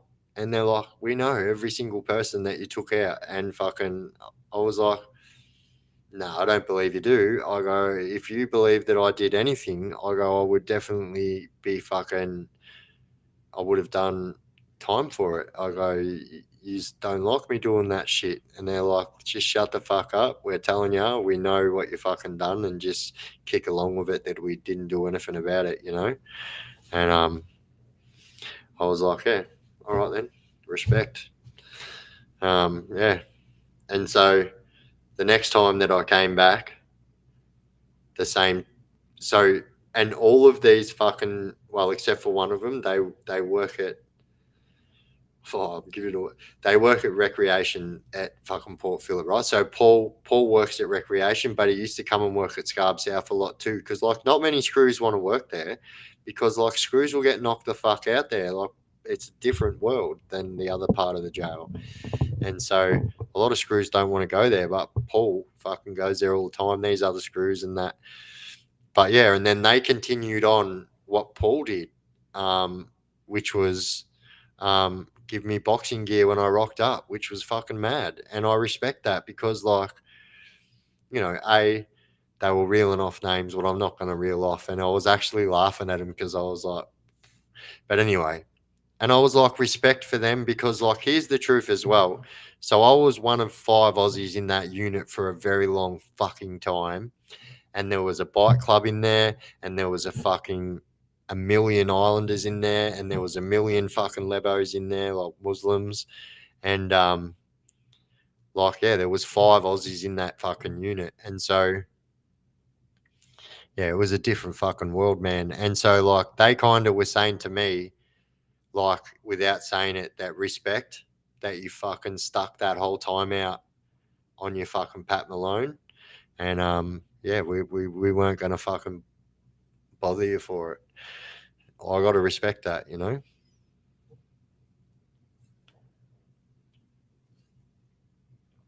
Steve Jagger, you freaking legend. My late brother-in-law was a Pentridge officer in the 1990s. Actives officer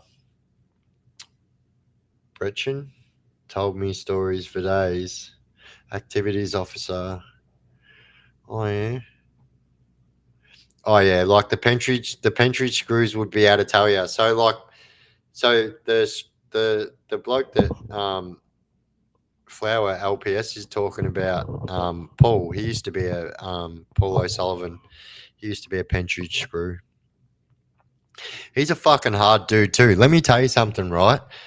That dude had his fucking throat slit by another prisoner, yeah. And this fucking prisoner is fucking.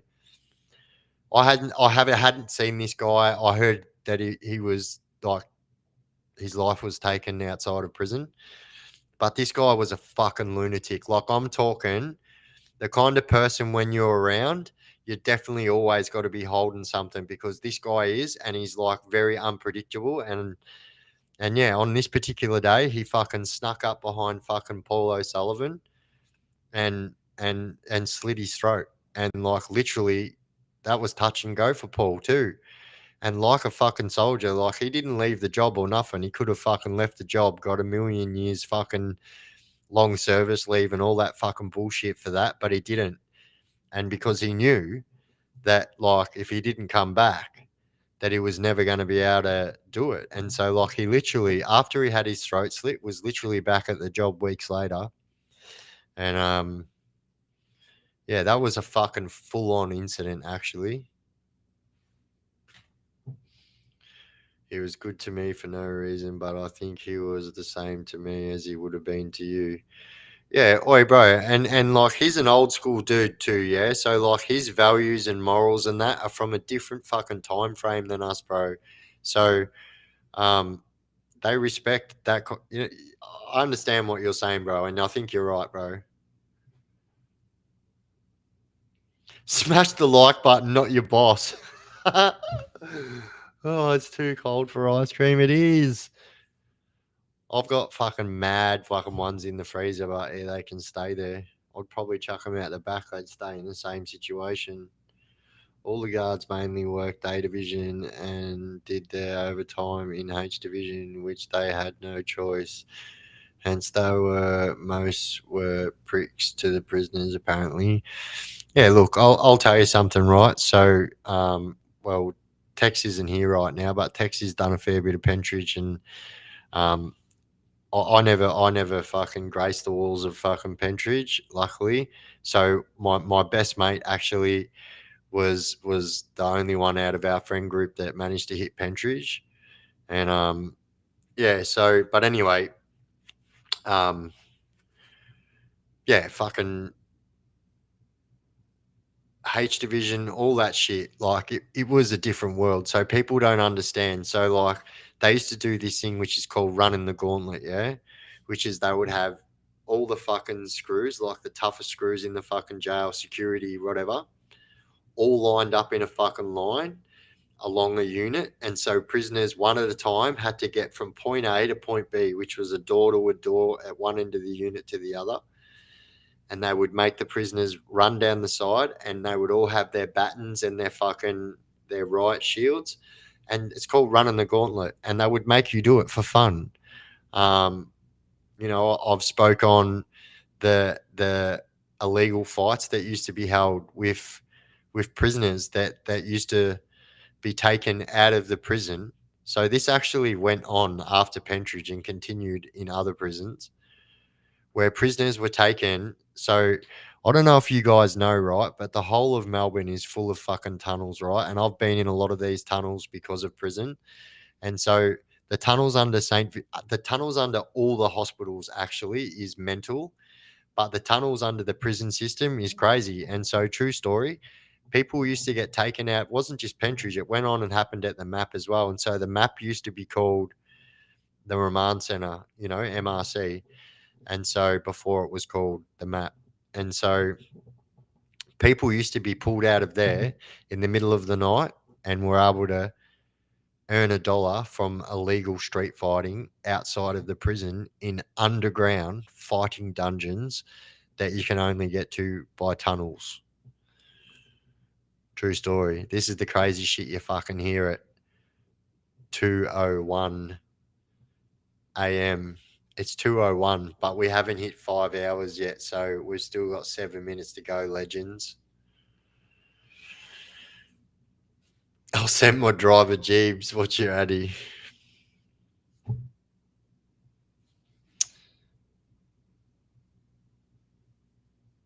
Yeah, tunnels all the way through Mount Evelyn. Oi, there's like people don't understand, right? So these are things that you can access to. I'll say this, right? There's a certain drain. I know this from when I used to do my paranormal stuff and abandoned stuff. So like there is a certain drain that you can go into on one of the sides of the Yarra, right? And I will say it is between the Flinders Street bridge and then the next fucking bridge, whatever that street is where you cross over to go to the MCG and that from fucking Sydney Mine Music Bowl, right? So there is a drain between those two bridges right on the side of the river. You guys would have walked over this 100 times. All you've got to do is get in that first cage through the drain, and then there is another world under there. I swear to God. The tunnels that are under Melbourne are fucking bonkers. And the worst thing is, so I used to go live and do it on live, but there's no phone reception down there. You're that far under fucking ground.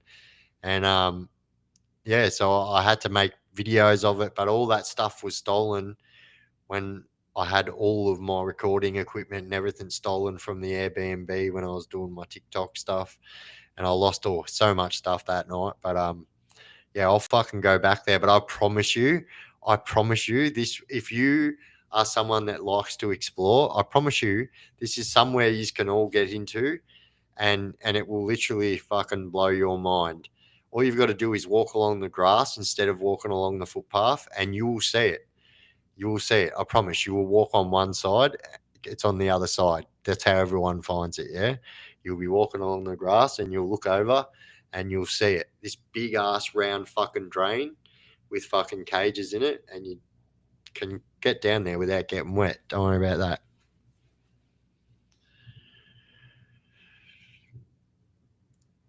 Fuck yeah, bro. Guys, this has been a fucking mad live. We're about to hit my fucking record by 2 hours. This is going to be a 5-hour live.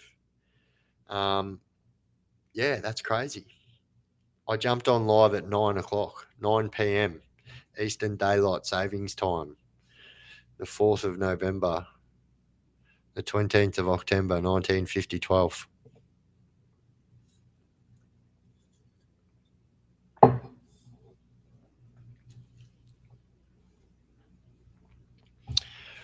Oh, bullshit. I think I know the place you're talking about, Anna. I used to be right in that. I used to be right into exploring, urban exploring, I'll say. And that's all I would do. There was no crime involved. I would literally just get into abandoned places and places that, people want to. Did you guys know that in Melbourne, there is an abandoned building with a fucking shark in a tank that is like bigger than this room? Like, it is the biggest fucking amazement that you've ever seen in your life. Guys, Google this, chuck it in your phone search engine so you can Google it now or when we're done or whatever. Abandoned building with giant shark in fish tank in Melbourne. Yeah, you'll find it.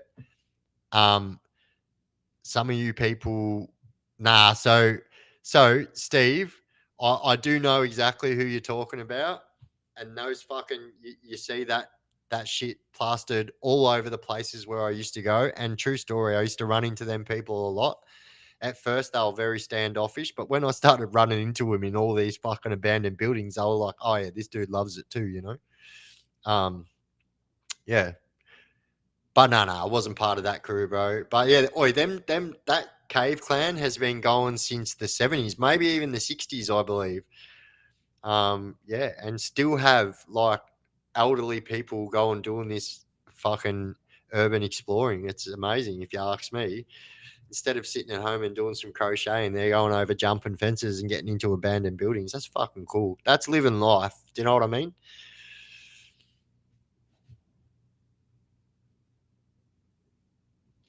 Oh, it got moved.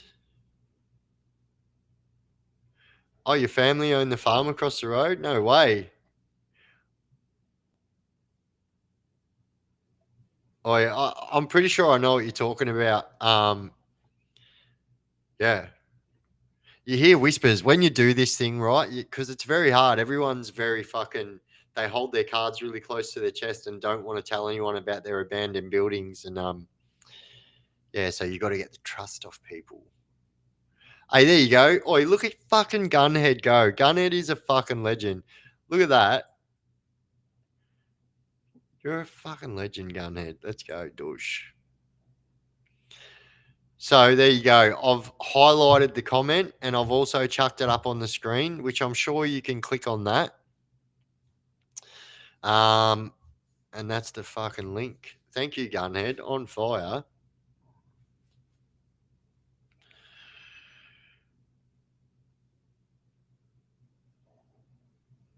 Oh, Rosie the Shark got moved to Crystal World. Oh, no way.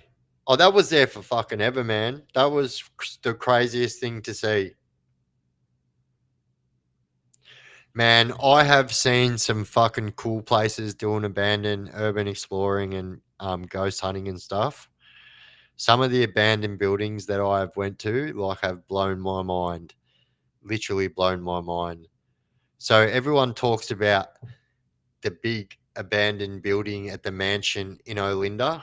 So I got in there and it actually blew my mind. And I didn't even do a ghost hunt there out of respect for whoever took so much time to did what they do inside that fucking house. So it's an abandoned house, right? And so it's a mansion, not a house. On every single wall in the house, they had a picture of a different person painted in black and white, but it looks like a photo that's fucking, 10 feet high.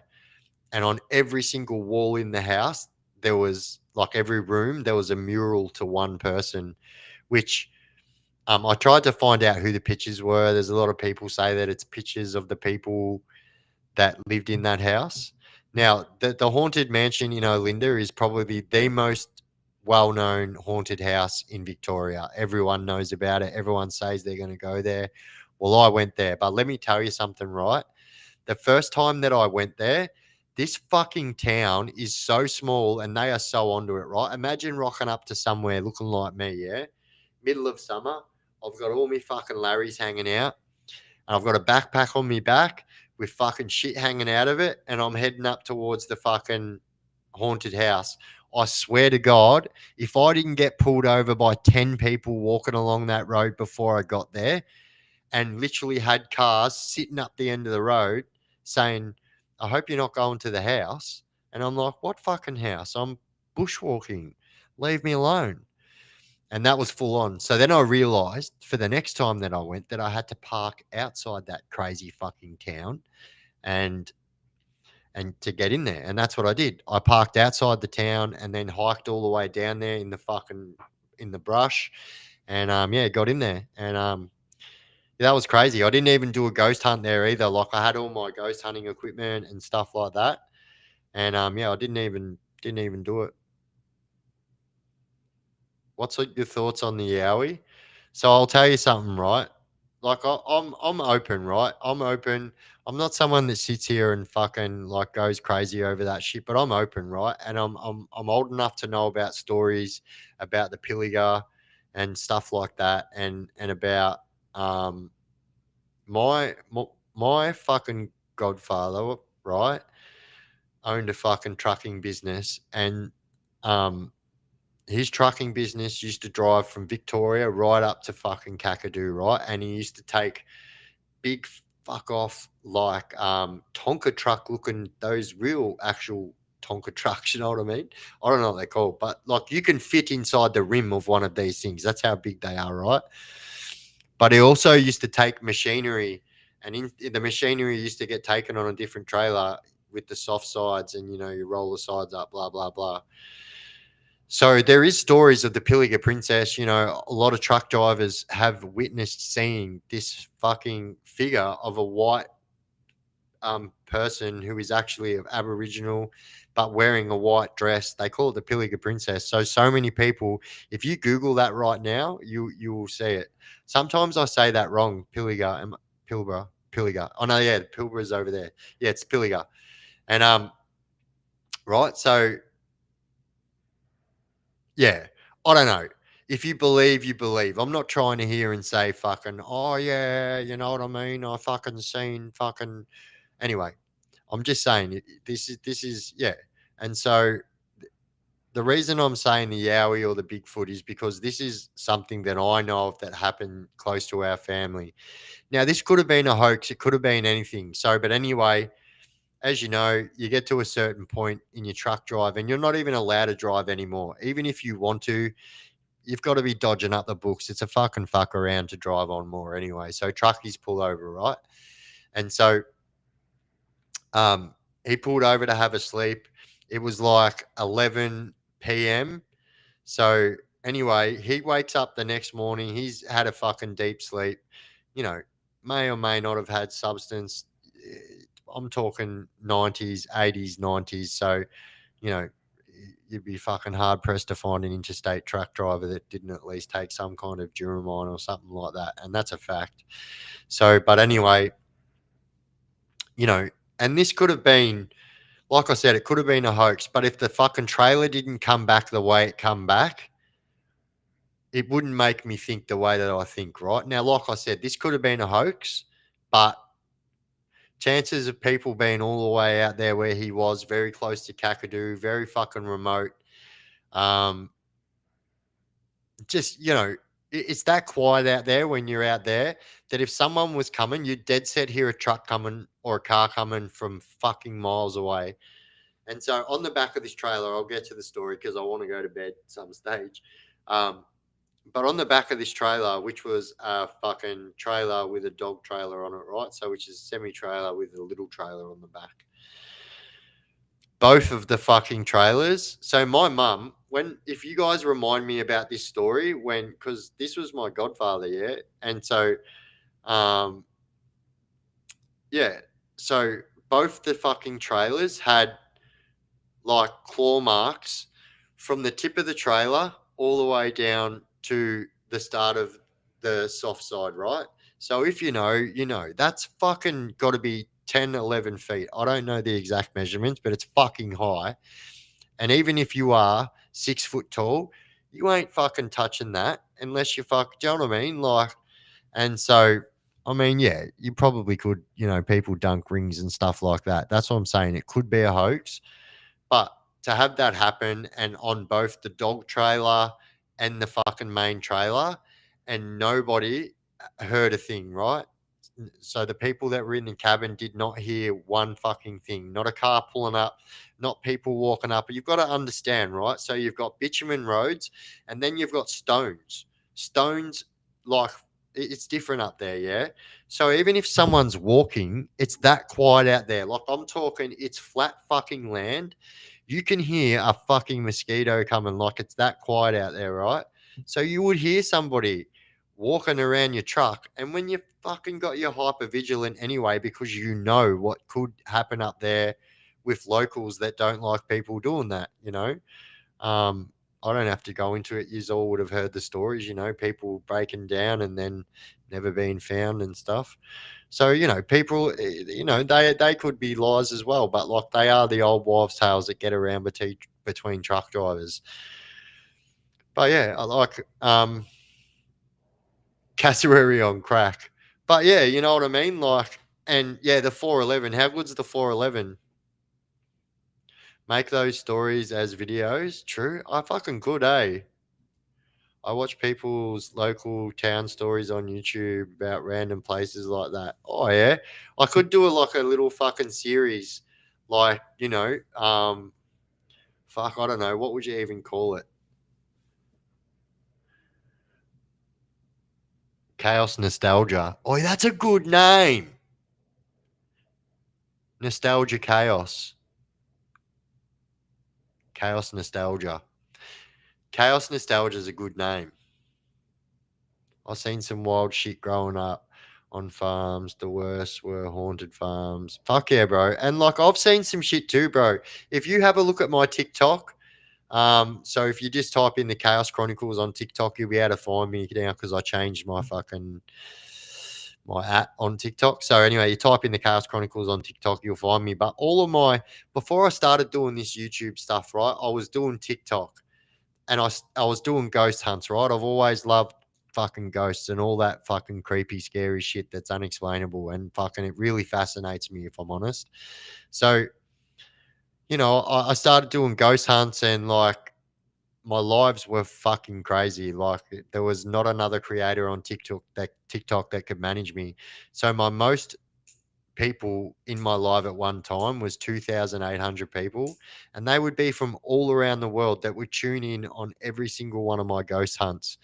And if you have a look on there, all of my earlier videos, and I've even got one of my YouTube, which is called the Chaos Chronicles 2, which is my page where I post some videos on sometimes. I've got all my haunted stuff on that was worth keeping, and there's some crazy videos on that too. Like, man, I've seen some shit that's just not fucking. You can't explain it, and I'm not scared of it too. Like, it actually, I'm pretty stupid. So, if you have a look, people would say to me, bro, I would get paid to go to the most haunted places in Australia, and I would go there by myself at 3 o'clock in the fucking morning, which is alleged to be the most active time of spirits. And people would say, "Bro, aren't you scared when you go into these places?" And I'd say, "Like a little bit, but I swear to God, oi gunhead, you're a fucking legend, bro." Um, that's my other YouTube there.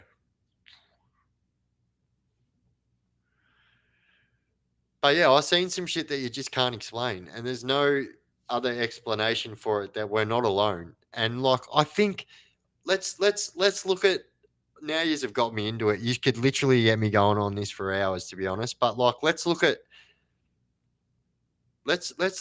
fucking the solar system as a whole, right? Let's look at the solar system as a whole. We've got so many planets in our solar system and abroad, beyond that, they've already scientifically proven that life form of some form could live there, right?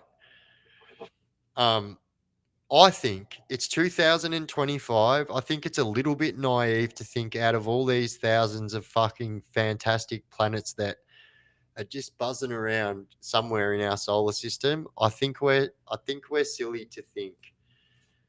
I think we're silly to think that we're alone.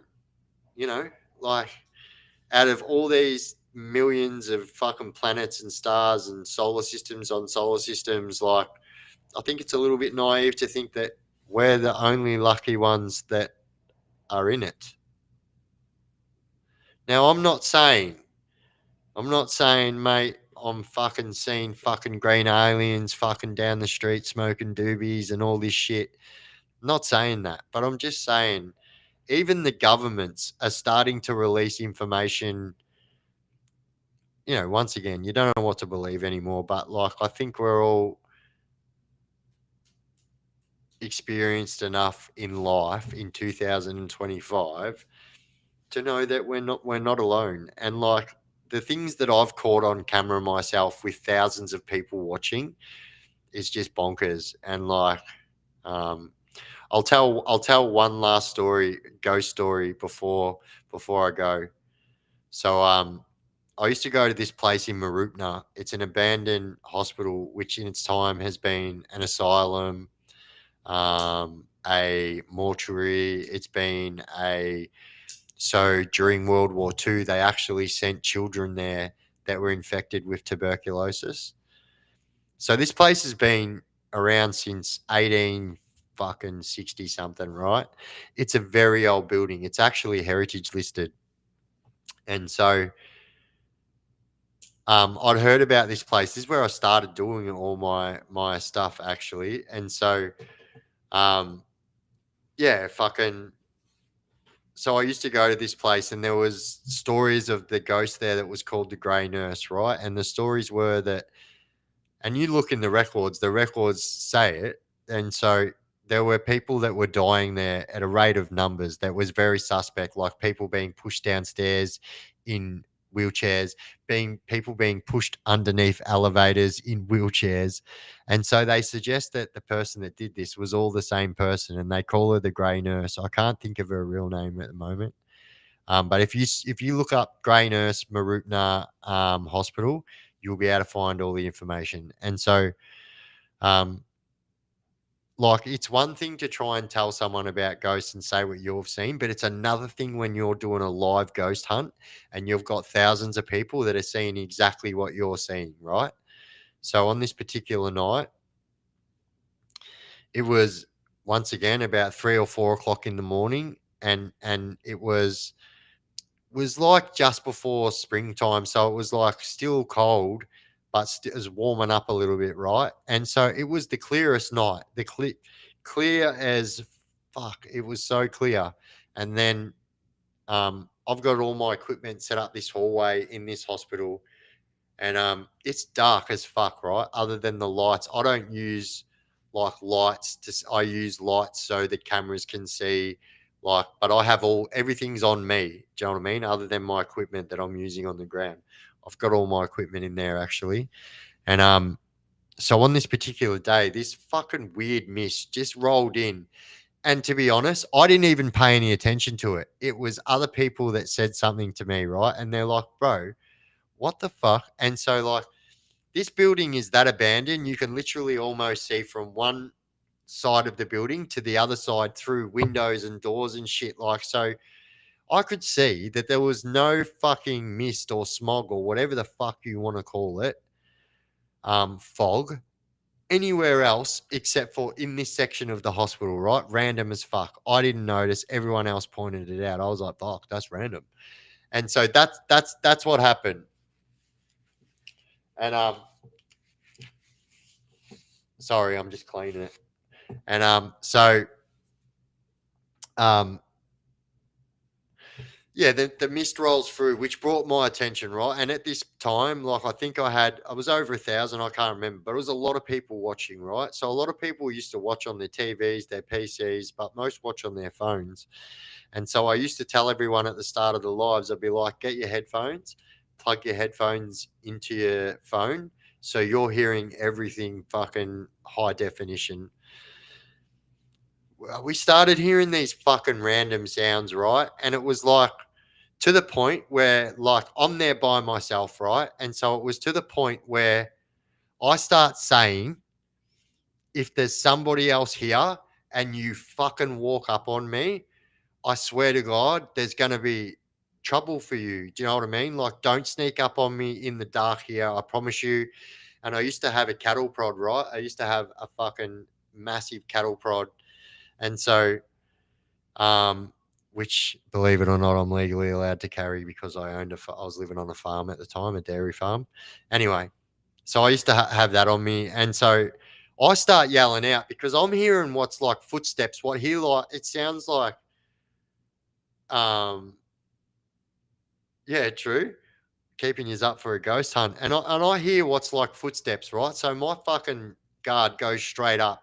I'm like thinking I'm going to turn this live off because like shit's about to get real. Because I'm saying if there is someone there, just fucking tell me that there's someone there. Yeah. Otherwise, you're going to have problems if you walk into the same room that I'm in. And so I'm setting myself up. Always had things in case, you always come across random things in abandoned buildings. So homeless people that don't like you being there was a happened regularly.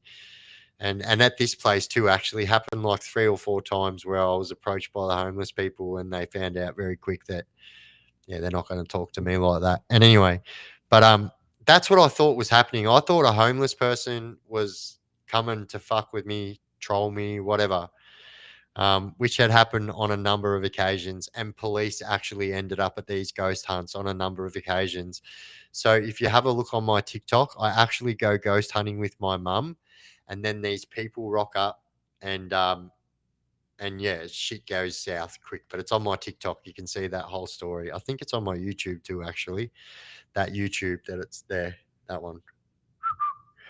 All right. So on this night, so like I said, this fog is sticking around fat in that building that I'm in, but I can see that this fog is nowhere else. I'm tripping a little bit, right? So I'm just thinking, well, I've lived a hectic life. If someone wanted to take me out, this would be the best place to do it. No one would ever find me. No one would probably ever hear anything. So I'm tripping. I'm like, fuck, bro, I've got a hit squad on me or something like that. Yeah. So this is one of the only times where I've been a little bit fucking scared, right? Because it sounded like there was fucking 10 people very, very close to me. And I'm thinking in my head, like, fuck, I can't fight that many people. And like, yeah, I just started tripping. And so I still had everything on camera, right? I just made sure that I had everything on camera in the case that that is exactly what was going on, that I was covered and was seeing that don't approach me. Like I will fucking, if you approach me, we're in a dark place and I'm giving them warnings, like don't do it. And the people just didn't come, right? And I swear to God, I heard these footsteps across the roof, which was unmistakable, right? So you can't even just unmistakable, right? So that it was like someone was running across the walkway roof to get from like one part of the hospital to the other, which was like an undercover area, just poles with metal on the fucking top, yeah. So I'm now going, holy fuck, bro, I am about to get ran in on. And so by this time, so because I've got thousands of people watching and this is such an intense fucking moment, everyone's sharing it. And so it's literally going up. And so by the end of it, I had over 2,000 people watching this fucking live because everyone thought I was about to get attacked. And I'm not lying. So did I. I thought it was beyond paranormal bullshit. And I thought, fuck, someone's fucking coming to get me.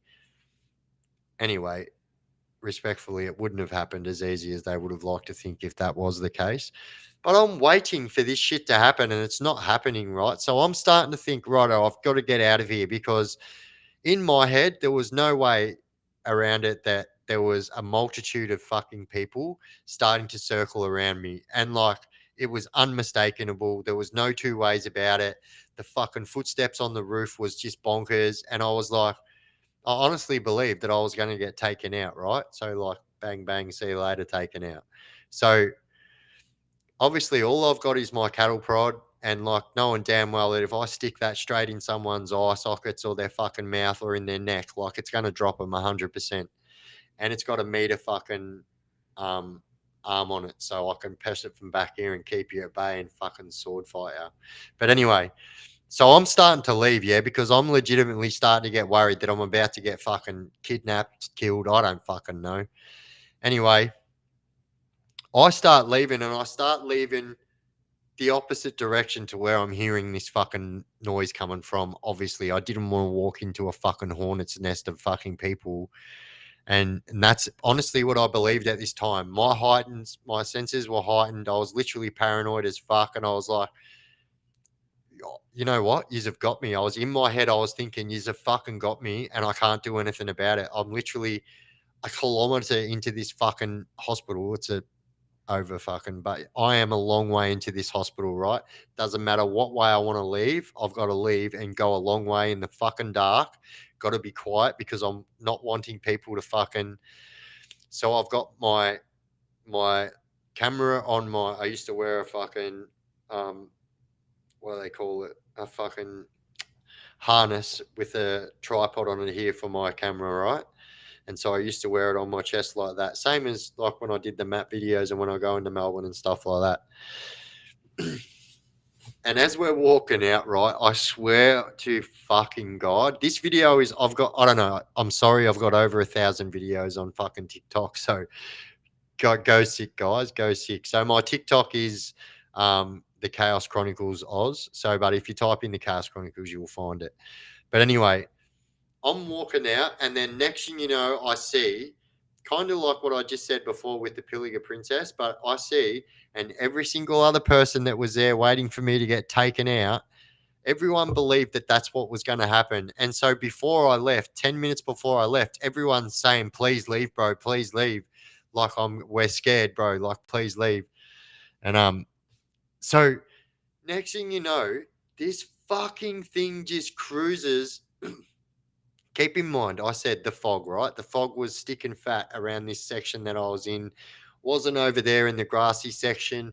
Wasn't over there out the front in the fucking car park. Was nowhere but this fucking part of the hospital what I was in. This is all on the footage, right? Now, once again, I just noticed something moving in that fog, right? But it wasn't until um, obviously what people can see on the phone is a lot different from what I can see in fucking person, especially when I'm not having much light on because I'm trying not to get taken out by the so-called hit squad that I think's coming for me when I'm doing a ghost hunt. So I'm trying to be as quiet, not much light. Do you know what I mean? I know what rooms I know that place like the back of my hand. So that's why I was a little bit confident because I knew that if they come for me in here, like I know this place like the back of their hand, they're not going to. I could run around a corner and come back on it like I know the place, right? And so, but anyway, I knew I needed to get out of there. And so I start getting screenshots on my Instagram and shit like that instantly. Like people are sending me screenshots, right? And it's happening that often that I had to have a look, right? And I only had one phone. So I had to like swipe my fucking, you know, separate it and then open another program, which made the screen go black for everyone that was watching because I was looking at the fucking screenshots, what everyone's sending me, and I'm going, and I look up right as I did it. Now, this all happened in about 15, 20 seconds, right? And my phone's going messages, and I look up, and what I seen was this figure of this fucking lady, which I probably wouldn't noticed if the photos had not been sent to me by 100 different people. And the figure of this fucking lady, but the noises that were, I don't know, man, like it was intense, right? So it was to the point where I've never been in a paranormal situation where I've thought, fuck, I've got to get out of here. But this situation was one of them, yeah, because the noises that were getting made around me was like, if this is fucking whatever creature it is, fucking spirit, whatever that's making this fucking noise, it has enough fucking capabilities to probably hurt me. So I was like, yeah, I got to fucking get out of there. And so the thing is, right, everyone calls this ghost that is at this fucking, oh, look, Gunhead's just fucking smashed. We're fucking on fire, Gunhead. Let me fucking smash that up there. Thank you, mate. That's my TikTok there.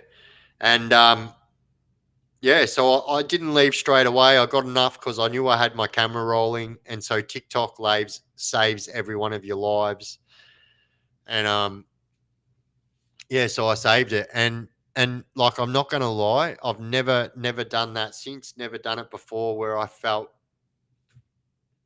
the feelings of fucking unrest and just made me feel unsafe, yeah. And so I'm someone that like because of the situations that I've been in, being stabbed and shot so many fucking times, like my senses are very heightened in these situations, and so like something was fucking telling me you got to go, bro. Like, you got to go.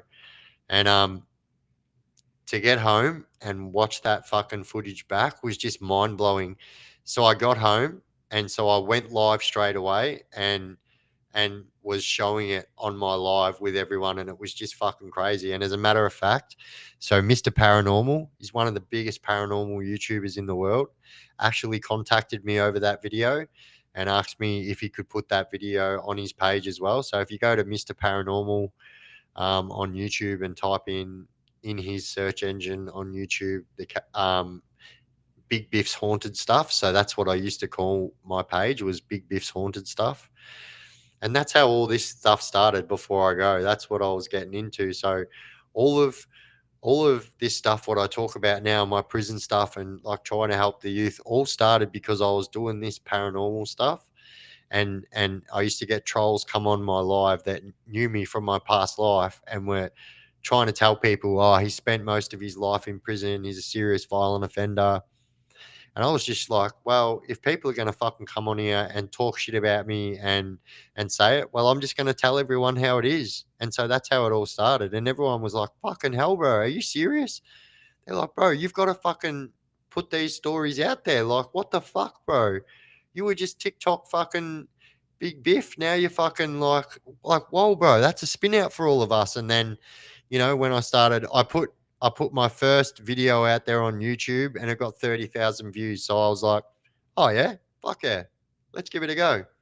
And yeah, I very soon segued off of TikTok and went to YouTube as far as most of my content.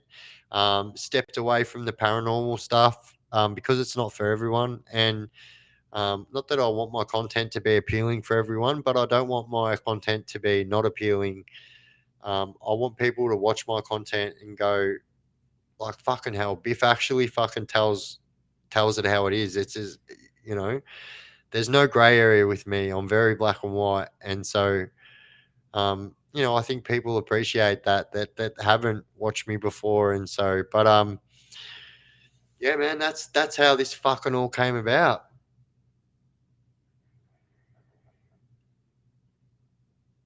So a lot of people have asked me about what's going on with Discord and stuff like that.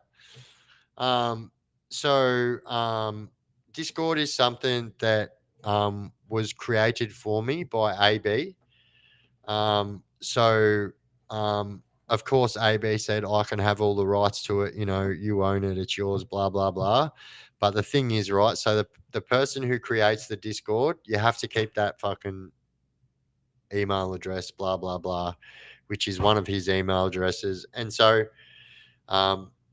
yeah, I do want to talk to AB, and I'm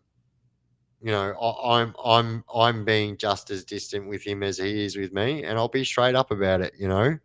But once again, it's stuff that I will keep in house, just because yeah, it's not a fucking old wives club, and I'm not interested in fucking starting rumors or be in the middle of a rumor or the end of a rumor, to be honest. Yeah.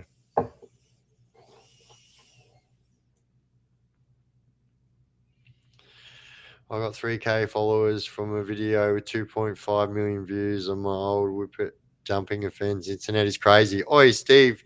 So I swear to God, yeah, thank you, Jugs. And that's the truth. Thank you, everyone. Thank you. Thank you so much. Thank you. I had the same thing happen to me on TikTok. I had a video. If you have a look, I've got a video right now. It's about to hit 9.5 million views. Just went fucking mental. And I swear to God, like, I was making 10,000 followers a day off this one fucking 60-second video. It was quite fucking crazy. And yeah, like, it was crazy. My lives were mental. I was literally, I made, like, I was making 1,000 followers off every live. Like, it was fucking crazy. I literally went, this is how it happened. I posted that video. I was doing my lives and I was on like 14 or 16,000 followers or something like that. And I swear to God, in 2 days, I was on 100,000 followers.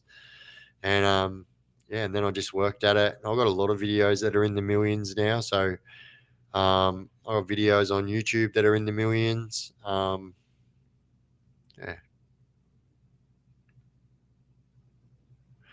Oi, Turbo. So Turbo says, I want to do motorcycle and BMX restoration on YouTube. So let me tell you something, right? So if you're anything like me, you will watch anything that's interesting, right? So stuff that I haven't seen, people that I haven't seen. If you're interesting, I will fucking watch you, bro. And I support all local creators, you know. I respect the fucking hustle. And I promise you, so SBS got it right. SBS got it right a long time ago. They said before we fucking clocked over, they were like 7 million stories and counting, right? So in other words, no, sorry, 7 billion stories and counting, right? So they were basically saying every single person in the world has got a story, and you know, every second person wants to hear that story. That's what people do not realize, that people want to hear it. And like, fucking hell, bro. Like, you've come from the same background as me, Turbo. So you know, bro. Thank you, Steve. Thank you, man. I appreciate it.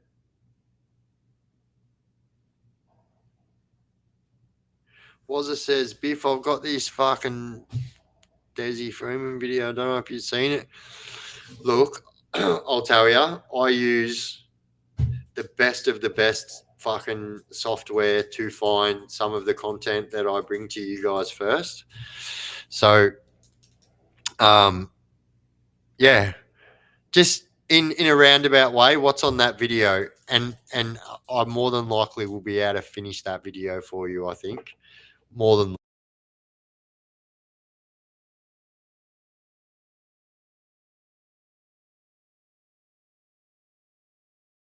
ah.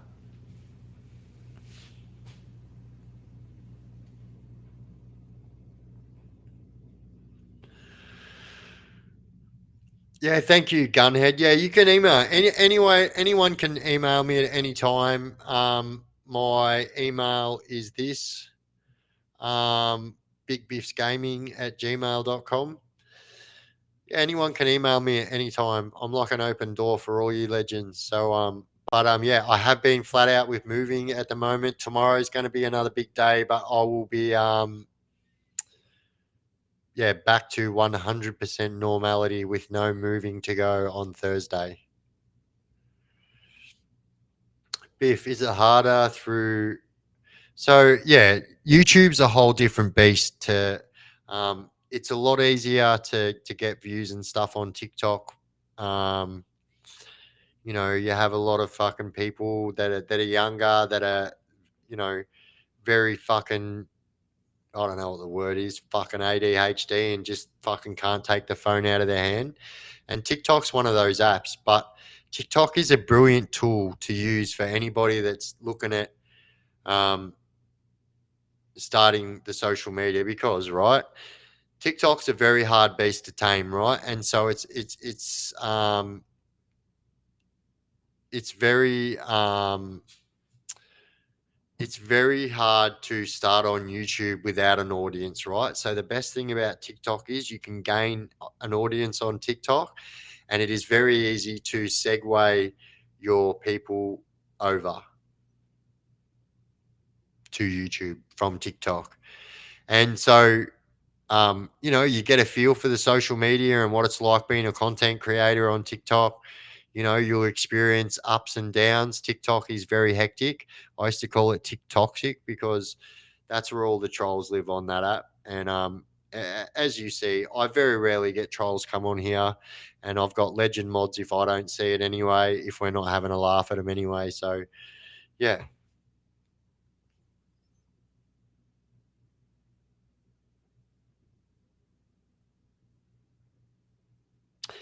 Yeah, that's right. And so TikTok is one of those things where, yeah, you do have to know what's trending, and you kind of, but the truth is, right, so the long form videos and that are getting bigger on those smaller apps like TikTok and stuff like that.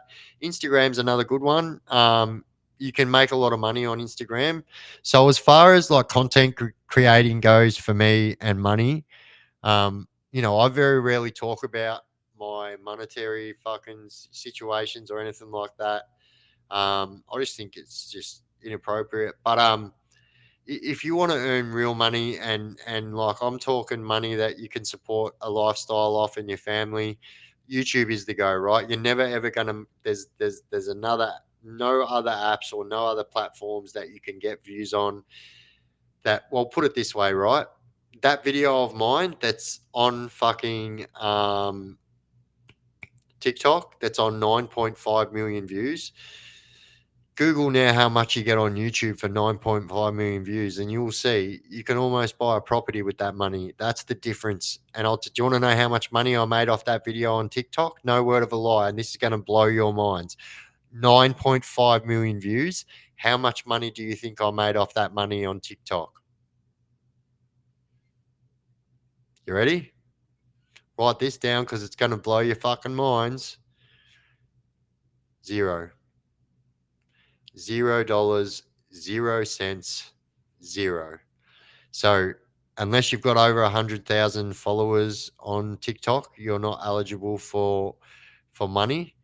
And then when I was able to get monetized, I gained another fucking 3 million views on that video and literally got 30 cents, which worked out that I got 10 cents per million views. You can add about 5 or 6 more zeros on that fucking 10 if you got that many views on fucking YouTube. And that's no lie. You know, I tell people that are serious about it, if you really put the time and effort into it, and I am no way on that level now, but I'm doing all right, yeah. And so there are people, content guys, actually Google this right now. This will blow your fucking mind. This will blow your mind. Google right now how much the top 3 fucking content creators on YouTube in Australia make, and come back at me with that money. Oh, you made $1,800? Yeah, right. So that's another thing. We don't pay for views in Australia. You guys, if you must be from a different country or you're using a VPN or something like that. Because, yeah, we just don't pay. But, yeah, big difference. America pays, but they don't pay. American pay their TikTok, but it's big difference in TikTok money from YouTube money. Even Instagram money is good, but people make money on Instagram from sponsorships and stuff like that. The thing is, you're not really going to make much money off 30-second videos either. I'll be straight up with you guys. If you want to be real about making money on YouTube, you've got to be doing videos that are over 8 minutes long, you know. And that's when you see it. I said this, right? As you guys know, I did some work with a couple of reporters, and then I told them to leg it because when the dude showed me how much views he'd had on his page for that month for the whole fucking state's newspaper, my fucking page, my YouTube with fucking at the time had under 30,000 subscribers on it 3 months ago. You know, 4 months ago I had fucking 21,000 subscribers. In 4 months I've gained, you know, a lot. But I realized that I had literally made 500,000 more views just on my YouTube than just for that month. I don't really talk to this other YouTuber anymore, but we were talking about it one day, and he said, "Oh, how many views are you on for the month?" And I said, bro, I'm on 972% more views than I was last month. He's like, what? And so anyway, you've got all your analytics. So I show this, you guys know this YouTuber too. So I show this YouTuber my fucking screenshots of my analytics, and he's like, holy fucking shit, bro. That is insane. You know, that was the level my page was fucking growing at. And yeah, but like for me, I'll tell you something. For me, it's got nothing to do with money. I don't sit here and do this fucking shit for money. I don't, you know, that's just a bonus for me. It's all about building this community, and what a fucking community we have built. Look at this, 5 hours and 41 minutes. That's a 5 hours and 41 minute live. My God. If I was someone, I could literally chop this into fucking 17 different videos if I wanted to, but I don't do that. It'll be interesting to see how many views this gets, actually. Oi, what a spin out. Congratulations, guys. Oi, fucking golf clap, everyone. What a fucking legit effort, everyone. It's 10 to 3 in the morning. Fucking Wednesday morning, too, but mind you. And we've literally been smashing this live for 5 hours and 42 minutes and 18 seconds. Don't they take 30%? So you can earn a lot of money on gifting on TikTok. I literally made $14,000 in one night just on gifting on TikTok. So you can literally make fucking life changing money. But, you know, there's a point where you're like, I literally fucking, I like you guys said, like I love it when you guys show your support and stuff like that. But it really makes me feel uncomfortable. And so on that night, so I swear to God, $9,000 of that money came from one person. One person. I swear I got like 7 TikTok universes, fucking nine jet planes, like which were the biggest fucking mind you, each one of those fucking gifts cost like $900. The TikTok universe costs about $900. And the fucking for one TikTok universe, and I got like fucking 7 of them. I got 9 of the planes. And yeah, so but here's the truth, right? I made $14,000 that night. TikTok take 50% straight up. You aren't seeing all of that. So TikTok take 50%, and then you have a daily limit. You can't pull out more than $1,000 per day. So yeah. Oh, no shit. I'm literally supposed to be fucking, literally me fucking eyes. I'm so fucking tired. But yeah. Look, it's pretty safe to leave it there, I say, guys. But yeah, what a fucking legend fucking effort this has been. This is by far, we nearly doubled my fucking streaming fucking. This is like, I'm literally mind blown.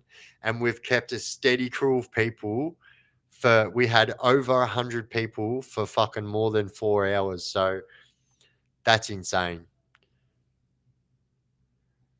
No, that's right. I'm a TikTok hobbyist. I'm a TikTok hobbyist.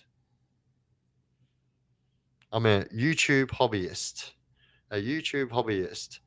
I don't know why I'm doing that. I'm fucking tired.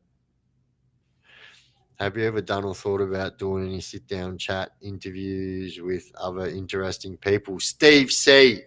Mate, you've fucking come to the right place because that's exactly what I've started doing, mate. And my last interview was with John Killick, which is the only person in Australian history to escape from prison in a helicopter.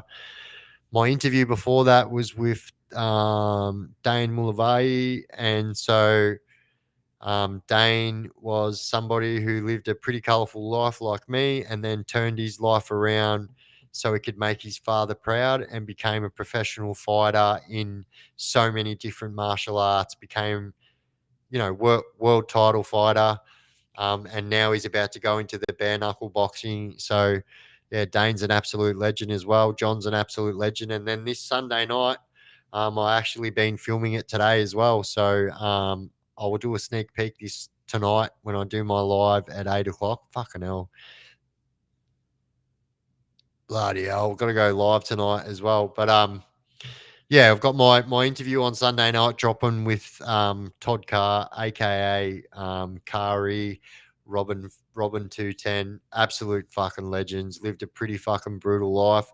Was, brought up and born in Sydney CBD. So if you know, like Waterloo, shit like that. And lived a fucking very, very colourful life. But when I say a colourful life, his life in prison is next to, you know what I mean? Like, live in prison like that is next level. And so his stories actually blew my fucking mind. When's my next stream? So my next stream is in Oh, well, it's at 8 p.m. tonight, so fucking I can't work that out on two fucking 17 hours, I think. I don't know, maybe something like that. Sorry, I'm really fucking, yeah. I don't know how these fucking dudes do subathons and like literally cranking out fucking 24, 48-hour streams and shit. That's crazy. But yeah, before I go, guys, absolute legend effort. You guys owe yourself a fucking mad fucking Bluetooth bang golf clap. Get it all out there. What a fucking strong effort. Hanging out with all you fucking legends for nearly 6 hours straight. It's been fucking awesome. I'm quite confident that us 60 fucking lot of people right here could fucking comfortably fucking walk down the street and fucking be yeah, I love this fucking community so much, and I just know that fucking yeah, it's just the most humbling feeling knowing that like I said, and I was saying before I veered off as I always do because I've got A B C D A C D D fucking A B A C D C fucking ADHD. Um, you know, the monetary stuff is a bonus, and as you guys know, everything goes back into my YouTube in one way or another. Um, but you guys right here, I'm looking straight into the camera when I say this. You legends right here is exactly what makes it all worth it, and all the work that I put into it is for this community right here. And you guys will notice that when I talk about um, our YouTube channel, I say our YouTube channel all the time, even in video descriptions, everything. I describe it as our YouTube because that's what it is, and that's how much it means to me. That this YouTube is just as much a part of you guys as it is a part of me, and that's what I do it all for. And I think that's important to know that you know it'd be impossible to sit down here and hold a fucking conversation for almost 6 hours with people who you didn't feel comfortable with. So I think it's quite obvious that I've found my people.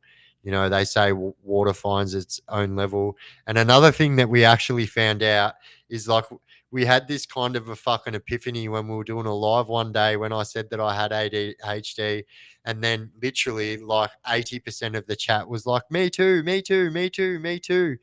And that's something else that I've found in my life. So like someone that, I won't say suffers with ADHD, but has to deal with ADHD. These people always seem to find their own fucking people, and they're always the same people. And I love that. I fucking love it. Oh, thank you, Angelic. Thank you so much. Thank you, Chriso. Thank you, everybody. Thank you, everyone, for the comments that I have missed tonight.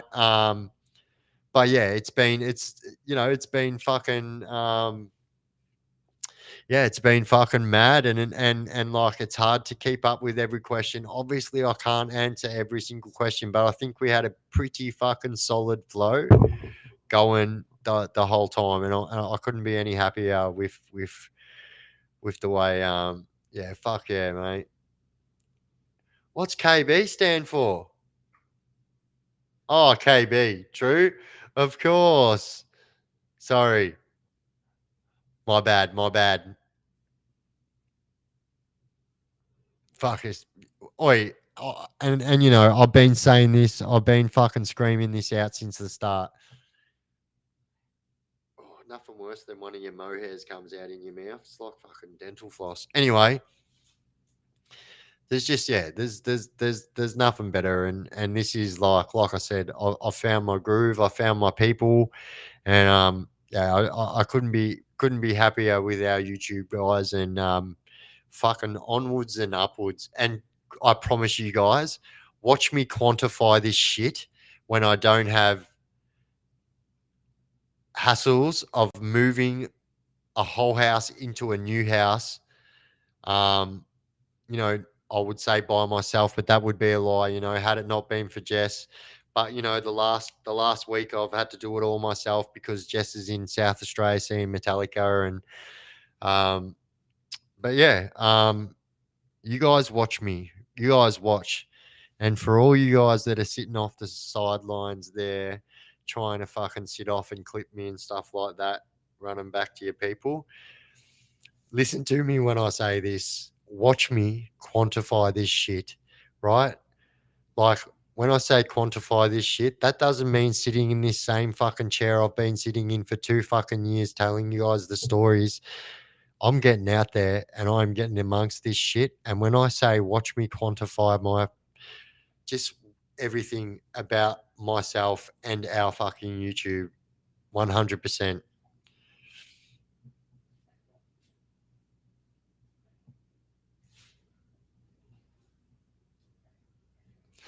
No, I promise you, there is content idea stealing is very fucking rife on any platform. And I promise you, people sit off, and when I sit here and do these fucking conversations like this, they go boof and run back to their page. And next thing you know, you're like, but are you fucking serious? Anyway, moving on. I'm bigger than any of that. Like, a better person, I mean, not bigger.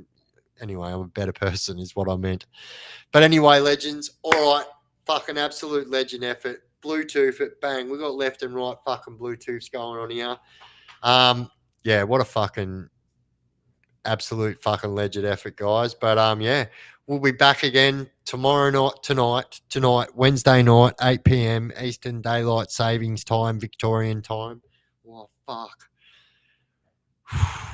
Oh, bloody hell, all this talk of paranormal and stuff like that, and then my cord from my fucking headphones was rubbing on my leg. I thought it was a fucking huntsman or something. That's what's funny, yeah. I'll go do all that fucking crazy shit by myself. And yeah, one of the only things that will ever scare me on a ghost hunt is if I fucking see a spider. Yeah, I don't play them games with fucking 8-legged creatures. But anyway, guys, all right, legends, absolute. You know what? Literally, we've got 7 more minutes until we hit that 6 fucking hour mark. Let's do it. 6 minutes, should I say? Let's do it. All right, hang on. We're gonna rock out to some tunes. Hang on a minute. Rock out to some fucking tunes and stuff and that. Oh yeah, we'll put that one back on. I actually like that one. We'll rock out to some tunes and we'll put this one. This is a good song.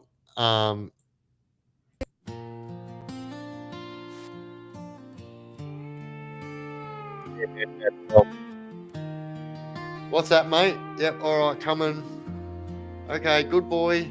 They say, you know. I love this song. That's why I had to recreate it. You had me at hello. It's actually, so I can't remember his name, but like the person who everyone thinks made this song about a year ago was actually made by someone in the 1970s. He was a dark skin. It was like a blues song. Turned it into a country song. And darling, something tells me that's enough. You can say that I'm a fool and I don't know very much, but I think they call this love. One smile, one kiss, 2 lonely hearts is all that it takes. Now baby, you're on my mind every night, every day. Good vibrations getting loud. How could this be anything else? When all I dream of is your eyes, all I long for is your touch.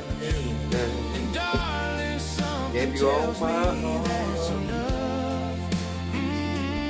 You can say that I'm a fool and I don't know very much, but I think they call this love. I think they call this love.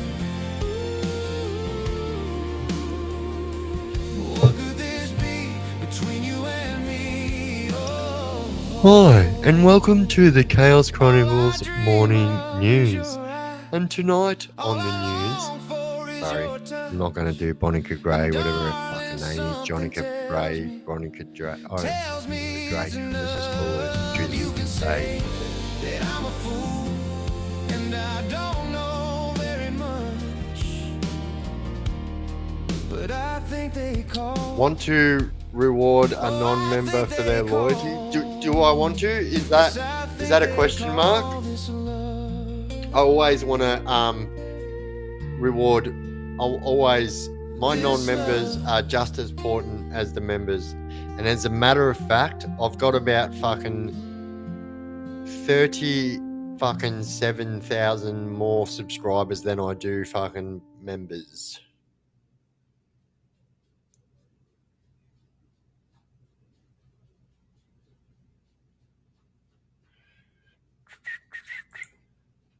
What am I doing anyway? Putting that song on? It's not trying to fucking put everyone to fucking sleep and that. Let's go this one. We'll go a different version, yeah? This is the punk version of the Chaos Crew song. I don't want to put you Time the guys to sleep. camera's on, you're riding with me through the storm.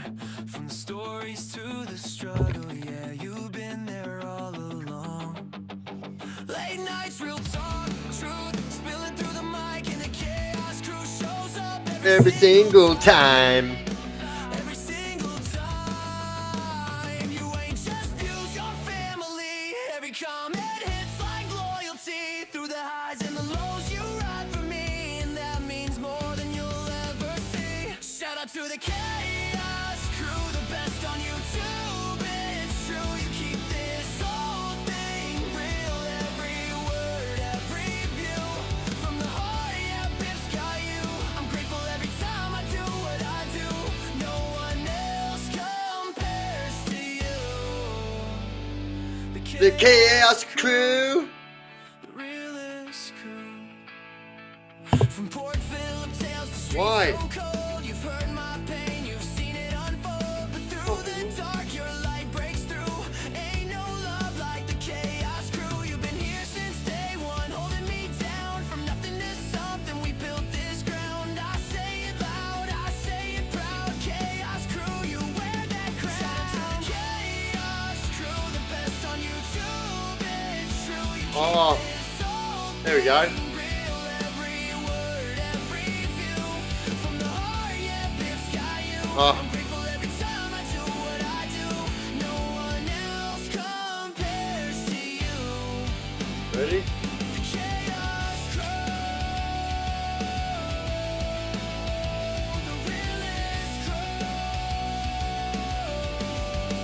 The realest crew. Fake it, we just make it, built on truth, and no one breaking. Go to fucking bed, Biff. Flame still burns, every click, every watch, every lesson learned. So here's my love, my thanks, my tune. From Biff to the chaos crew, you're more than fans, you're part of the name. Together we ride through the chaos and pain.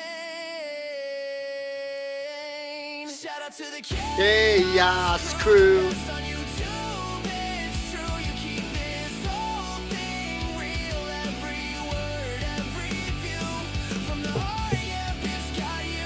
I'm grateful every time I do what I do. Forever loyal, forever true. Steve Jagar, thank you. You don't have to do that, but thank you. This one's for you. What other YouTube creators make songs for their fucking communities? Just saying. Just saying. Anyway, look at that, mofos. I don't know if you can see that, but we just hit the fucking 6-hour mark. Whooshka. I don't know if you guys can see that, but I can. And that says 6 hours, 1 minute, and 21 seconds. Let's go. Fucking solid effort, everyone. It is 3 a.m. I don't know. It's where fucking Gunhead is in the fucking awesome part of the world. It's probably, I don't know, fucking 7 p.m. or something.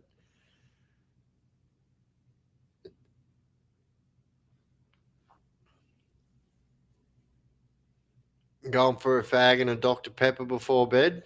Oh, yeah. I love Dr. Pepper, actually.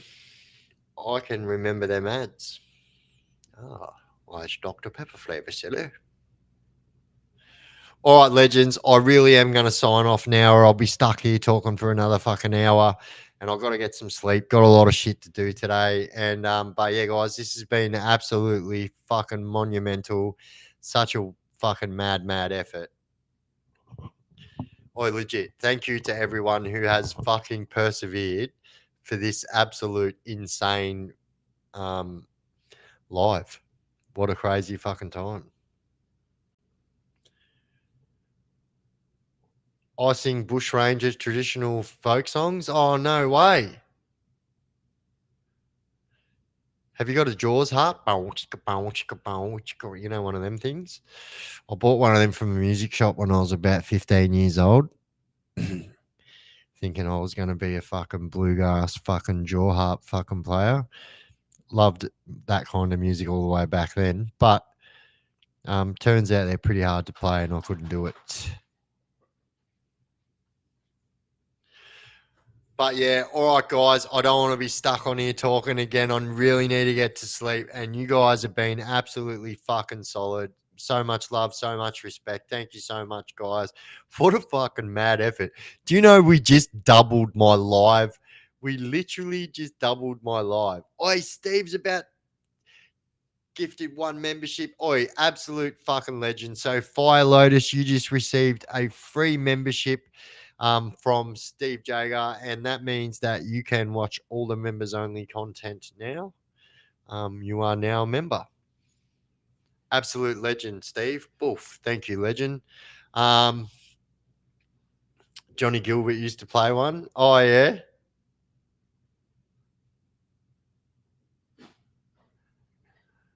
It's funny as I know a couple of Scottish folk songs. Have you heard that? Donald, where's your trousers? Anyway, like I said, yeah. All right. Fucking much love, legends. This has been absolute fucking monumental effort. Much love, much respect. I am going to sign off here. Thank you guys. Absolute solid effort. And I will see you guys